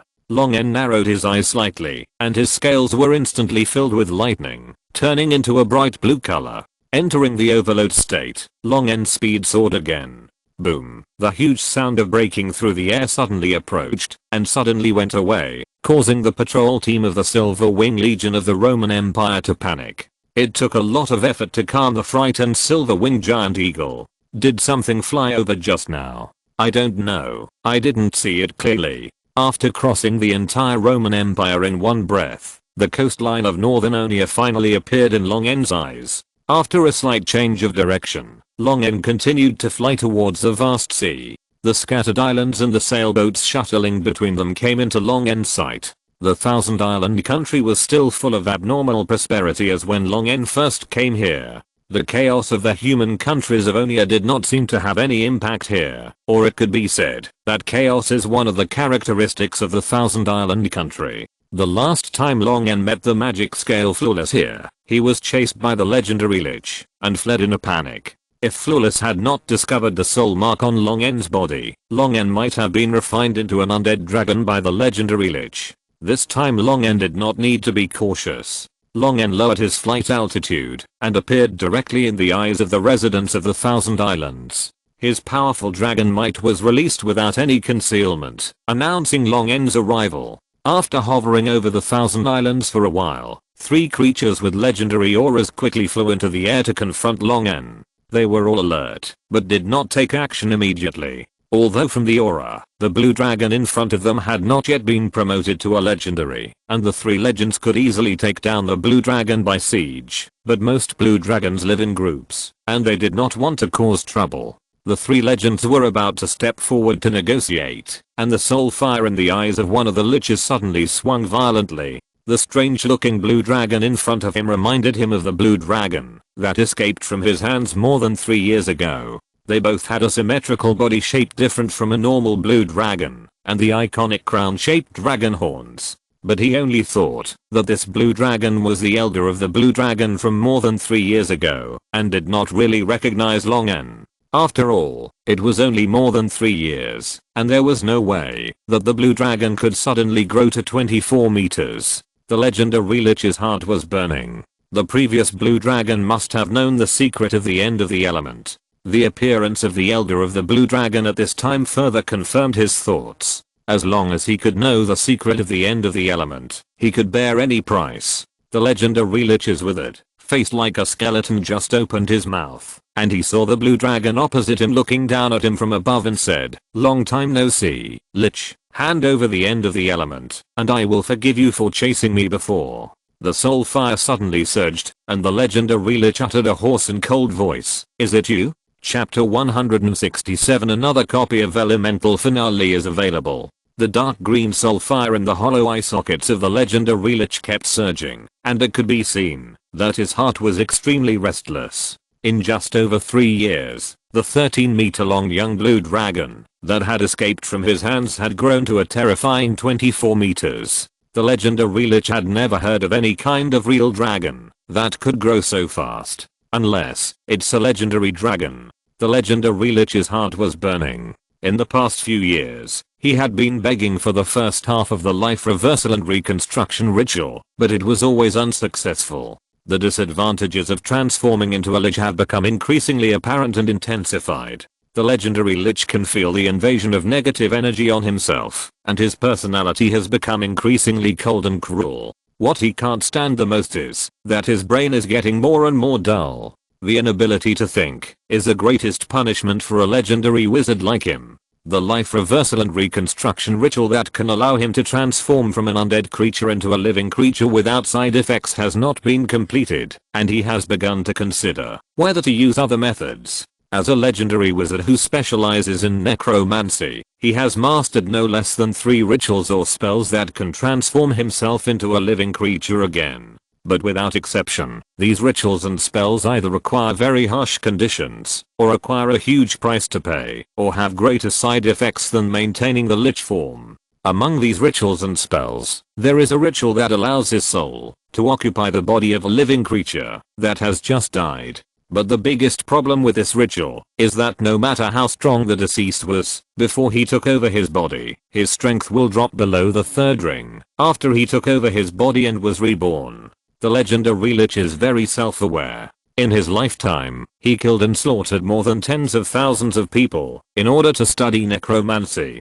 The most important factor in his promotion to legend is of course his extraordinary talent, but the tens of thousands of corpses laid at his feet also account for a large proportion of it. His enemies and mortal enemies are all over Onia and Runia. Once he loses his power, I don't know how many people will be eager to find him and cut him into pieces. But if the object of the possession is a real dragon, these problems will be solved. Even if his strength dropped after his rebirth, the real dragon's body and his innate instinctive spells and breath can give him enough self-protection power. Moreover, the real dragon has a long life, and has almost unlimited growth potential. As for the revenge of the dragon clan, as long as he hides in the other dimension, who can find him? Especially the blue dragon in front of him is growing so fast. It is very likely to be a legendary dragon. At least it is a different dragon with strong bloodline and extraordinary potential. The legendary lich's brain, which was eroded by negative energy, became rigid, making it difficult for him to think more. Desire filled his consciousness, making him make a direct choice. The combat consciousness honed by the legendary lich during his lifetime made him instinctively quickly bless himself with beneficial status spells such as Mechanized Mind, Swift Casting, Mana Reflux, and Mana Shield. At the same time, he raised his skinny left hand like a skeleton, and the ring worn on the finger bone instantly released dozens of negative energy rays with a decadent atmosphere, and flew towards Long En. The sudden rise of the legendary lich startled the other two legends hovering beside him. Although they had reached an agreement to jointly rule and manage the Thousand Islands, they actually had their own thoughts, and were involved in dirty deeds. Judging from the conversation between the legendary lich and the blue dragon, this should be a personal grudge between them. There was no friendship between the two legends and the legendary lich, and they had no intention of interfering. They did not want to offend a powerful blue dragon for nothing. The two legends quickly retreated and watched the show from a distance. Long En's eyes condensed slightly, and he vibrated his wings, and turned to avoid the decay rays that were flying straight at him. However, dozens of decay rays immediately turned back, after passing Long En, and flew to Long En's back. What a strong control ability. It turns out that those who can be promoted to legends are not simple. Long En saw that the legendary lich was already staring at him, and preparing to cast a spell. So he saved time and stopped dodging. The electrical energy of his physical energy was instantly stimulated, and a layer of ball lightning spread and surged, colliding with the decay rays. Lightning is a kind of positive energy, and the weakened rays composed of negative energy melted immediately when they came into contact with it, just like ice and snow meeting the sun. The legendary lich's keen intuition caught the breath of danger, and he took out a holy badge inlaid with diamonds from his arms without hesitation. The next moment, a terrifying column of lightning breath shot out from the expanding thunderball, and arrived in front of the legendary lich in an instant. Just before it was about to hit the legendary lich, the diamond inlaid on the badge in the legendary lich's hand shattered into powder and scattered, and the legendary lich was shrouded in holy light, and turned into an illusion. The breath of thunder swept across the legendary lich's waist, but it went straight through his body, unable to cause any damage to the legendary lich, as if the two were not on the same layer. The legendary lich, shrouded in holy light, was burned by the holy light and bursts of black death came out, but under the blessing of the mechanized mind, the legendary lich just stayed in place with a cold look, ignoring Long En's attack, and quickly took out one by one from the storage ring the prepared spell materials. Light of holy blessing. Long En raised his eyebrows. This divine spell can make the recipient temporarily in a superposition state of the main material world in the heaven mountain plane, making the recipient immune to all damage from the main material world, and at the same time unable to release attacks. Such rare divine spell items are available. The legendary wizard's family is really rich. Long En licked his lips. Knowing that the attack was ineffective, Long En still tried it, but it went directly through the body of the legendary lich like the previous breath. The legendary lich coldly calculated the remaining time of the holy blessing light, and the spell casting materials in his hand were ready. In the heaven mountain plane where the legendary lich was located, which overlapped with the main material world, a densely packed illusory human-shaped light and shadow with wings on the back suddenly emerged. These were the holy spirits serving the gods in the heaven mountain plane. They sensed the evil aura emanating from the legendary lich. The legendary lich calmly maintained the mana shield, and the chanting in his mouth continued. The attacks of the holy spirits caused large ripples on the mana shield, but they could never break it. Until a humanoid celestial creature with 6 wings on its back emerged not far from the holy spirits, and a powerful celestial creature blew a solemn and sacred horn. The legendary lich decisively withdrew from the protection of the holy blessing light in advance. Long En immediately attacked fiercely, and the gorgeous robes of the legendary lich flashed slightly. The legendary lich under Long En's claws instantly split into 2 identical ones. In the time when Long En raised his claws and swung them down, the 2 immediately split into 4. In just a few seconds, hundreds of legendary liches split in the sky, flying up and down, disturbing Long En's vision. Interesting. Long N's dragon eyes swept over, and he was completely unable to distinguish the true form of the legendary lich. With a chuckle, Long N simply locked all the legendary liches in the magnetic field he released. Boom. Lightning flashed, and hundreds of lightning snakes like a forest of lightning blasted out, and all the phantoms of the legendary liches were instantly shattered, and the world suddenly became clear and nothing was left. Long N turned his head suddenly, and saw the legendary lich who had withstood Long N's lightning, and was still flashing with arcs on his body, pointed his finger at him, uttering evil and majestic syllables.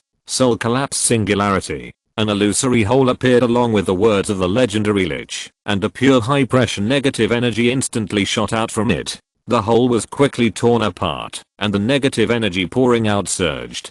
The legendary lich had prepared for a long time, and used precious divine items that could release the light of the holy blessing, just for this attack. Soul collapse singularity is a legendary spell of the necromancy system. Once released, it can instantly establish a channel connecting the main material world in the negative energy plane, and the pure negative energy will burst out through the pipe like a high pressure water gun. All creatures washed and eroded by this huge negative energy will be quickly killed.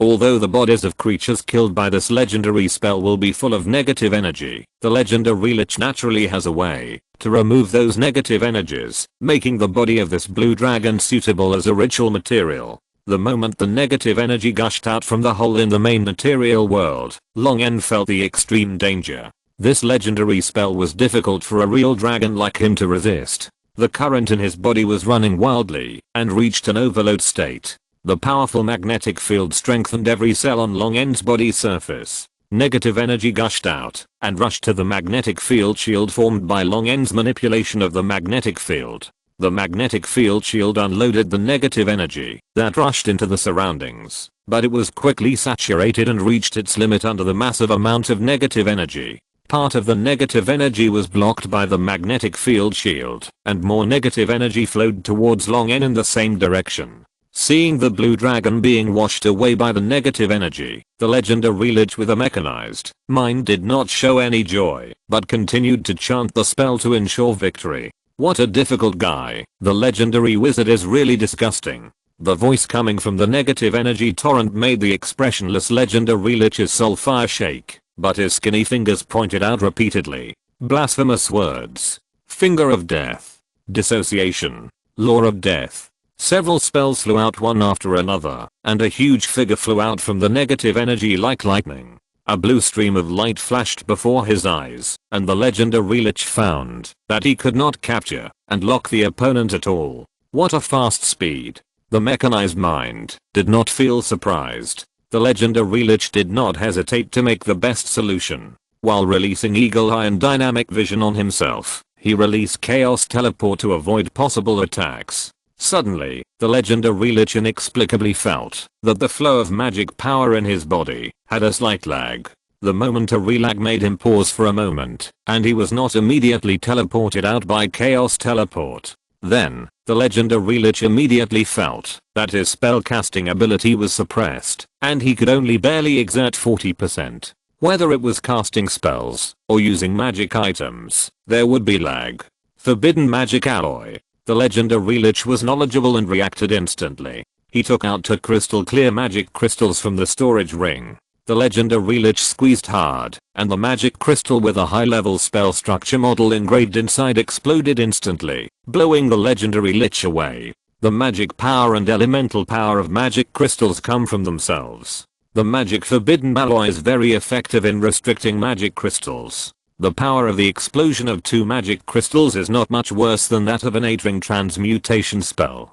Transmutation spells have always been known for their great power and pure destructiveness. Pure and large magic crystals are extremely expensive, and few of them are made into such trigger-type magic props. The legendary lich actually prepared such rare things, which is really too extravagant. It is definitely not a good feeling to detonate a bomb next to you, but the legendary lich is still as calm as water. After transforming into a lich, his bones have been greatly strengthened, but in this explosion comparable to an teetering transmutation spell, his right arm was still blown into pieces and flew everywhere. The soul fire in the legendary lich's eyes danced wildly. Losing an arm is nothing. As long as he can get the body of this blue dragon, It is worth it, even if he abandons this lich body. Being thrown out by the shockwave of the explosion. As soon as he got out of the range of the magic forbidden alloy suppressing magic power, the legendary lich immediately took out a spell scroll that he had treasured for a long time from the storage ring. Just as he was about to release the spell scroll, a blue shadow quickly enlarged in front of him. The soul fire swung for a moment, and the hardest part of the legendary lich's body, the skull, instantly exploded with a pop. At the moment, when the legendary lich's head exploded, a soul drilled out from the splashing brain, and Long En had no time to capture it before it disappeared in front of him. When the liches transform, they will cut off some of their limbs or organs and store them in the phylactery. As long as the phylactery is not destroyed, the liches can be reborn from the phylactery again and again. Long En did not really kill the legendary lich. If you want to completely destroy a lich, you must first find his phylactery, or use more sophisticated spells to cut off the connection between the lich and the phylactery. But Long En can't do these for the time being. With the caution of the liches, they will only hide the phylactery in a place only known to them. It is difficult for Long En to kill this legendary lich. But the lich ran away, and the things on his body fell into Long En's hands. Long En scooped up the body of the legendary lich with his claws, and the magician's hand rushed out to grab the handful of spell scrolls that slipped from the legendary lich's hands. There are so many good things. Long En smiled, took off the storage ring of the legendary lich, and then stripped the headless body naked, harvesting a bunch of high-level magic props. He put the spoils in the legendary lich's body that could serve as spell materials into the storage ring, and Long En put the storage ring that he had taken off the legendary lich's hand in front of him. The legendary lich was still waiting for resurrection in the fountain, and Long En easily broke the restriction on the legendary lich's storage ring. He probed into it with his mental power, checked and searched for a while, and then Long En smiled with satisfaction. The elemental end was indeed carried by the legendary lich, saving Long En the time to search everywhere. After getting the target item, Long En did not go to the legendary lich's residence to plunder, because his time was very precious now. Looking at the other two legends who were afraid to come forward, Long En spread his wings and continued to fly north. Chapter 168 Elemental Finale Upgraded Version. After flying out of the sphere of influence of the Thousand Islands country and seeing no islands or ships around, Long En landed on the sea surface, releasing ice spells and condensing a huge floating ice on the sea surface. Landing heavily on the floating ice in the waves, Long En's expression of confidence and disdain was instantly distorted. Fuck, legendary wizards really can't be underestimated. At this time, Long En's flesh and blood were filled with negative energy under the impact of the legendary spell of the soul-breaking singularity. If it weren't for the magnetic field controlling his limbs, Long En couldn't even lift his wings. In other words, Long En was perverted enough. If it were any other adult or middle-aged dragon, even if it didn't die by luck, it would at least be seriously injured by this legendary spell, and then it would be at the mercy of others. The power of the legendary spell is so great that even a legendary dragon dare not say it can withstand it. Therefore, when Long En pretended to be unscathed and rushed out of the negative energy torrent, even the legendary lich with a mechanized mind was stunned for a moment, and then Long En seized the opportunity to attack with all his strength and blow up his head. That's why the other two legends were so cautious and didn't dare to take the opportunity to provoke Long En. Once Long En showed weakness, the two legends would naturally not mind attacking Long En.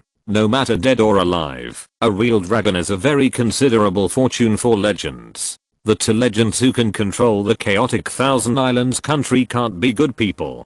Taking advantage of the fire and adding insult to injury is their usual style. That's why Long En gave up looting the legendary lich's residence. If something unexpected happened, it is very likely that Long En would be besieged by several legends. The risk is too great. Long En would rather abandon the remaining property of the legendary lich. It doesn't feel good to be filled with negative energy. Long En can feel that his soul is being affected by negative energy. Tyrannical and evil emotions are growing in his heart. His muscles and blood are also rapidly becoming cold, making Long En turn towards the direction of undead creatures, making Long En feel like drowning in cold and dark water. Fortunately, without the control of the legendary wizard, these negative energies no longer have the power of legendary spells. It is not difficult to clear them, but it takes a little more time. With the help of light spells and healing spells, Long N manipulated the electric current to wash his whole body over and over again. The negative energy in his body burst and boiled instantly like hot oil poured into clear water. Long N, who had manipulated the macro current to affect the pain of his nerves in advance, was still grimacing in pain. Although this method was rough, it was the fastest to take effect. In less than half a day, Long N had cleared most of the negative energy in his body. The remaining residual part still made Long N feel uncomfortable, but it did not affect his actions. Long N simply let it evaporate slowly in his body. After blowing up the legendary Lich's head, Long N was eager to leave. He only hurriedly scanned the legendary Lich's storage ring. After finding the end of the element, he did not read it anymore. At this time, he took out the equipment exploded by the legendary Lich again, and Long N immediately blew out 2 streams of white mist with lightning from his nose with joy. A legendary wizard who has lived for more than 100 years is indeed wealthy. The storage ring he wears is full of good things. There are so many high-level spell scrolls stored. They are all about necromancy. Could they be made by the Lich himself? Making spell scrolls requires in-depth research on spells and a deep understanding of spell models. But it does not mean that all high-level mages who have studied spells in depth can make spell scrolls. This is a delicate job that requires a lot of time and energy, especially for high-level spell scrolls. Not only does it require decades of production experience, but it also requires talent in this area. There must be hundreds of magic equipment here. Although most of them are mid-level, and I can't use them, I can collect them, or give them as rewards. Soul essence, fruit of the elf tree, blood of the flesh tree, are these the materials he needs to prepare the magic circle, to transform into a human? It's rare that he has collected them for so long, so I'll accept them with joy. What is this? It smells so strong. Damn. Why would this guy put his underwear in the storage ring? Magic crystals? So many? That's right, magic crystals are used by mages to draw magic circles, build spell models, and quickly restore magic power. These are hard currency among mages, so it's not surprising to prepare more. After flipping through the storage ring, Long N took out the huge golden book in the corner. Before taking it out of the storage ring, the legendary Lich's the end of the element was already restless. Now that it was taken out, it immediately ran straight towards Long N like a wild horse. Long N's claws were as fast as lightning. He grabbed the end of the element in his hand and squinted at the place where the end of the element had just flown. That is where the storage ring of the end of the element is stored. The scales lifted up and a storage ring fell out from under the scales and was caught in the hand of the mage. Long N took out another the end of the element that was also restless and compared the two again, confirming that the to the end of the element were carved from the same mold. Except for the different words on the title, everything else was exactly the same. Before he could think about it, the to the end of the element suddenly generated a huge force, forcibly broke free from Long N's hands, collided and stuck together. A sudden change occurred. The end of the element that stuck together suddenly burst out with a blazing high temperature and melted together into a ball of golden water. The two balls of golden water merged and entangled with each other, as if they were one and the same, but Long N felt a little bit of fighting and killing from them. It was as if one book was going to eat the other book alive. After more than 10 minutes of fighting, the two balls of golden water finally decided the winner and completely gathered into one ball. The golden water that had regrouped into a ball immediately twisted and deformed, quickly solidifying the outline of the golden giant book, and a line of text appeared on the surface of the book cover. Seeing the elemental end written in the familiar Anaya language, Long N smiled. As the title of the book emerged, the details of the giant book quickly became clear and complete. Long N grabbed the elemental end in his hand and carefully looked at the golden giant book in his hand. As early as when Long N first came to the Thousand Islands and touched the elemental end of the legendary Lich, he noticed the connection between the two elemental end, but he was too weak at that time and could only pretend that nothing happened. He didn't expect that the legendary Lich would still see the clues. Now, the two elemental end have finally merged into one. I don't know what changes will happen to the elemental end after this fusion. If it is no different from before, I will lose a lot. Long N muttered to himself. Suddenly, a big bag bulged in the center of the golden giant book in Long N's claws, and a stream of air gushed out from it, suddenly blowing over the previous pages one by one. Long N was delighted, and then looked at the elemental finale strangely. Why did that just now look so much like a hiccup? After waiting for a moment, seeing that elemental finale did not make any other moves, Long N dispelled his doubts, and reached out to flip through the several golden pages that opened automatically. There were a total of 6 pages opened, and the first 3 pages were the ones Long N had originally seen. Long N turned directly to the 4th page, and saw a light spot on it. The moment Long N turned the page, it sank into Long N's mind, and a string of numbers appeared in his mind. Coordinates again. Long N frowned. The coordinates of the previous time allowed him to find a secondary element space. What could it be this time? Could it be another secondary element space? This thing is of no help to alleviate his current situation. Long N couldn't wait to turn to the 5th page. His eyes widened, and then narrowed his eyes strangely. The title of the 5th page was on the high unification of electromagnetic force and gravitation. Long N's eyes scanned each line, and the further he looked, the weirder his eyes became. The attraction between 2 objects or particles is called gravity. All objects with mass have gravity. The magnitude of gravity is proportional to the mass of the object and inversely proportional to the square of the distance from the center of mass of the object. Excluding planets and stars running in unnatural states, by calculating the orbits of stellar bodies, we can get the gravitational constant to be approximately. By setting up a torsion balance, setting the deflection effect on the torsion balance, and calculating the orbit of the torsion balance, we can get the gravitational constant to be approximately. By analyzing particles such as, we calculate the arrangement and orbit of basic particles, and get the gravitational constant to be approximately. The essence of gravity is the movement of space caused by the curling of space. The essence of electromagnetic force is the expansion and contraction of space. When magic is introduced as an influencing factor, it can be observed that the spatial deformation caused by electromagnetic force presents a wave form, and the space-time bending ripples radiate in the form of waves.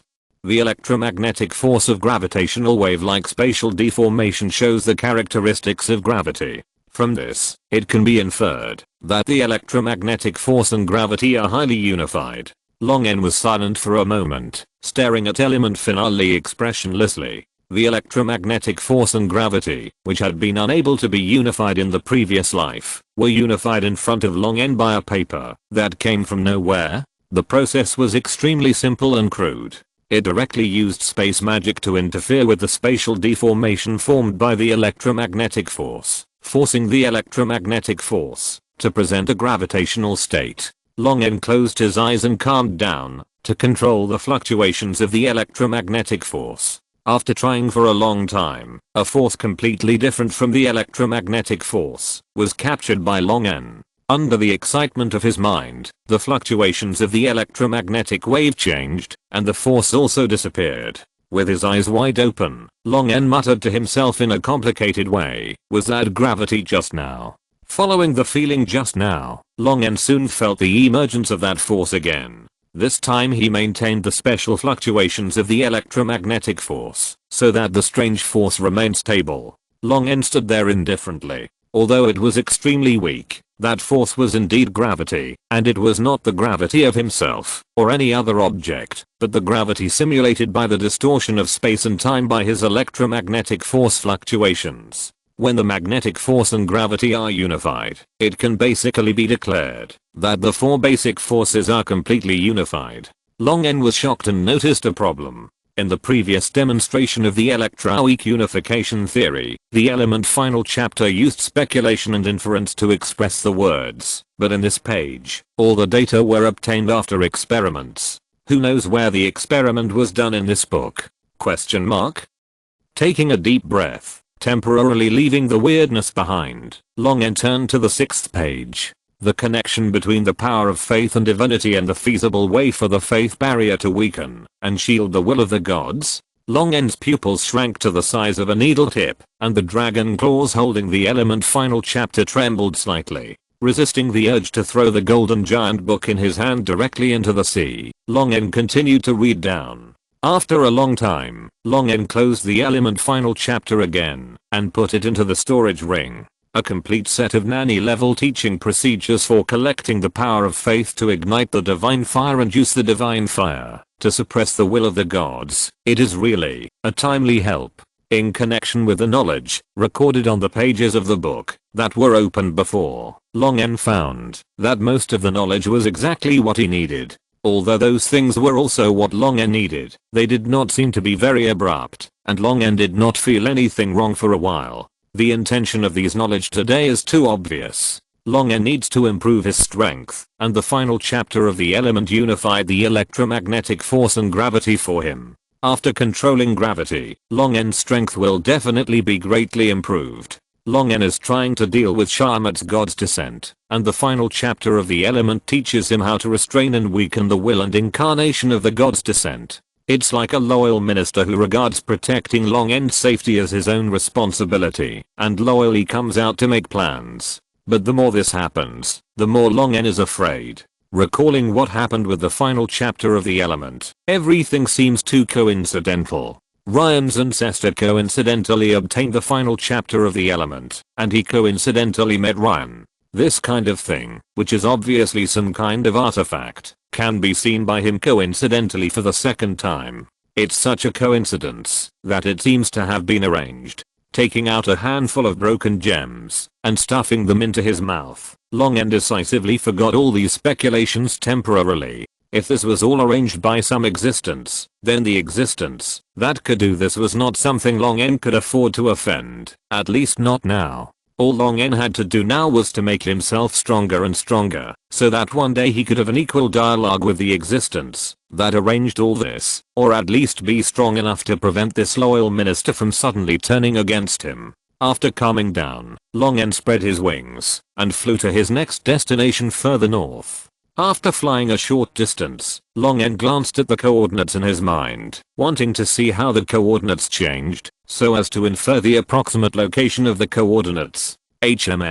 Long N raised his eyebrows slightly. No matter how Long N flew, this string of numbers that were obviously coordinates did not change at all. Could it be that these coordinates are not in the main material world? Long N shook his head. If these coordinates were in other planes or different dimensions, Long N would not have to think about them for a short time. With his strength, traveling through the planes might not be too dangerous, but it is not very safe. Long N will at least wait until he grows to the level of a giant dragon before considering exploring other planes and seeing the different scenery of each plane. Now Long N has more urgent things to do. In the land of eternal winter, in an open-air gemstone vein somewhere, several young frost giants huddled in a small space piled with forbidden magic ore. There is forbidden magic ore, and those scaly animals cannot sense it for the time being. Tell me, Grow, what is the attitude of those leaders? A young frost giant who was whipped and covered with scars said in a muffled voice. Their greed, but the Frost Axe clan will be divided by them, and those of us who have been enslaved by dragons can only become the lowest slaves.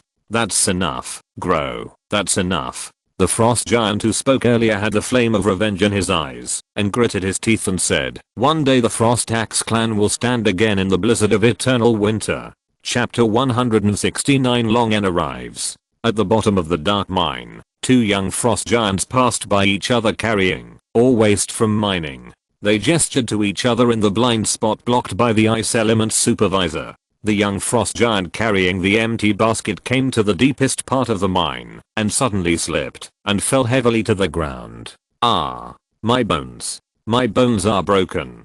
The ice element, whose upper body is like a human figure and whose lower body is a winding snake tail and whose whole body is made of frost white ice, turned around woodenly, twisted its snake tail, and walked slowly towards the fallen frost giant. At the moment it turned around, two huge mining picks hit it from behind, directly smashing the upper body of the ice element into pieces of broken ice. The frost giant, who was lying on the ground and shouting that his bones were broken, stepped forward quickly, grabbed the elemental core of the ice element, and crushed it before the broken ice gathered again.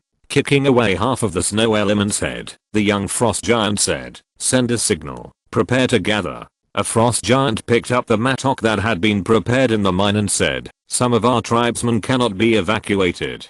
The young frost giant said in a cold tone. "Don't worry, they have been abandoned." As soon as the voice fell, a section of the mine in the distance collapsed, and large and small pieces of rubble fell. A group of frost giants quickly huddled together to resist the falling rocks hitting them. The mine collapsed suddenly. In just a dozen seconds, the largest mine in this open pit mine was buried by the collapsed rubble. The aftermath of the collapse affected the small mines in the surrounding areas. The slaves who mined were driven by the ice element to the open space outside the mine to avoid causing more slave casualties. Under the mine buried by the collapsed rocks, it was pitch black.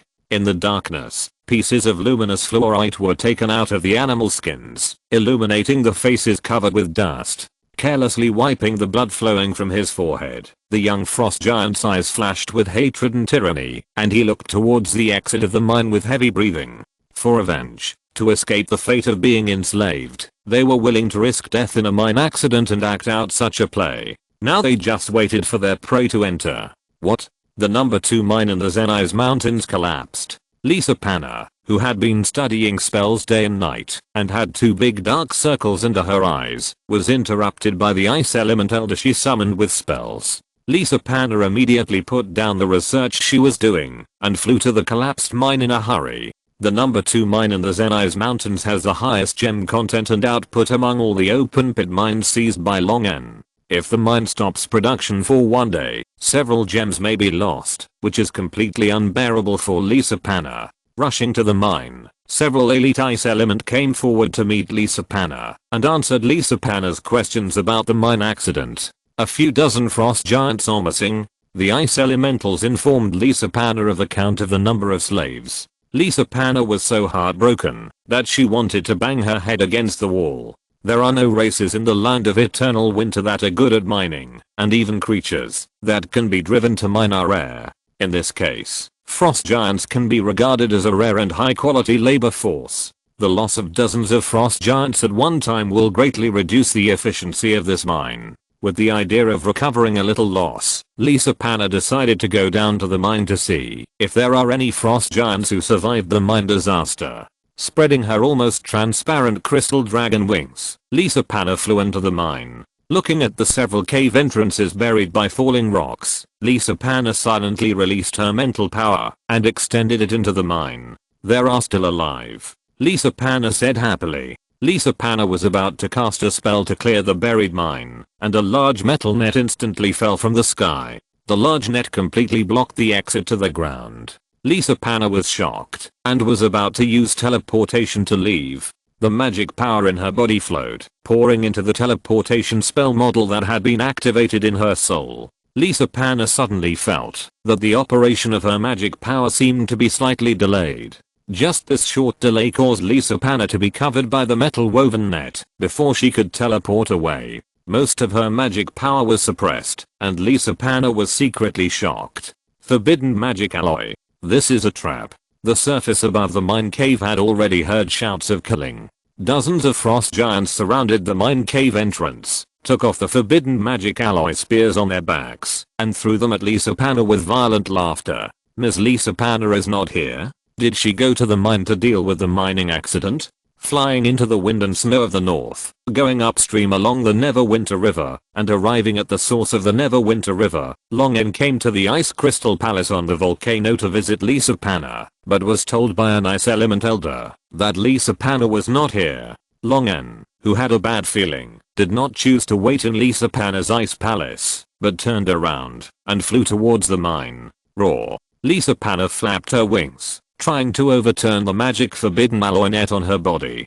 Her slender neck stretched out from under the net and roared to spit out a bright cone of light. The light breath swept over the frost giants, and the frost giants surrounding the exit of the mine immediately covered their eyes in pain. The breath of the crystal dragon is not like that of other real dragons, which has the ability to directly destroy the enemy. In addition to the high temperature of their light cone breath, which is far inferior to the flame breath of the gold dragon and the red dragon, the only effect left is blinding. The frost giants forced their red and tearful eyes open and continued to throw their spears at Lisa Panna at the bottom of the mine. Lisa Panna mobilized the suppressed magic power, spent enough magic power to use 2 yang iron explosions, and released a 4-ring spell with difficulty, summoning a spell barrier to block the top of her head. But when the frost giant's spears fell, this magic barrier did not work at all, and the spears passed through as if nothing. The frost giant's spears were also made of forbidden magic alloy, and the magic barrier composed of magic power was directly suppressed by the forbidden magic spears and collapsed. Dozens of spears fell and pierced through Lisa Panna's transparent dragon wings. The spears that fell on Lisa Panna's back were bounced off by the hard carapace and did not cause more serious damage to Lisa Panna. In pain, Lisa Panna roared angrily, but fear gradually grew in her heart. Being pierced by the forbidden magic alloy net and the forbidden magic alloy spears, she could only exert less than 20% of her magic power at this time, and as a crystal dragon, her melee ability was not very good. Lisa Panna's strength lies in her proud spellcasting ability, but now she can hardly cast even a mid-level spell. The shouts and screams from the mine gradually faded away. More and more frost giants gathered around the mine. 20 or 30 frost giants showed cruel smiles and raised their spears high. Am I going to die here? Lisa Panna cursed in her heart with fear and resentment. Damn Lutheronis. If you hadn't broken up with me, how could I have come here? If I hadn't come here, how could I have ended up like this? I've been with you for more than 100 years, and you turned around and got together with the silver dragon. You also said that you don't like transparent scales. Can't you find a better excuse? When you were chasing me, you said you liked my crystal scales the most. She cursed Lutheronis dozens of times in her heart. When she was heartbroken, the strong Lisa Panna couldn't help but shed tears. I don't want to be dried by these stinking giants, nor do I want to be a slave. Oh. Who will save me? Anyone will do. The more fear and despair Lisa Panna showed, the more excited the frost giants became. Dozens of magic forbidden alloy spears were thrown down at the weak points of Lisa Panna's scales. Lisa Panna, who couldn't even dodge, closed her eyes in despair. Why don't I feel anything?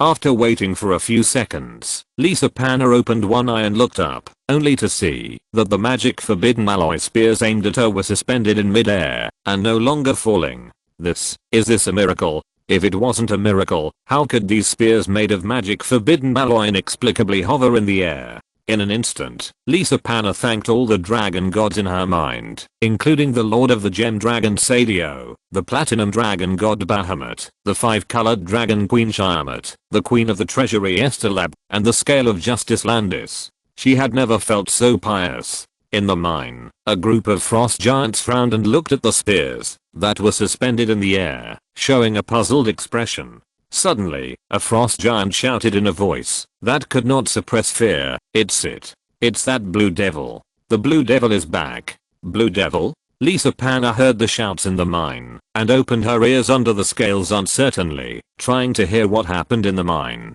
Boom. The thunder exploded, and the echo of thunder reverberated in Lisa Panna's ear canal. The magic forbidden alloy nets and spears covering her body also flew up under the control of some force. A familiar dragon's might swept over, and Lisa Panna's eyes widened. Is it Long N? Lisa Panna, who regained her freedom, hurriedly used magic to repair the injured dragon wings and quickly flew out of the mine. The mine was already in chaos, with the bodies of ice element and frost giants everywhere. A huge blue dragon surrounded by various metal objects launched a unilateral massacre of hundreds of frost giants. Long used the magic forbidden alloy stripped from the dead frost giant to strangle the remaining frost giants, and from time to time he converted part of the magnetic control into gravity control. However, Long was still very unfamiliar with the control of gravity. Unlike electromagnetic force and weak interaction force, this thing was directly generated by the current in Long's body.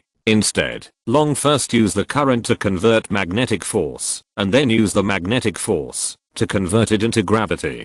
With an additional transfer process, the difficulty of control increased exponentially. If the difficulty of controlling electromagnetic force is 10, then the difficulty of controlling gravity is 10 squared. Long, who was still groping and trying, suddenly saw a cone of light exhaled across the remaining frost giants in front of him. Long turned his head and nodded to Lisa Panna, who came to help. Long no longer held back and used all his strength to activate the magnetic force, controlling the magic forbidden alloy to gather into a metal storm cutting the frost giants into pieces of bone and flesh. All the frost giants were killed or injured, and Lisa Panna immediately flew to Long. What's going on? How did you get trapped in the mine by those frost giants? Lisa Panna told Long N what happened and her guess, and Long N nodded. What about you? How did you suddenly appear here? Lisa Panna asked in confusion. Long N explained. I came to ask those frost giants for some forbidden magic alloy. Why do you need so much forbidden magic alloy? Long N thought about it, and did not tell Lisa Panna about the threat of the ancient blue dragon and Shyamut. Anyway, she could not help much, and telling her would only make a friend worry. Nothing, it's just a little special. Long N casually perfunctory, and Lisa Panna did not ask any more questions. After a few seconds of silence, Lisa Panna suddenly turned her head away, not looking at Long N, and whispered, "Don't think that my impression of you will change, because you saved me. You males are all liars." Long N was sweating wildly. Lisa Panna still held a grudge against him for hiding the fact that she met Luthoronis. He really didn't know what deep hatred she had with Luthoronis. Long N quickly changed the subject. So there are still a few frost giants buried under the mine, right? It's a good opportunity to ask them what's going on. Long N flew towards the mine. Lisa Panna looked at Long N's back and suddenly thought of a perfect way to take revenge on the unfaithful dragon Luthoronis. If you dare to dump me, I will stay with your juniors and make it awkward and disgusting for you to meet each other in the future. This revenge method is novel, but how much of it is revenge and how much is other thoughts, only Lisa Panna knows. Flying to catch up with Long N, the two dragons landed at the bottom of the mine together. After using magic to clean up the fallen rocks that buried the mine, Long N stared at the dark mine and ordered majestically and coldly, "Everyone come out, I can spare your lives." The chaotic footsteps came from far away, and suddenly, the frost giants roared, holding iron picks and shovels and rushed towards Long N and Lisa Panna desperately. Long N smiled and showed his fangs. "Your courage is commendable." Before the charging frost giants could run a few steps, they were cut off their limbs and blinded by the sharp metal blades. Dozens of frost giants who were cut into human sticks lay on the ground, roaring and wailing in anger and despair. Long N looked at the frost giants who were hiding in the back, and did not charge with their companions. Frost giants are savage and brutal, brave and warlike, but this does not mean that all frost giants are fearless. Just as the evil drow elves can also give birth to good and lawful offspring, and chaotic and evil succubi can even become paladins, there will always be a group of frost giants with less firm wills. As long as you have thoughts and can think, you will feel fear and fear. If you are not afraid, it is just that your methods are not cruel enough. Long N's methods made the remaining frost giants pale, and the shrill howling and cursing broke the last line of defense in their hearts. Plop, the frost giant fell to his knees and prostrated himself tremblingly. "My lord, great true dragon, all of this was ordered by Neef. It was all him. He asked us to secretly contact the surrounding tribes. He wanted to kill you and rebuild the Frost Axe clan. We were all forced by him. Neef, whose limbs were all broken and one eye was blinded, used the remaining broken arm to support his body with difficulty. He looked at the frost giant pointing at him in disbelief and roared in pain and anger, 'Grow, you traitor, coward, lowly.' A spear pierced Neef's mouth and nailed him to the ground. Long N smiled at the frost giant named Grow and said amiably, 'Go on.' Chapter 170, Blazing Sun Falls. Lisa Panna cast a spell to communicate with the elemental plane, summoned a group of ice element again, and ordered them to take care of the frost giants who had completely surrendered. "Are you going to destroy those frost giant tribes?" Lisa Panna looked at Long N. Long N nodded. "The purpose of my trip is to conflict with those frost giants, and it is just a matter of convenience to deal with these frost giants that are connected in series." Lisa Panna was a little worried, but there is a legendary god-favored person of the frost giant god in those frost giant tribes. According to the surrendered frost giant, they have connected a total of 4 frost giant tribes around, and the strongest one is the Bone Clan. The Bone Clan occupies a large valley with a relatively mild climate on the western edge of the land of eternal winter. Compared with the southern area, where the Frost Axe clan is located, there are more resources there, and the pressure of survival is relatively much smaller. But this does not mean that the Bone Clan is weaker than the Frost Axe clan. On the contrary, when the Bone Clan members have abundant resources and meet their basic survival needs, their inner warlike and brutal side is infinitely magnified. The Bone Clan often sent its people to plunder countries near the land of eternal winter. Although the plundered towns were remote towns near the land of eternal winter, the plundered countries could no longer tolerate the repeated invasions and sent troops to attack the Bone Clan many times, but they were defeated by the Bone Clan in the wars again and again. Gradually, the countries on the edge of the land of eternal winter gave up the towns near the land of eternal winter and took the initiative to distance themselves from the Bone Clan. The Bone Clan was able to defeat the expeditionary forces of tens of thousands of people many times, and the strength of the Bone Clan can be imagined. Based on the abundant supplies, the Bone Clan has grown to more than 6 or 7,000 people, and has also produced a high-level warlock of the 9th ring level and 2 legendary warriors. One of the legendary warriors was appreciated and favored by the frost giant god Thorum, because he once brutally killed tens of thousands of captives and sacrificed them to the frost giant god, thus becoming his favored one. Under the leadership of the god's favored one, the Frostbone clan swept through all the surrounding frost giant tribes and became the strongest clan in the western part of the land of Everwinter, or even the entire land of Everwinter. The white dragons living nearby were either hunted, captured, enslaved, or fled the dangerous land early. The legendary god's favored one, the frost giant, was so fierce that even Lisa Panna, who lived in the southern part of the land of Everwinter, had heard of it. Longen's eyes were stern. It is precisely because I know there is a god's favored one of the frost giant god that I want to go there even more. Lisa Panna couldn't understand Longen's thinking. She was extremely curious about what the elders of the blue dragons had stuffed into the dragon heritage that made them hate the giants to such an extent that they would never stop. But Longen didn't seem like a stupid dragon without a brain. How could he act so radically and riskily? Lisa Panna persuaded, if you need the forbidden magic alloy, you can go and rob other frost giant tribes. Why do you have to go to the Frostbone clan? That god's favored one of the frost giant god is too dangerous. Longen didn't explain. He had his own use for the frost giant god's favored one. Since the Bone Clan already knows of your existence, they may come to occupy the territory of the Frost Axe clan and cause trouble for you and steal our mineral veins. Longen smiled and said, besides, he is just a god-favored one. You are acting like he is not. The first half of Longen's words was mainly about his worry about his mineral veins. The output of the open pit mineral veins has been very impressive in the past few days, and Longen is reluctant to give up easily. But when Lisa Panna heard it, it was only Longen who was worried about the Bone Clan causing trouble for her. She silently moved Longen to consider her safety in her heart. When Longen said the second half of the sentence, Lisa Panna remembered that, although Longen was a 5-colored dragon, he was a god-favored one of His Majesty Bahamut. In addition, Longen's magnetic field restrained the forbidden magic alloy, and he might really be able to beat the frost giant god-favored one of the Bone Clan. Lisa Panna gritted her teeth and looked like she was ready to go. I'll go too. Longen was a little surprised. I can handle it myself, Ms. Lisa Panna. You stay here and handle it. Call me Panna. A suspicious blush appeared on the transparent visor of the crystal dragon Lisa Panna. We are friends, and you saved me, so we don't have to be so formal. Besides, isn't it right to provide help to friends? Or do you think I'm a burden? Or do you not regard me as a friend? That's not the case. Although he didn't know why Lisa Panna suddenly cared so much about his own affairs, since she insisted on going together, then let's go together. After all, she is also a legendary spellcaster and can still play a very important role. Seeing Longen nodded in agreement, Lisa Panna raised her head happily. Then what should we do next? Go directly to the Frostbone clan.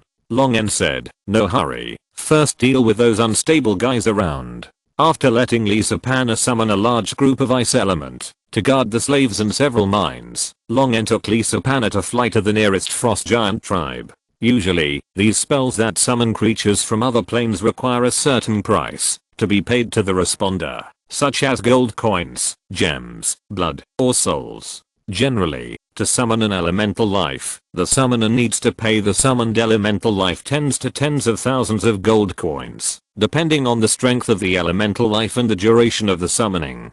Most mages will only summon 1 or 2 to study or assist in battle, and it is impossible to summon a large group of elemental life as servants at one time. The gold coins consumed may easily exceed hundreds of thousands. Only true dragons can enslave elemental life in such a large number. Stingy true dragons will not pay gold coins when summoning elemental life, but there are still many elemental life willing to accept the true dragon's summons. Elemental life that stays beside a true dragon for a long time can benefit from the dragon breath and elemental energy naturally emitted by the true dragon, such as mutation and evolution or rapid growth. This is also the reason why elemental life is often seen in the true dragon's lair. They are all social animals who are willing to be driven by the true dragon in exchange for the possibility of growth.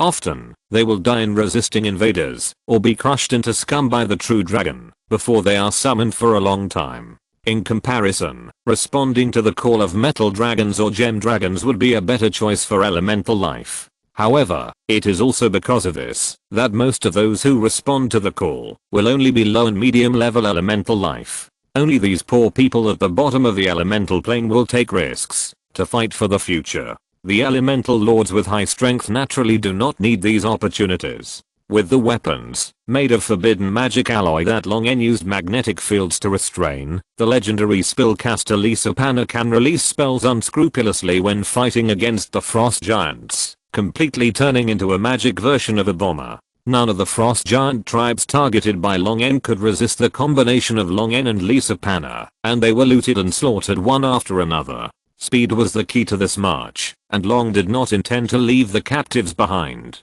It would be too troublesome and time consuming to transport the captives back to the mine, so Long killed all the frost giants regardless of whether they surrendered or not. As a crystal dragon, Lisa Panna was kind and lawful by nature due to the influence of positive energy. She originally disliked slaughter and hated killing the captives who had surrendered, even if they were giants. The gem dragons did not have such a deep hatred for giants. But when Long mercilessly shot the surrendered frost giant captives in the head one by one, Lisa Panna, who had been trapped in a desperate situation by the frost giants and saved by Long before, actually felt that Long did this to protect her from the threat of the frost giants and to protect the safety of the mine. Therefore, instead of hating Long, she looked at Long with more blurred and ambiguous eyes. Long was frightened by Lisa Panna's gaze several times and had no idea what Lisa Panna meant. He did not dare to ask more and could only keep on going. After wiping out all the nearby frost giant tribes, Longen and Lisa Panna finally arrived at the west side of the land of eternal winter.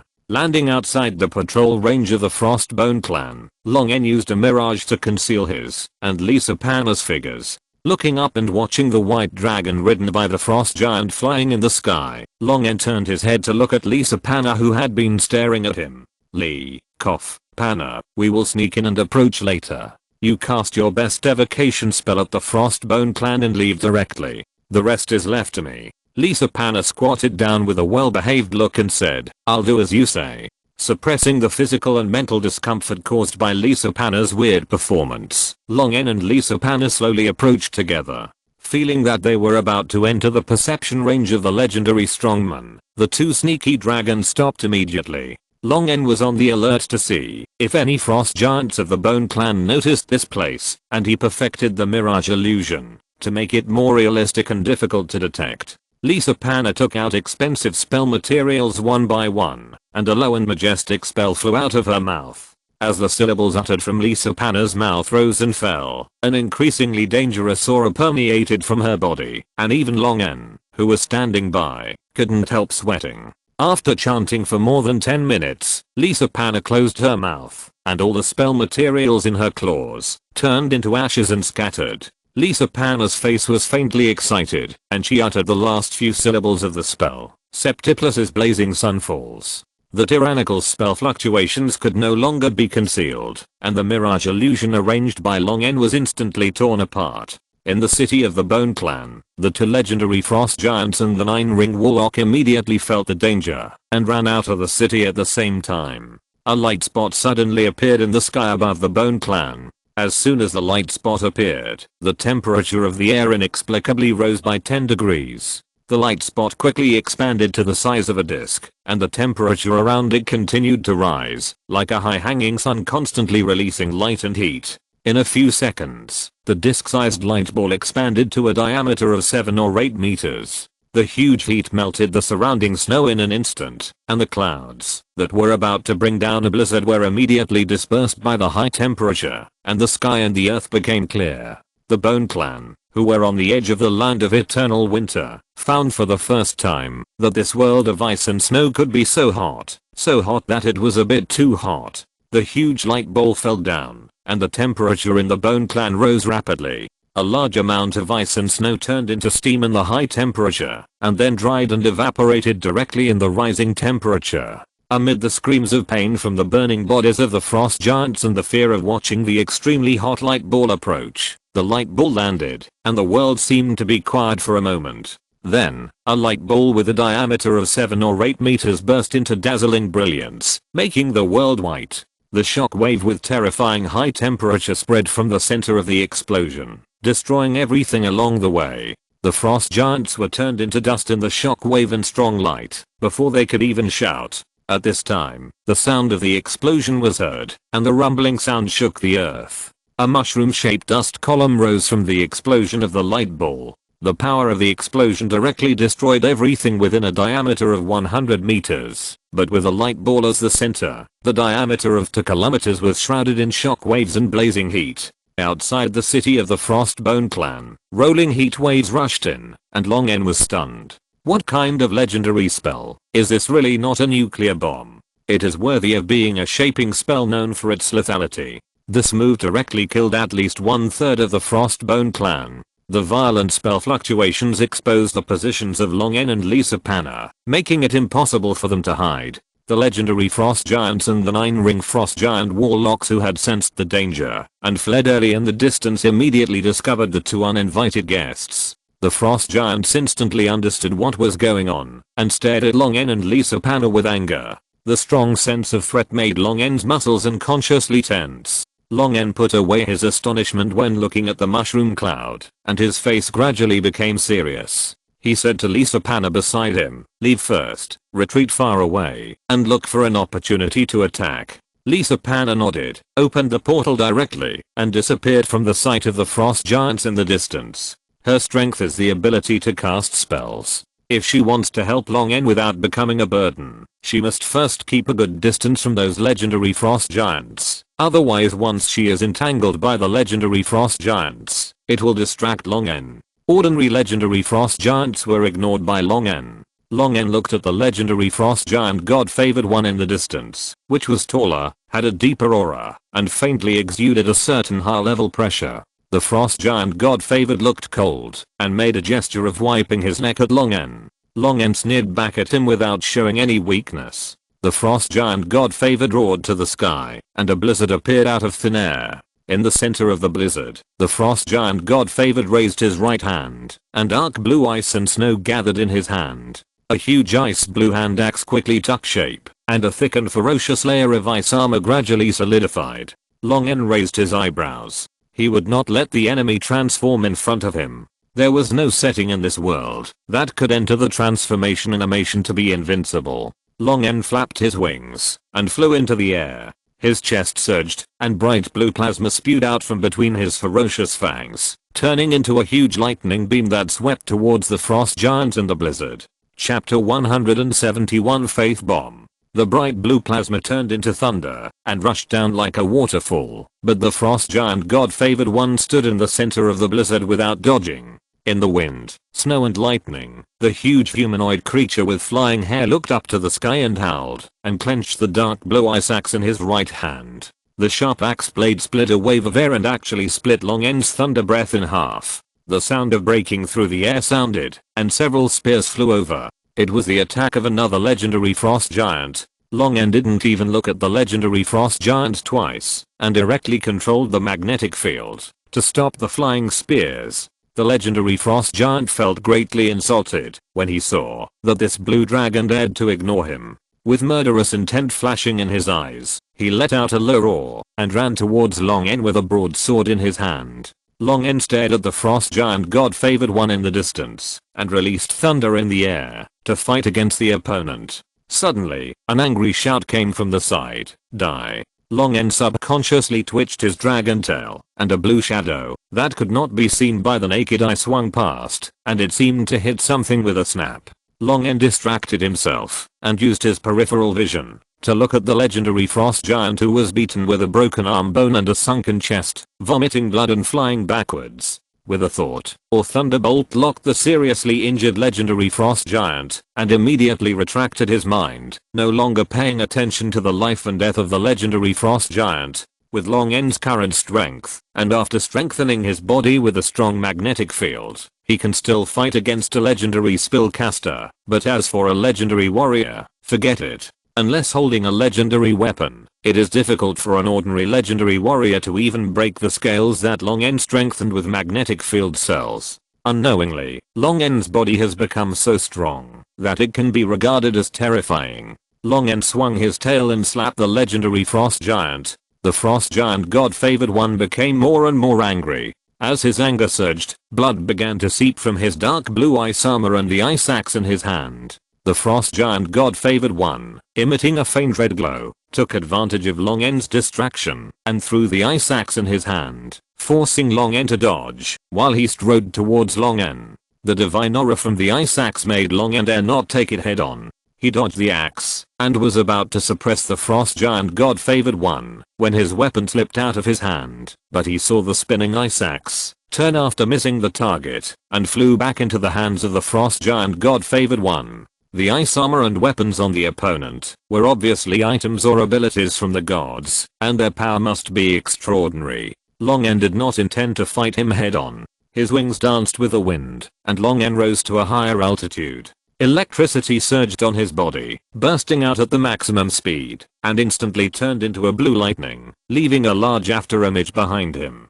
With the advantage of speed, Long N got rid of the 9-ring frost giant warlock spell lock, so that the frost giant god's favored one did not dare to attack rashly. Long N released long-range lightning from time to time to harass the frost giant warlock and the frost giant god's favored one. The thunderbolts hit his body, but were all blocked by the ice armor on his body. The frost giant god's favored one did not suffer any substantial damage. But Long N's continuous harassment and attack angered the frost giant god's favored one. The blood on his body's ice armor and ice axe became more intense, and a terrifying bloodthirsty killing intent emanated from the frost giant god's favored one's body. Frenzy blood. Long N turned around and flew back, dodging the attack of the frost giant god's favored one. The frost giant god's favored one's face flushed, and his eyes were filled with a layer of bloodthirsty desire. After entering the frenzy state, the frost giant god's favored one's body was terribly strengthened, and his speed and strength soared a lot, and he was able to chase after Long N who burst out at the extreme speed. The legendary frost giant seemed to have lost his mind, and kept making crazy war cries. Every time he swung the ice axe in his hand, a blood blade would be released, making it more difficult for Long N to dodge. But Long N had a smile on his face. The frenzy of the frost giant god favored one can indeed enhance his strength. In the frenzy state, the frost giant god favored one's speed and strength are greatly improved. He can even chase the real dragon flying in the air and chop it wildly. The flying speed of ordinary real dragons is far inferior to that of the frenzy frost giant god favored one. The frenzy power blessing and the weapons bestowed by the gods also allow him to easily cut the scales and bones of the real dragon. In the past, this move was always successful. No real dragon could last long in his mad dog-like attack. Either it fell directly under his axe, or it flew into the sky with terrible scars, and fled in embarrassment. But when it came to Long N, his frenzy completely turned into a negative buff. Even though the berserk state increased the speed, the frost giants still had difficulty attacking Long N. They could only chase after Long N, and eat his exhaust gas, and could not even touch him. Naturally, they had nowhere to release their brute force. In addition, the berserk state would also make people lose their reason, leaving only the fighting instinct of the body, which was a good thing for Long N. The frost giants of the Frostbone clan finally recovered from the fear and confusion caused by the legendary spell Blazing Sunfall, and organized their tribesmen to attack Long N angrily. More than 20 enslaved white hounds took off into the air and flew to the center of the battlefield under the control of the angry frost giants. Thousands of young and strong frost giants threw various weapons at Long N, who was still hanging on the frost giants. Long N, who was caught in the chase, narrowed his eyes slightly, and the magnetic field around him expanded rapidly, covering the entire battlefield. The frost giants of the Frostbone clan suddenly found with surprise that the various weapons they threw and fired seemed to be affected by some kind of spell, and they could not fly accurately to the blue dragon.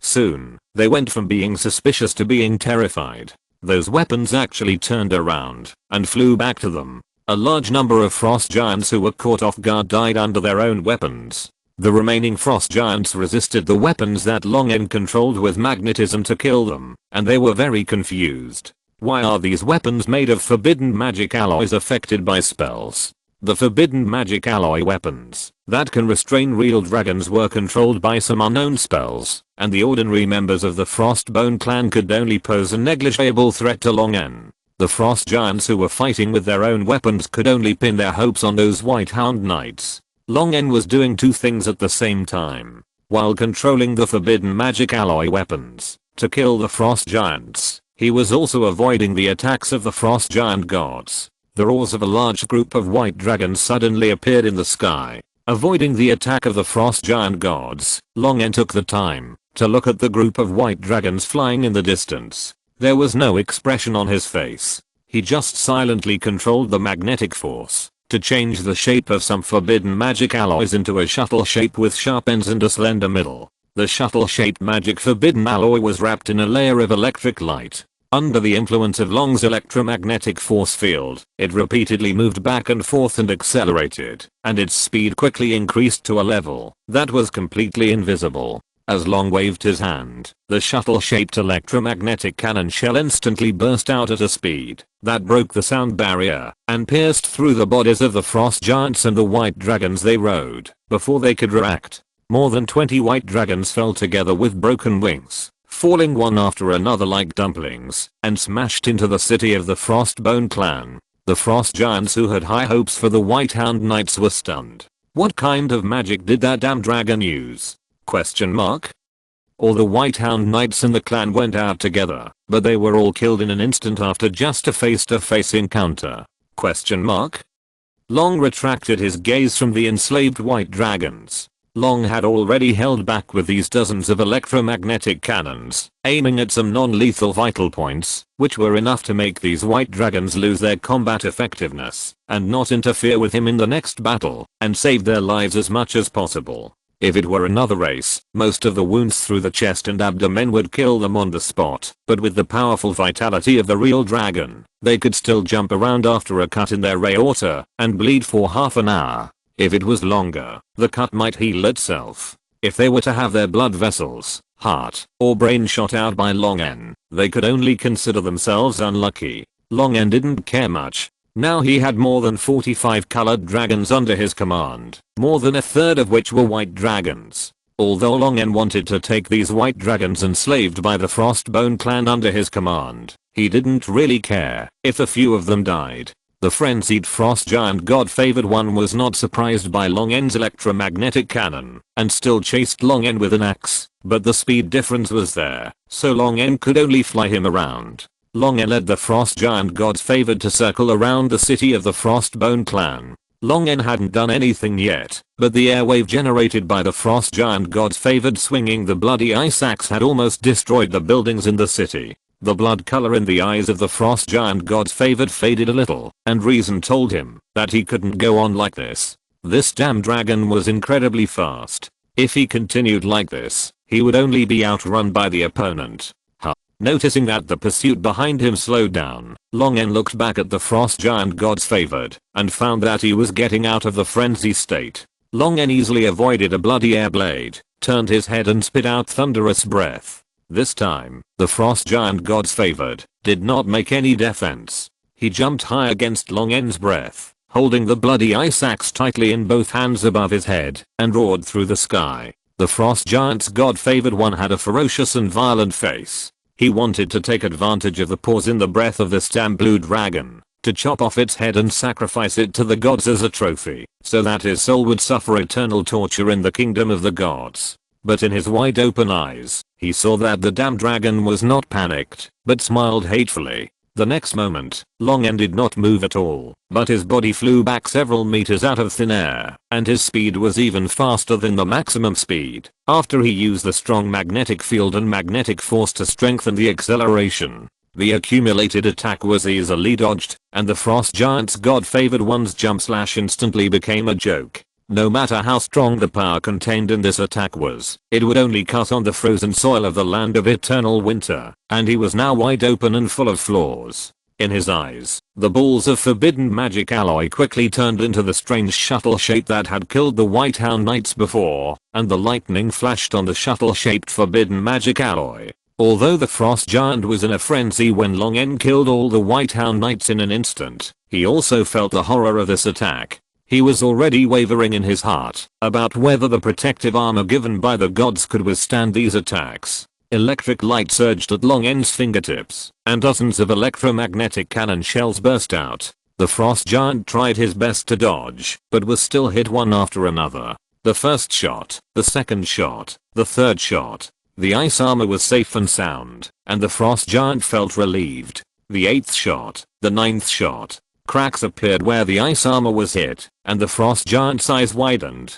Since the gods gave him this ice armor, it only produced some tiny cracks when he killed an ancient white dragon. The 14th shot, the cracks expanded rapidly. The 20th shot, the ice armor reached its limit and exploded. The 21st shot pierced through the chest of the frost giant. The ice armor was broken, and the remaining electromagnetic cannons were all poured into the body of the frost giant gods favored, directly tearing a terrible blood hole with a diameter of 1 meter in his chest. The frost giant gods favored, who jumped high, was thrown backwards by the impact of the electromagnetic cannon before he landed, hitting the wreckage of the building heavily, and the blood axe in his hand slipped. Long N flapped his wings and flew in front of the frost giant gods favored, looking down at the frost giant who was not far from death, showing a faint smile. Please die slowly, I want to die while it's hot.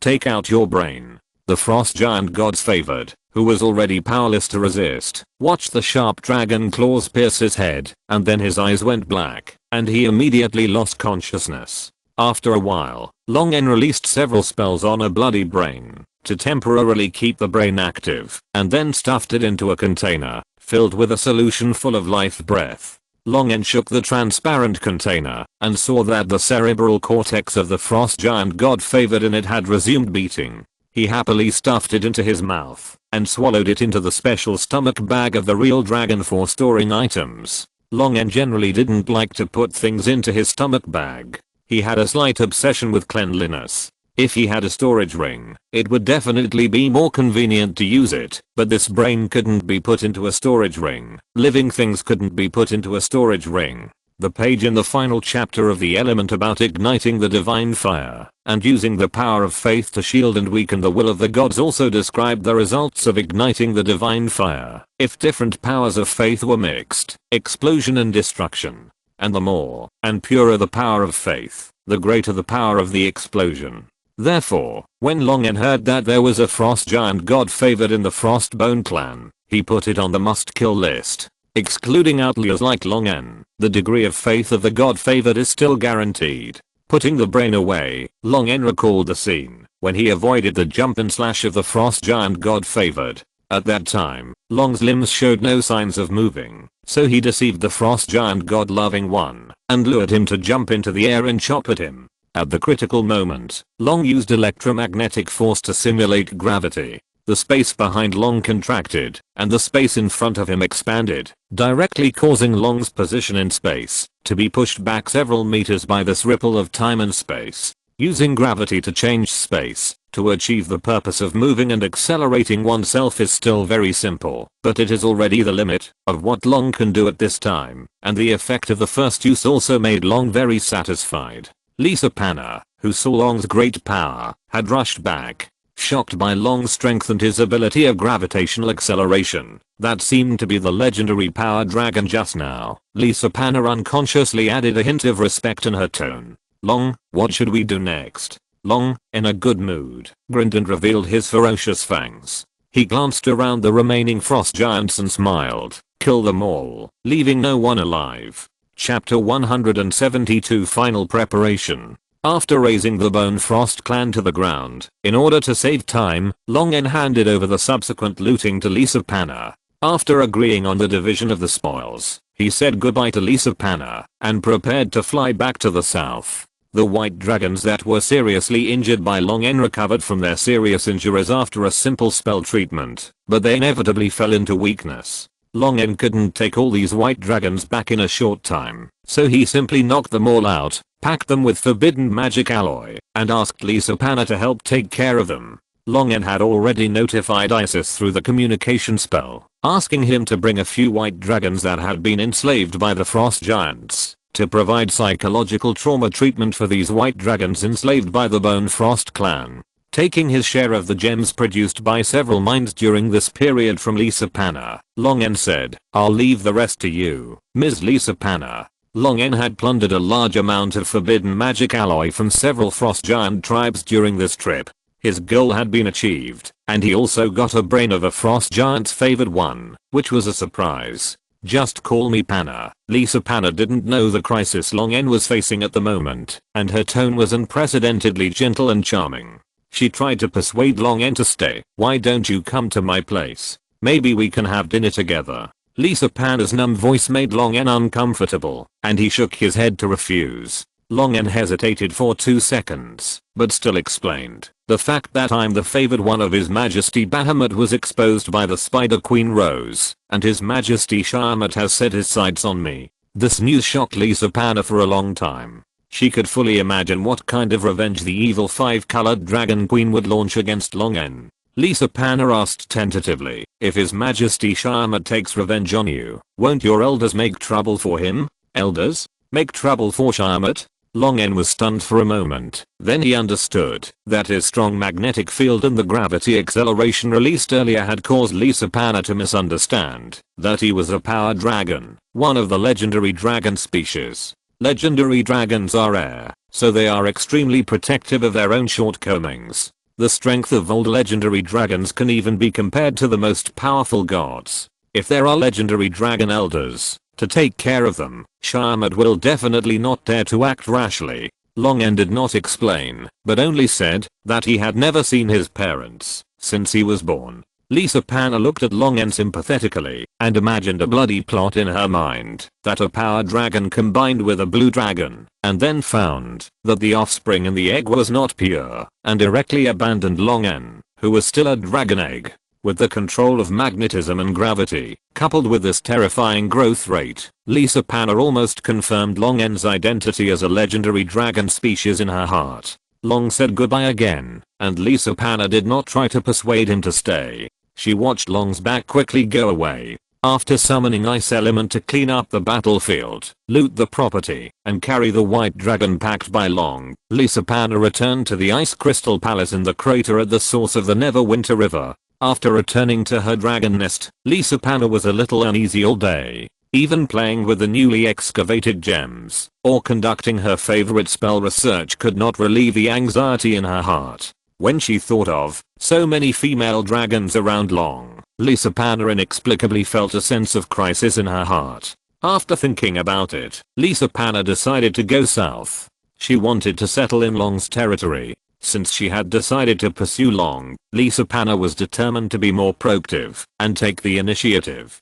She couldn't let the failed relationship experience with Lutheronis repeat itself. Such a powerful, rich, handsome, and potential dragon, Lisa Panna didn't want to miss it. After making the decision, Lisa Panna immediately took action, arranged the mine affairs, packed up the treasures and magic research books, props, and everything she wanted to take away. Lisa Panna took a look at the palace she built, because she couldn't forget her last failed relationship, and suddenly felt that she was really stupid. She snorted twice, and fired a sunblast directly at the Ice Crystal Palace, melting the entire palace with the terrifying explosion and high temperature. Seeing this, the 5 little white dragons on Lisa Panna's back made childish roars, and jumped around excitedly on their broad backs. This was the nest of eggs from Sigera. Under Lisa Panna's careful care, 6 eggs successfully hatched 5 cubs, and only one seemed to have been robbed of nutrients by other eggs in the mother's body, becoming a dead egg that could not be hatched.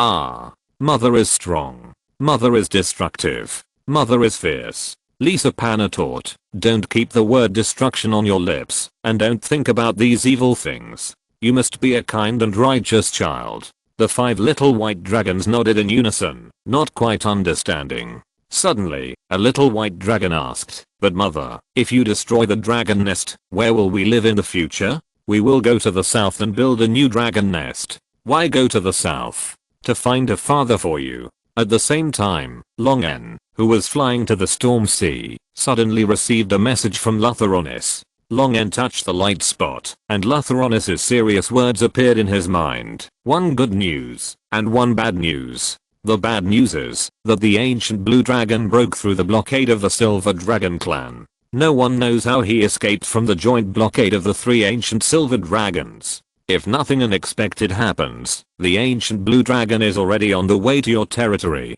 The elders of the silver dragon clan are tracking his whereabouts. If you don't want to be exposed, the other party can only slow down. It is expected to arrive in your territory in 10 to 15 days. As for the good news, I heard from a friend that the Silver Dagger Tavern on Lantern West Street in the imperial capital of the Roman Empire is having a discount promotion. The grilled lamb chops there taste very good.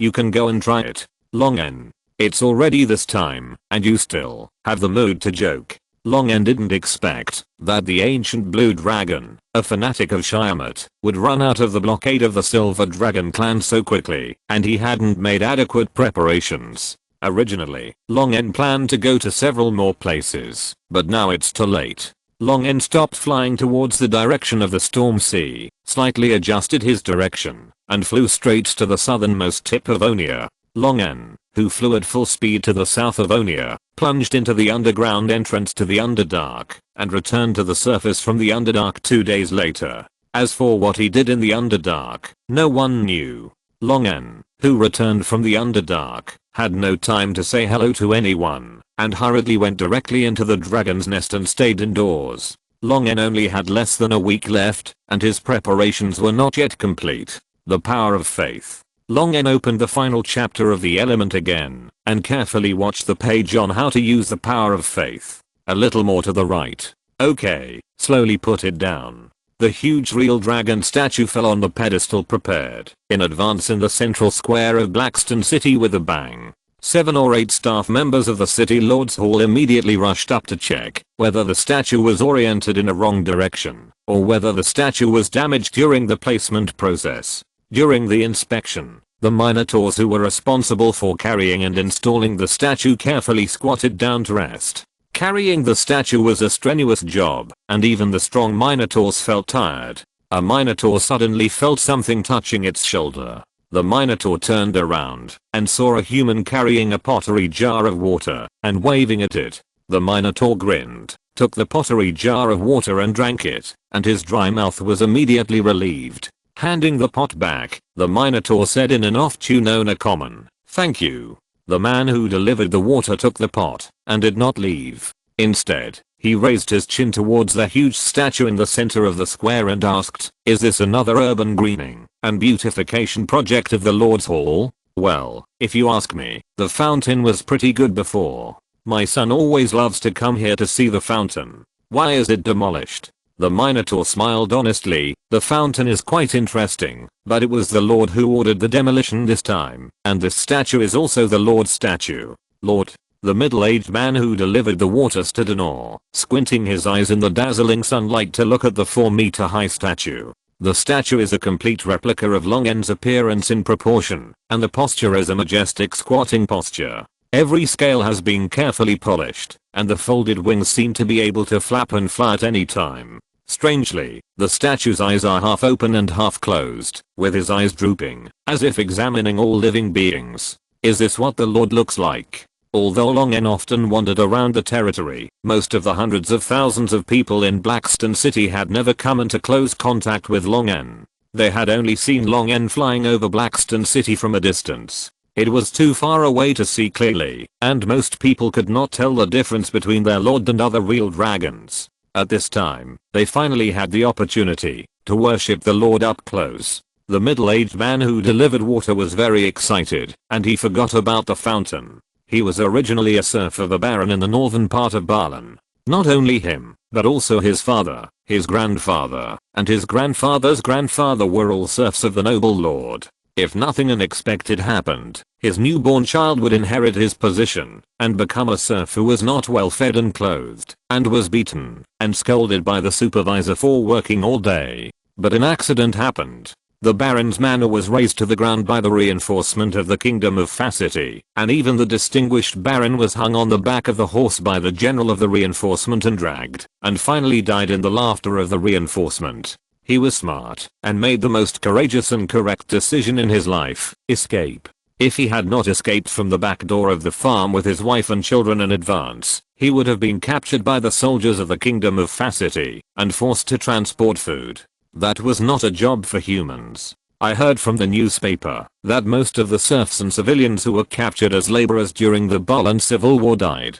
He was extremely grateful that he had mixed into the refugees and came to Blackstone City so that he could have a happy life today. Well, although he and his wife were separated during the escape, and although his wife slept with several men for a little food, it didn't matter. The most important thing was that they all survived and reunited with the help of the Lord's Hall. Now, he has become a small manager of a private contracted farm with his ancestral farming skills. His wife works in the textile factory of the City Lord's Hall. His 5-year-old son is now in the Blackstone City Public College to study elementary school, learning reading, writing and calculation. In the future, he may even be able to work in the City Lord's Hall. He had never dared to think of such a good day before, and he had to thank their lord, the real dragon. After a careful inspection for half an hour, the leading official of the City Lord's Hall finally ordered the work to be stopped. As soon as a staff removed the sign under construction, "No approach," the onlookers rushed to the statue of the Lord. Some people praised the majesty and beauty of the Lord, some were amazed, and some were praying to their Lord devoutly, thanking him for his gift and protection. The low prayer sound made the square seem a little solemn. Other conversations gradually disappeared, and the prayer sound became louder and louder. It seemed that some religious gathering was being held in the square, and the stone statue in the center of the believer also seemed a little sacred. Plop, a man knelt down in the statue's drooping eyes, and the sacred gaze that seemed to be scrutinizing made him panic. In the surprised eyes of the surrounding citizens, the kneeling man suddenly slapped his face violently, broke down and cried, and counted his evil deeds. "Woo woo woo, I shouldn't have strangled you for that half piece of black bread, Jack, my brother. I shouldn't have sold you to those Facity for half a pound of rye, Mary. Woo woo woo, I'm guilty, I deserve to die. Woo woo woo. Make way, the police are investigating the case, please make way." Soon, the city police team, who received reports from the citizens, rushed over. Several dog-headed men stepped forward and carried away the man who was kneeling and crying so hard that he lost his voice. The experience of killing his brother for bread and selling his wife for food happened during the Balan Civil War. Before they became citizens of Blackstone City, the City Lord Hall would not pursue his crimes of murder and human trafficking. But according to what he said, the city court will prosecute him for a series of crimes including theft, robbery, fraud, malicious destruction of the Lord's property, and taking it for himself, and provoking trouble. These charges are enough for him to reclaim the wasteland west of Blackstone City for 5 or 6 years. In the dragon's nest, Longen closed his eyes and sensed that one statue after another in the territory was lit up by the power of faith, establishing a connection with him. In Longen's mind, there were light spots representing statues, and the light spots were surrounded by faint starlight like a nebula. According to the brightness of the light spots and the amount of surrounding starlight, Longen could intuitively see where the power of faith contributed the most. There is no doubt that the brightest light spot came from the central square of Blackstone City. Blackstone City has the most people who admire and worship Longen, and the central square is the place with the most people in Blackstone City. Longen's consciousness touched the light spot, and the vision of the statue appeared in front of him instantly. Long N's eyes moved slightly, sweeping over the onlookers, but saw a man suddenly kneeling on the ground in fear, breaking down and crying, and then starting the self-exposure link. From killing to violating the regulations of the city lord hall to urinating and defecating anywhere. Long N laughed dumbly. Is this confession before God? It really looks a bit like a god. Unexpectedly, the second brightest light spot was not one of the several urban areas he initially controlled, but the newly occupied territory, the capital of Hidden. The brightness of the light spot was second only to the one representing the central square of Blackstone City. Long N looked at it with a strange expression, and then remembered the previous report about the Stormwing cult secretly established in the capital of Hidden. He smiled and shook his head, and then his consciousness withdrew from his mind. The Faith Collection base station has been set up, and we can start the next step. If you're listening to this novel on a channel other than Fanfic World, it means they downloaded and uploaded it without effort. We cordially invite you to visit our channel, Mundo Fanfic Novelos. There you'll find the original version of this story and you can explore many other novels of various genres. We're waiting for you to immerse yourself in a world of incredible novels. Chapter 173 Sherifield. Long N closed his eyes and heard a faint prayer and praise in his ears, feeling the energy of a certain spiritual consciousness slowly gathering towards him. This is the power of faith. As the power of faith entered Long N's body and merged into his soul, a sense of transcendence of standing at an infinite height and looking down on all living things arose spontaneously. In this transcendence, Long N felt that he was almost omniscient and omnipotent. Along with it came countless mixed emotions and desires, the joy, evil thoughts, greed, anger, grief of the believers, all flowed into Long N's mind along with the power of faith. Long N's mind was churning, and his thoughts and ideas were instantly confused like a ball of paste. With a low roar, Long N took out a sculpture with his remaining consciousness. This sculpture was made of pure gold, just like the statues Long N ordered to be placed in various places in the territory. It was a squatting statue of Long N. The pure gold statue perfectly reproduced Long N's demeanor, and even the fine lines on each scale were exactly the same. According to the method in the final chapter of Element, Long N infused his mental power into the golden statue, so that the golden statue gradually filled with his own aura. Long N gritted his teeth and forcibly cut off a corner of his soul, separating a small piece of soul fragment. The pain of cutting off the soul fragment made Long N's scales twitch uncontrollably, and it seemed that a hole appeared in his memory. Long N's mind was in turmoil, his stomach was churning, and he was dizzy, and wanted to vomit. Resisting the discomfort of the soul-splitting feedback to his body, Long N stuffed the soul fragment that began to slowly dissipate into the golden statue.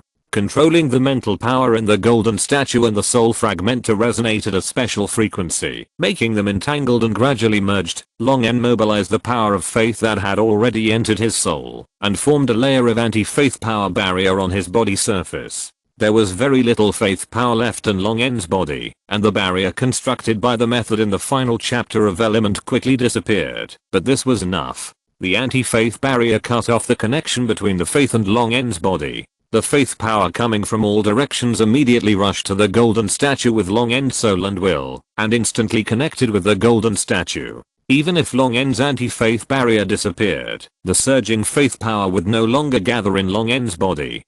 Long N took a long breath, endured the dizziness in his mind, and grinned at the results in front of him. I succeeded in one try, I'm lucky. Looking up, Long N saw a thick notebook not far from the golden statue, and the notebook said read this book. Long N frowned slightly. This was his own handwriting, but for some reason he had no impression of this notebook. Opening the notebook, Long N was surprised to find that this notebook recorded everything he had experienced in his previous life and this world in Chinese. Long N's face was solemn, realizing the seriousness of the problem, and quickly finished reading the notebook. Fuck, it took me 6 times to succeed. At the end of the notebook was a record of Long N's failures and the part of memory loss confirmed. After comparing the notebook, the first 5 times, either there was a problem when the soul fragments merged with the mental power, or the anti-faith power barrier disappeared too quickly and did not completely cut off the connection between the faith power and Long N's body.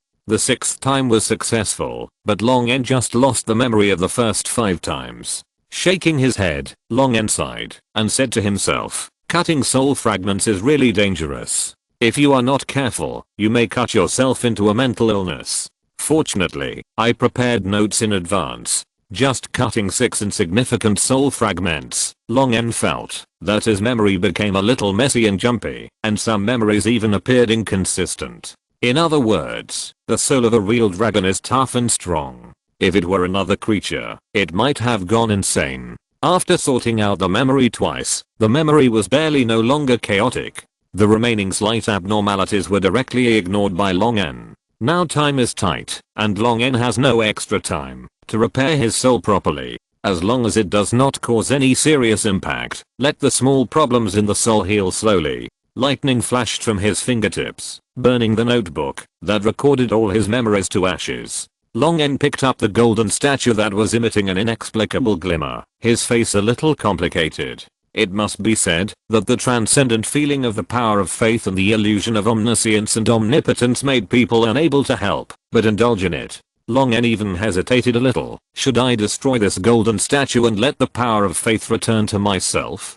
Long N shook his head and shook off the distracting thoughts, regaining consciousness. He was not one of those primitive demigods who had experienced hundreds or thousands of years, gradually developed from a few believers to many, and ignited the divine flame after the power of faith slowly grew. Nor was he one of those natural demigods born in symbolic worship.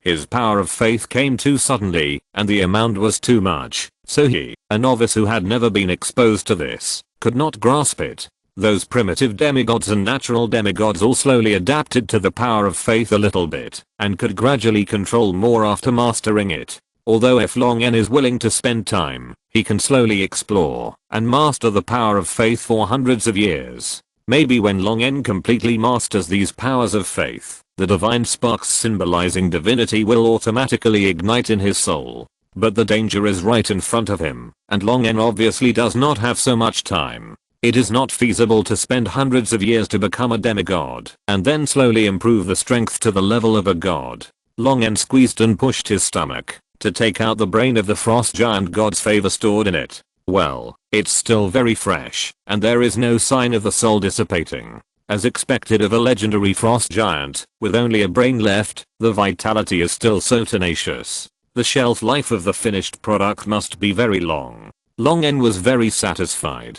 Taking out various materials prepared in advance, Long N began to combine various materials step by step according to the preparation method recorded in the final chapter of Element, and finally carefully installed his golden statue in the brain of the frost giant god's favor. A sphere with a diameter of more than 1 meter and a strange shape appeared in Long N's claws. Long N thought about it, activated the strong magnetic field, and pinched a layer of smooth steel skin to wrap it, so that it changed from a strange shape of various materials spliced together to a smooth silver white metal ball. The words special attack treasure against the incarnation of the gods were engraved on the metal ball. After completion, Long N placed the metal ball in the corner of the dragon's nest ready to use at any time. The components that make up the metal ball contain the brain of the frost giant god's favored one that is still in a living state, which cannot be stored in the storage ring. Long N was worried about shrinking it and putting it in his stomach. He was worried that, if there was a problem, the bomb would explode directly in his stomach. At that time, there would be no need for Shaman to take action, and Long N would kill himself on the spot. After cutting the soul and concentrating on making bombs for a long time, even Long N couldn't help but look a little depressed. But Long N still forced himself to get up and walk out of the dragon's nest. A gust of icy cold air blew across Long N's visor and neck, making Long N's somewhat drowsy consciousness clear up a lot. "How is it? Do you feel better?" The white dragon Zizala, who was sitting next to the entrance of the dragon's nest, shook his dragon tail and asked gently, considerately, and politely. Long N glanced at the female dragon who had just given birth to her second cub and was about to enter estrus, then looked at the silver figure approaching in the sky and said expressionlessly, "Much better, but maybe next time you can use magic instead of dragon breath." Sizzler stood up and moved close to Long N. A pair of small and exquisite dragon horns rubbed against Long N's neck. Sizzler smiled charmingly and blew a breath of cold air on the side of Long N's neck. She seduced Long N with a dreamy look and asked softly, while Long N tilted his head to the other side, "Because you just had roast lamb with leeks and garlic for your last meal?" Sizzler, who had a coquettish look on her face just now, was stunned where she was, opened her mouth with a stiff expression, and wanted to say something, but quickly closed it. The blood rushed up in shame and anger, and Sizzler's visor was faintly flushed after the blood became congested. Long N said seriously, "You can try roasted beef with purple alfalfa. It tastes light, but it won't leave any odor." Long N's suggestion made Scissor fly away quickly with her head down. Long N looked at the silver dragon approaching from afar without making any expression, and smiled and greeted it. "Lydia, you're just in time." The silver figure landed gracefully on the platform on the dragon's nest. Corellia glanced in the direction where Scissor left. "What were you doing just now?" Scissor discussed with me the effects of spices and food on oral odor. Corellia showed a puzzled expression. Long N smiled and said, "She eats a little too much garlic." "Puchy." Corellia couldn't help laughing when she reacted, and then quickly restrained her smile. "It's not a good habit to say bad things about people behind their backs." Long N flapped his wings indifferently. "Anyway, there are only two of us here." The kobolds guarding the dragon's nest looked at each other, lowered their heads silently, and just pretended that they didn't exist. The master said that there are only two of them, so let's just have the two of them. The beautiful and elegant silver dragon shook the silk ribbon-like folds behind its neck. "Okay, I have something serious to talk to you about." Hearing that it was serious, Long N immediately straightened his attitude. "What's wrong? Is there a problem?" After Flawless officially left office, Long N led Corellia into the City Lord's Hall to study for a period of time, and then directly handed over all the affairs of the territory to her, saying that this is also a kind of experience. Corellia's learning ability and talent are very amazing. After a few months, she can handle most of the affairs of the territory on her own. She only needs to ask Flawless for advice on some complicated issues. Corellia shook her head. "No problem. The Lord's Hall system you set up is very complete, and the officials of the Lord's Hall can coordinate on their own and handle everything on their own without issuing orders. I came here to say that the sewer project you mentioned has been completed." "Very good." Long N nodded approvingly. Corellia was puzzled. "Is this sewer project really necessary? I think Blackrock City is already clean and tidy enough. Besides, is it really okay to discharge all the garbage and excrement produced by the entire Blackrock City into the Underdark?" After Long N returned to the territory, he immediately called her over and asked her to order the kobolds to dig out a sewer system and a centralized garbage disposal site connected to the Underdark through the Lord's Hall. Corellia and a group of Lord's Hall officials were full of doubts about this, but they quickly completed the Lord's orders. After all, the Lord also emphasized the sooner the better. They didn't know Long N's intentions, so they could only guess. Some thought Long N had misophobia, and some thought Long N's move was to further reduce the possibility of an epidemic in Blackrock City. But no matter which guess, it couldn't explain why Long N was so anxious. Corellia initially thought it was impossible to dig a passage to the Underdark in just a few days. After all, the Underdark was full of various dark creatures. Digging in it was not just a simple digging through the rock layer, but also dealing with those evil creatures that did not welcome outsiders. But strangely, the kobold construction team rarely encountered those evil creatures, and the whole project went smoothly. Long N did not explain, but just blinked at Corellia. "You will know when the time comes." Corellia did not know what Long N was up to, so she shook her head and stopped asking questions, reporting other things. Suddenly, Long N noticed that the space nearby had fluctuated. His face sank, and he immediately stepped forward and blocked Corellia. Fortunately, the person who walked out of the portal was not the ancient blue dragon that Long N imagined, but an old acquaintance. "Lisa Panna, why are you here?" Facing Long's astonishment, Lisa Panna said confidently, "I don't want to live in the land of eternal winter.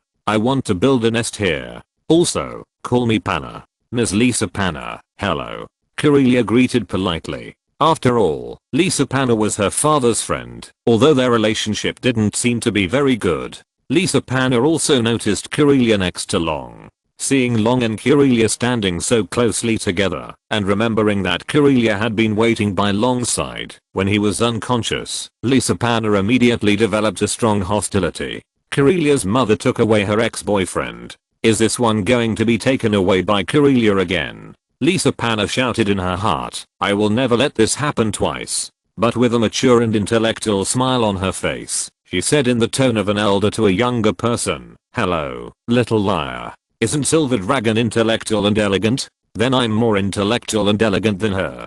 Coupled with Lisa Panna's larger size and stronger strength, she is confident that she can defeat Curelia, the young silver dragon. A little white dragon suddenly poked its head out from behind Lisa Panna's neck, looked at Long and Curelia, and then shouted to Long, "Father." Long. While he was stunned, 4 more little white dragons poked their heads out, chirping "Father, Father" non-stop. Lisa Panna was so anxious that she covered her mouth one by one, but it was obviously too late. Curelia glared at Long, as if she knew something, and Long looked at the flustered Lisa Panna with a black face. Can anyone tell me what is going on? Chapter 174 Blue Tyrant. Ahaha, the little brats are ignorant. They were just yelling for fun. Lisa Panna directly summoned a bunch of vines to tie up the mouths of several little white dragons, and said to Long N and Lisa Panna with a normal expression, "You call this yelling for fun?" Long N's eyes twitched unconsciously. Lisa Panna defended, "You are the first male real dragon they have seen, so they mistakenly took you as their father. They are the nest of eggs." Long N made the shape of Scissora. Lisa Panna nodded. Long N looked at Curelia and said helplessly, "It's all a misunderstanding." Curelia looked at Long N, then looked at Lisa Panna. How could a blue dragon and a crystal dragon give birth to a nest of white dragons? Besides, it was less than a year since Long N first went to the land of eternal winter. If something really happened, they couldn't give birth so quickly. But Curelia still felt something was wrong, but the two people were Long N and her father's old friend. Curelia didn't think about it. Instead, she warmly welcomed Lisa Panna and gave her advice. "Miss Lisa Panna, are you going to settle here for a long time? If you want to build a dragon's nest for long-term settlement, the ridge of the Storm Mountains would be a good choice. The temperature there is cool and the air is fresh. The top of the Storm Mountains is covered with ice and snow all year round, and there are howling winds. The temperature can drop to -40 or 50 degrees Celsius. The word cool is probably only a real dragon can say. It's pretty good up there. It's very similar to the environment in the land of eternal winter. It's very suitable for these little guys to grow up.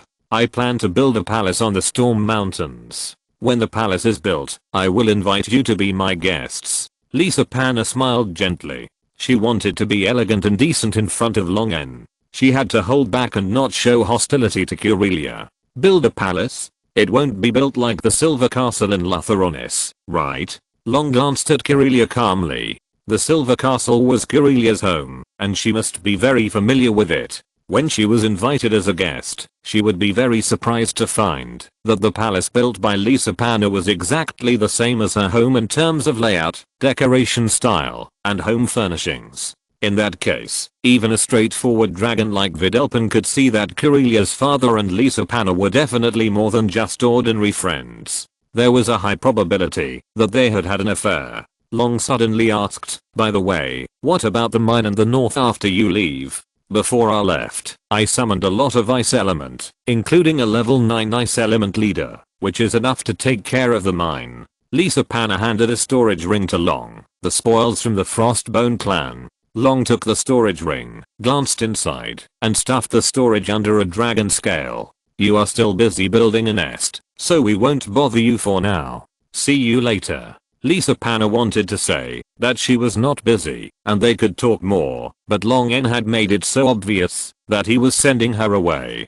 Lisa Panna, who wanted to maintain her considerate, mature, and intellectual personality, couldn't stay here. Besides, she really had to settle the cubs on her back first. If she brought a few chirping cubs with her, she would have no chance to pursue Long N. Lisa Panna smiled and said goodbye, turning around and flying towards the temporary nest she had built when she lived here before. After sending Lisa Panna away, Long N spread his wings to Curelia. In the body language of real dragons, this action means something similar to spreading hands and shrugging shoulders. Those 5 cubs are the descendants of Scissora. Long N told how he and Galaxis went to Lisa Panna for treatment, and then went to Scissora to ask for dragon eggs.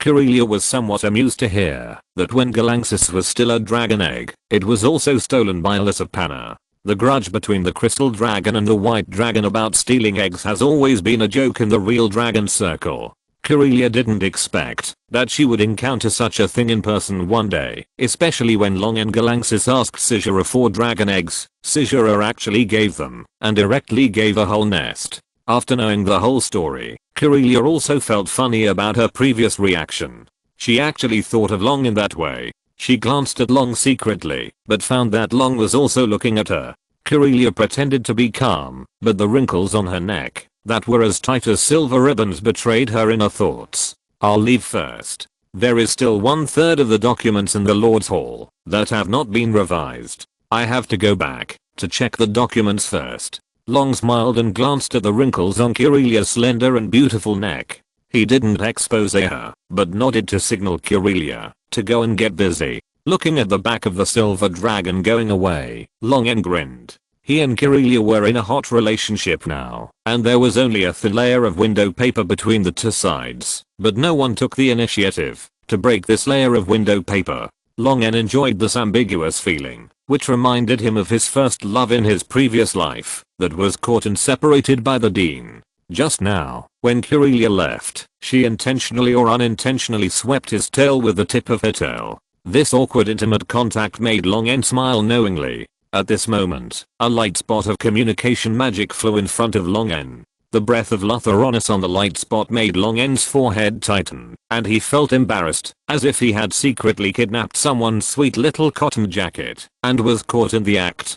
Touching the light spot, Lutheronis' serious voice came. A legendary wizard friend of mine sensed the breath of the ancient dragon near the coast of the kingdom of Horum. There are still many traces of lightning element at the scene. It seems that the ancient blue dragon has arrived in Onia. It's not too late for you to evacuate now. Lutheronis' voice stopped abruptly, and Longen's face gradually became serious. The kingdom of Horum is on the eastern coast of the Onia continent, and it is only 2 kingdoms, and 1 principality away from the principality of Balan.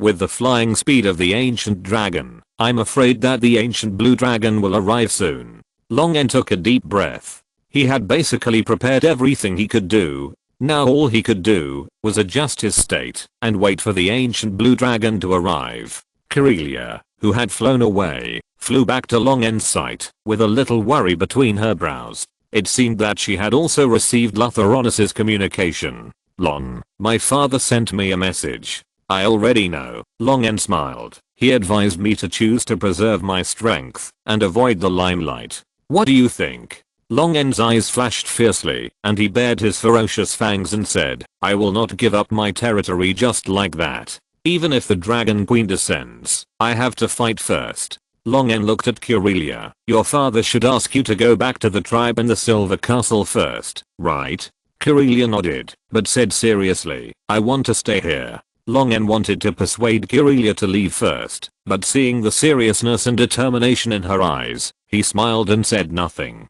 Accompanied by Kirelia, Longen went directly to Lisa Panna, who had just moved in, and called the spell scale flawless, asking them to use magic to repair the injuries to his soul and mental power.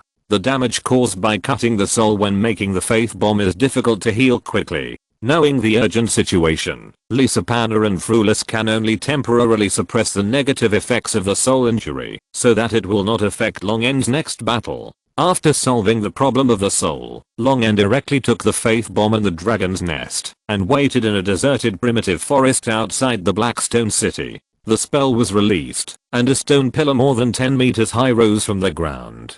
Longen stood on it, and looked far to the east. Longen wanted to set the battle site in a more desolate and undeveloped place to prevent the battle between him and the ancient blue dragon from causing major losses to the territory. But now Longen can use too little faith power. In this case, the closer the faith barrier is to the faith source, the better the effect. Longen can only choose to place the battle site not far from Blackstone City. A few scattered people were dispersed and left. They looked at the Lord bathed in the dazzling sunlight without complaint, because the Lord promised that they could go to the Lord Hall of Blackstone City to receive 20 to 50 gold coins as compensation. Longen quietly waited for the arrival of the ancient blue dragon. Time passed slowly. For the first time, Longen felt that time was passing so slowly. Here it comes. Longen looked up at the eastern horizon. The originally clear sky was gradually covered by a thick layer of leaden clouds. Thunder rumbled, and a huge dark blue beast was vaguely visible in the brief light of lightning.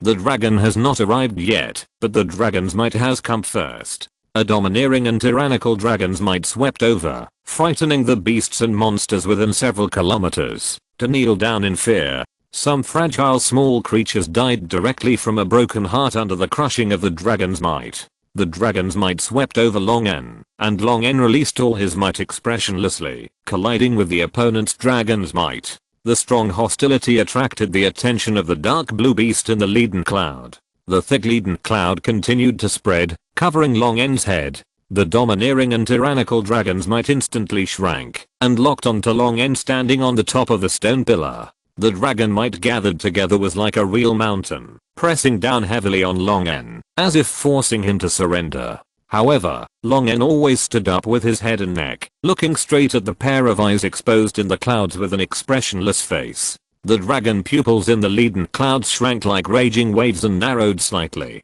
Boom. A huge lightning bolt cut through the darkness under the leaden clouds, illuminating the huge creature in the leaden clouds. This was a giant blue dragon with a body length of 38 meters. Its limbs were strong and powerful, and its body was covered with thick dark blue scales. There were two rough conical blunt dragon horns, one large and one small, growing on the top of its head and the tip of its nose. Its strong and wide jaw was full of wild power. This was a standard blue dragon, completely different from the alien blue dragon Long N. When Long N was sizing up his opponent was also sizing up Long N. The huge blue dragon narrowed his eyes and looked at this alien blue dragon, whose body was too thin to look like a blue dragon, and whose dragon horns were gaudy and flashy, without concealing his contempt and disdain. You are the traitor who betrayed the five-colored dragon clan and brought shame to all blue dragons? Long N said calmly, I prefer you to call me the Lord of Storms. As if hearing a joke, the ancient blue dragon laughed loudly like thunder. After laughing for a full half minute, his huge head lowered and looked down at Long N. The tiny arcs between the scales jumped, and the air around was filled with a strong breath of ozone. The huge deep blue pupils showed a cold look. Lord of Storms? Just you? Boom.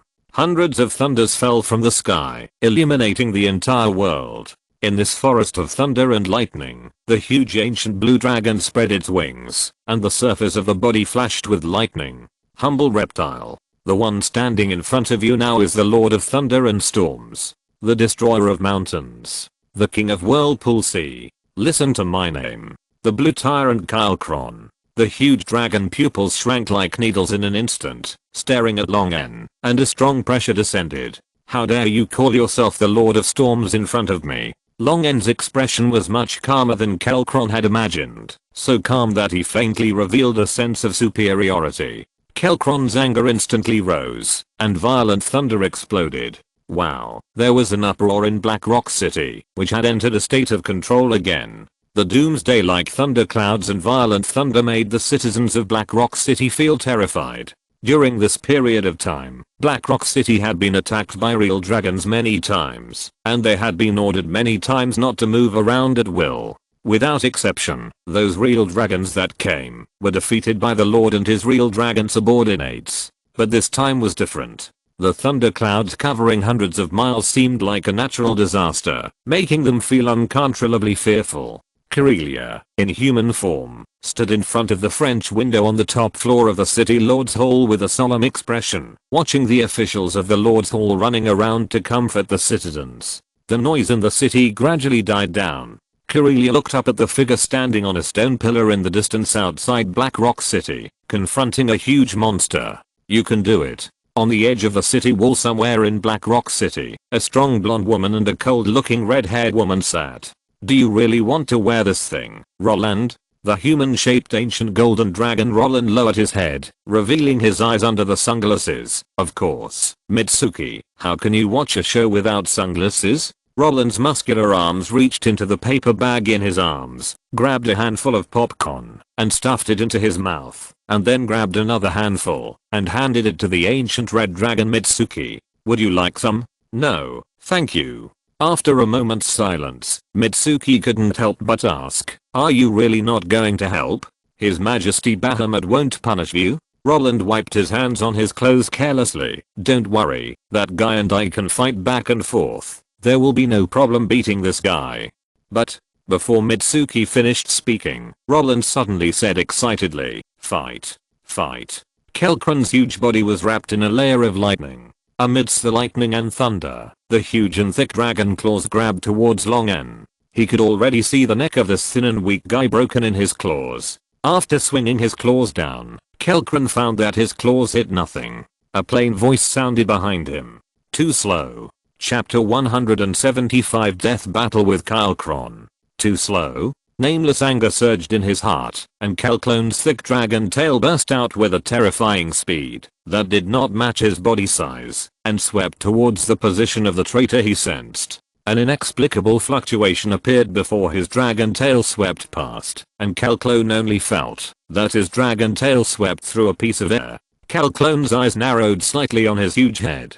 That fluctuation just now, was it the ripples of space-time caused by the distortion of space? Kelkron could not see the scene behind him just now, but it did not prevent him from guessing how Longen had just dodged his attack. An ancient dragon that has lived for more than 1,000 years. Even if half of its life is spent sleeping, the remaining time is enough for them to become one of the most knowledgeable and experienced creatures. Just based on the fluctuations caused by the slight distortion of space just now, Kelkron could judge that Longen used an ability similar to gravitational acceleration. Although it only uses gravity to achieve the purpose of acceleration, it seems simple, but the effects of this kind of spells are very terrifying, and the relative difficulty of learning is also very high. Few casters can successfully master and construct the spell model of this kind of spell. Apart from some immortals who spent their long lives studying this kind of magic, only some lucky people with extraordinary talents in space and force can master it.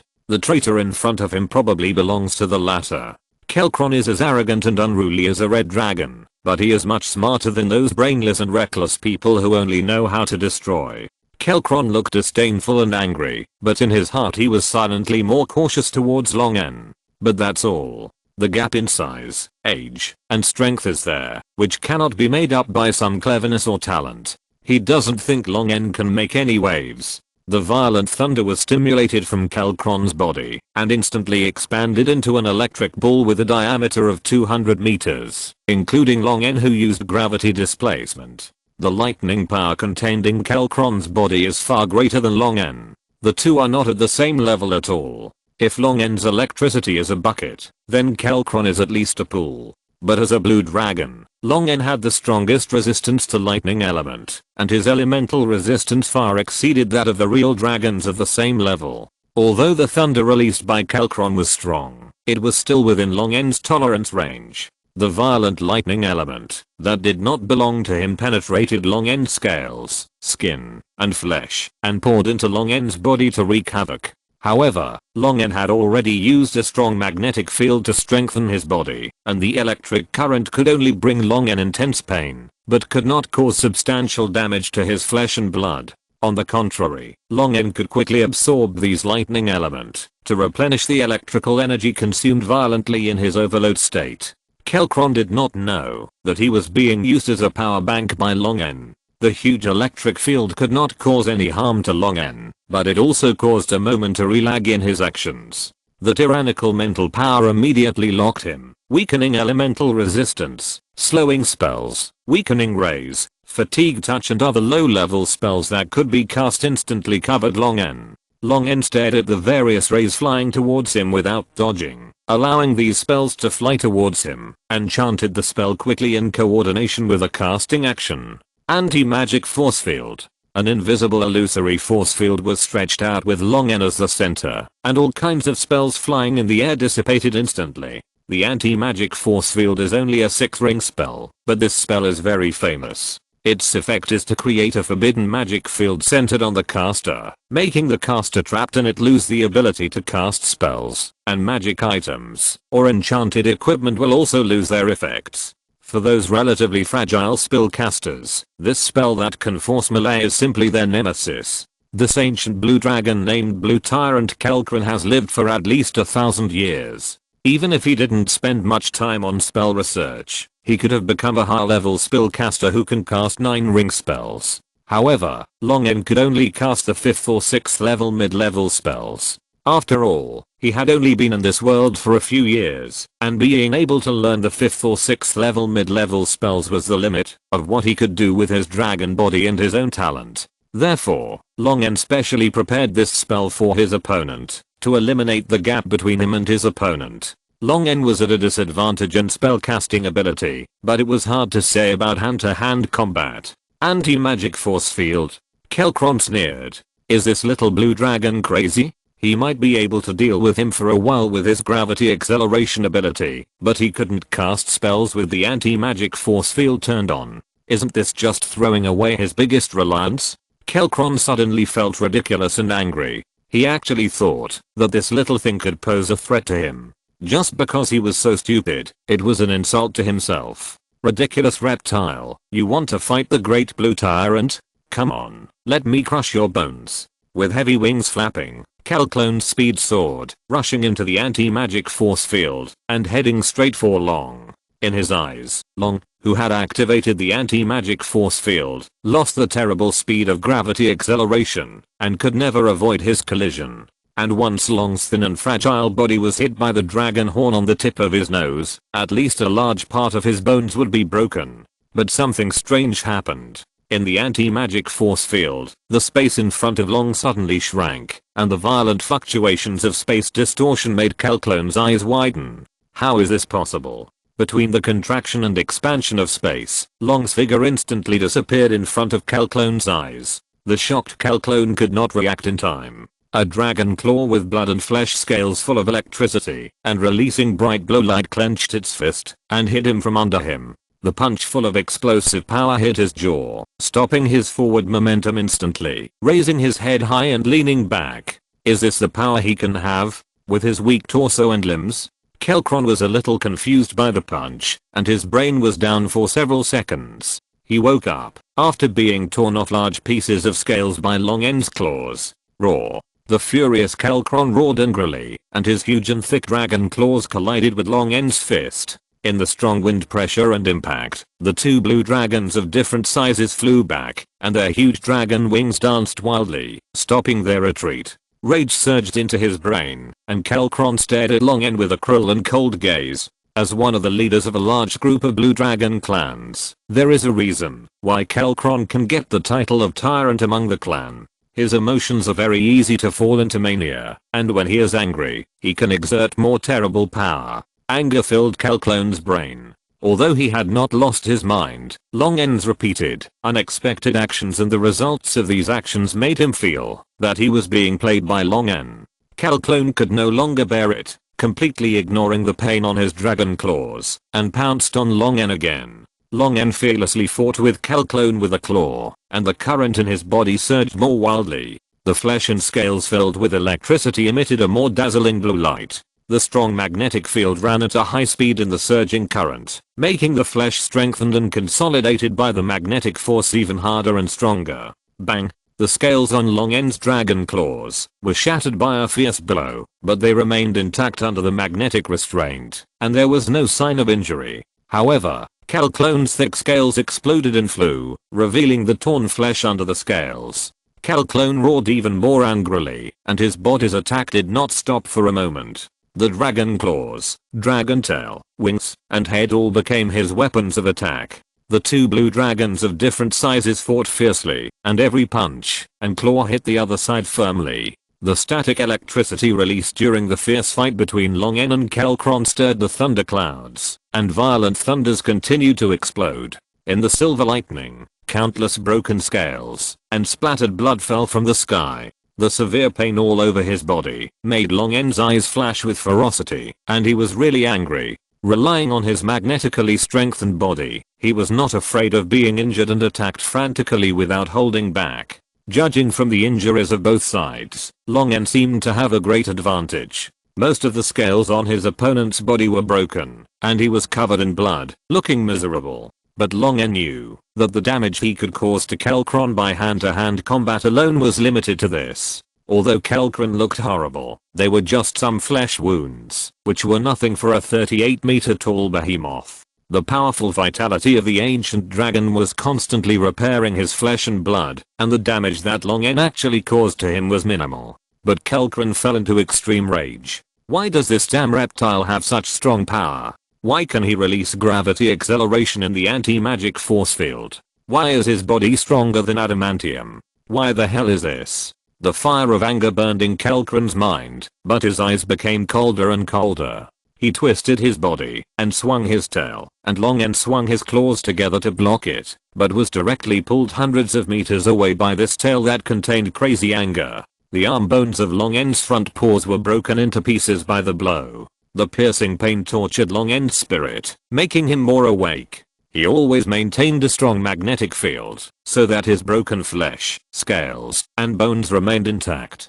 Kelkran, who was pulling away, stared at Longen coldly, uttered obscure spells, and several pairs of dragon claw-like wizard hands in the air, made various complex spellcasting movements at the same time. An inexplicable sense of danger emanated from Kelkran.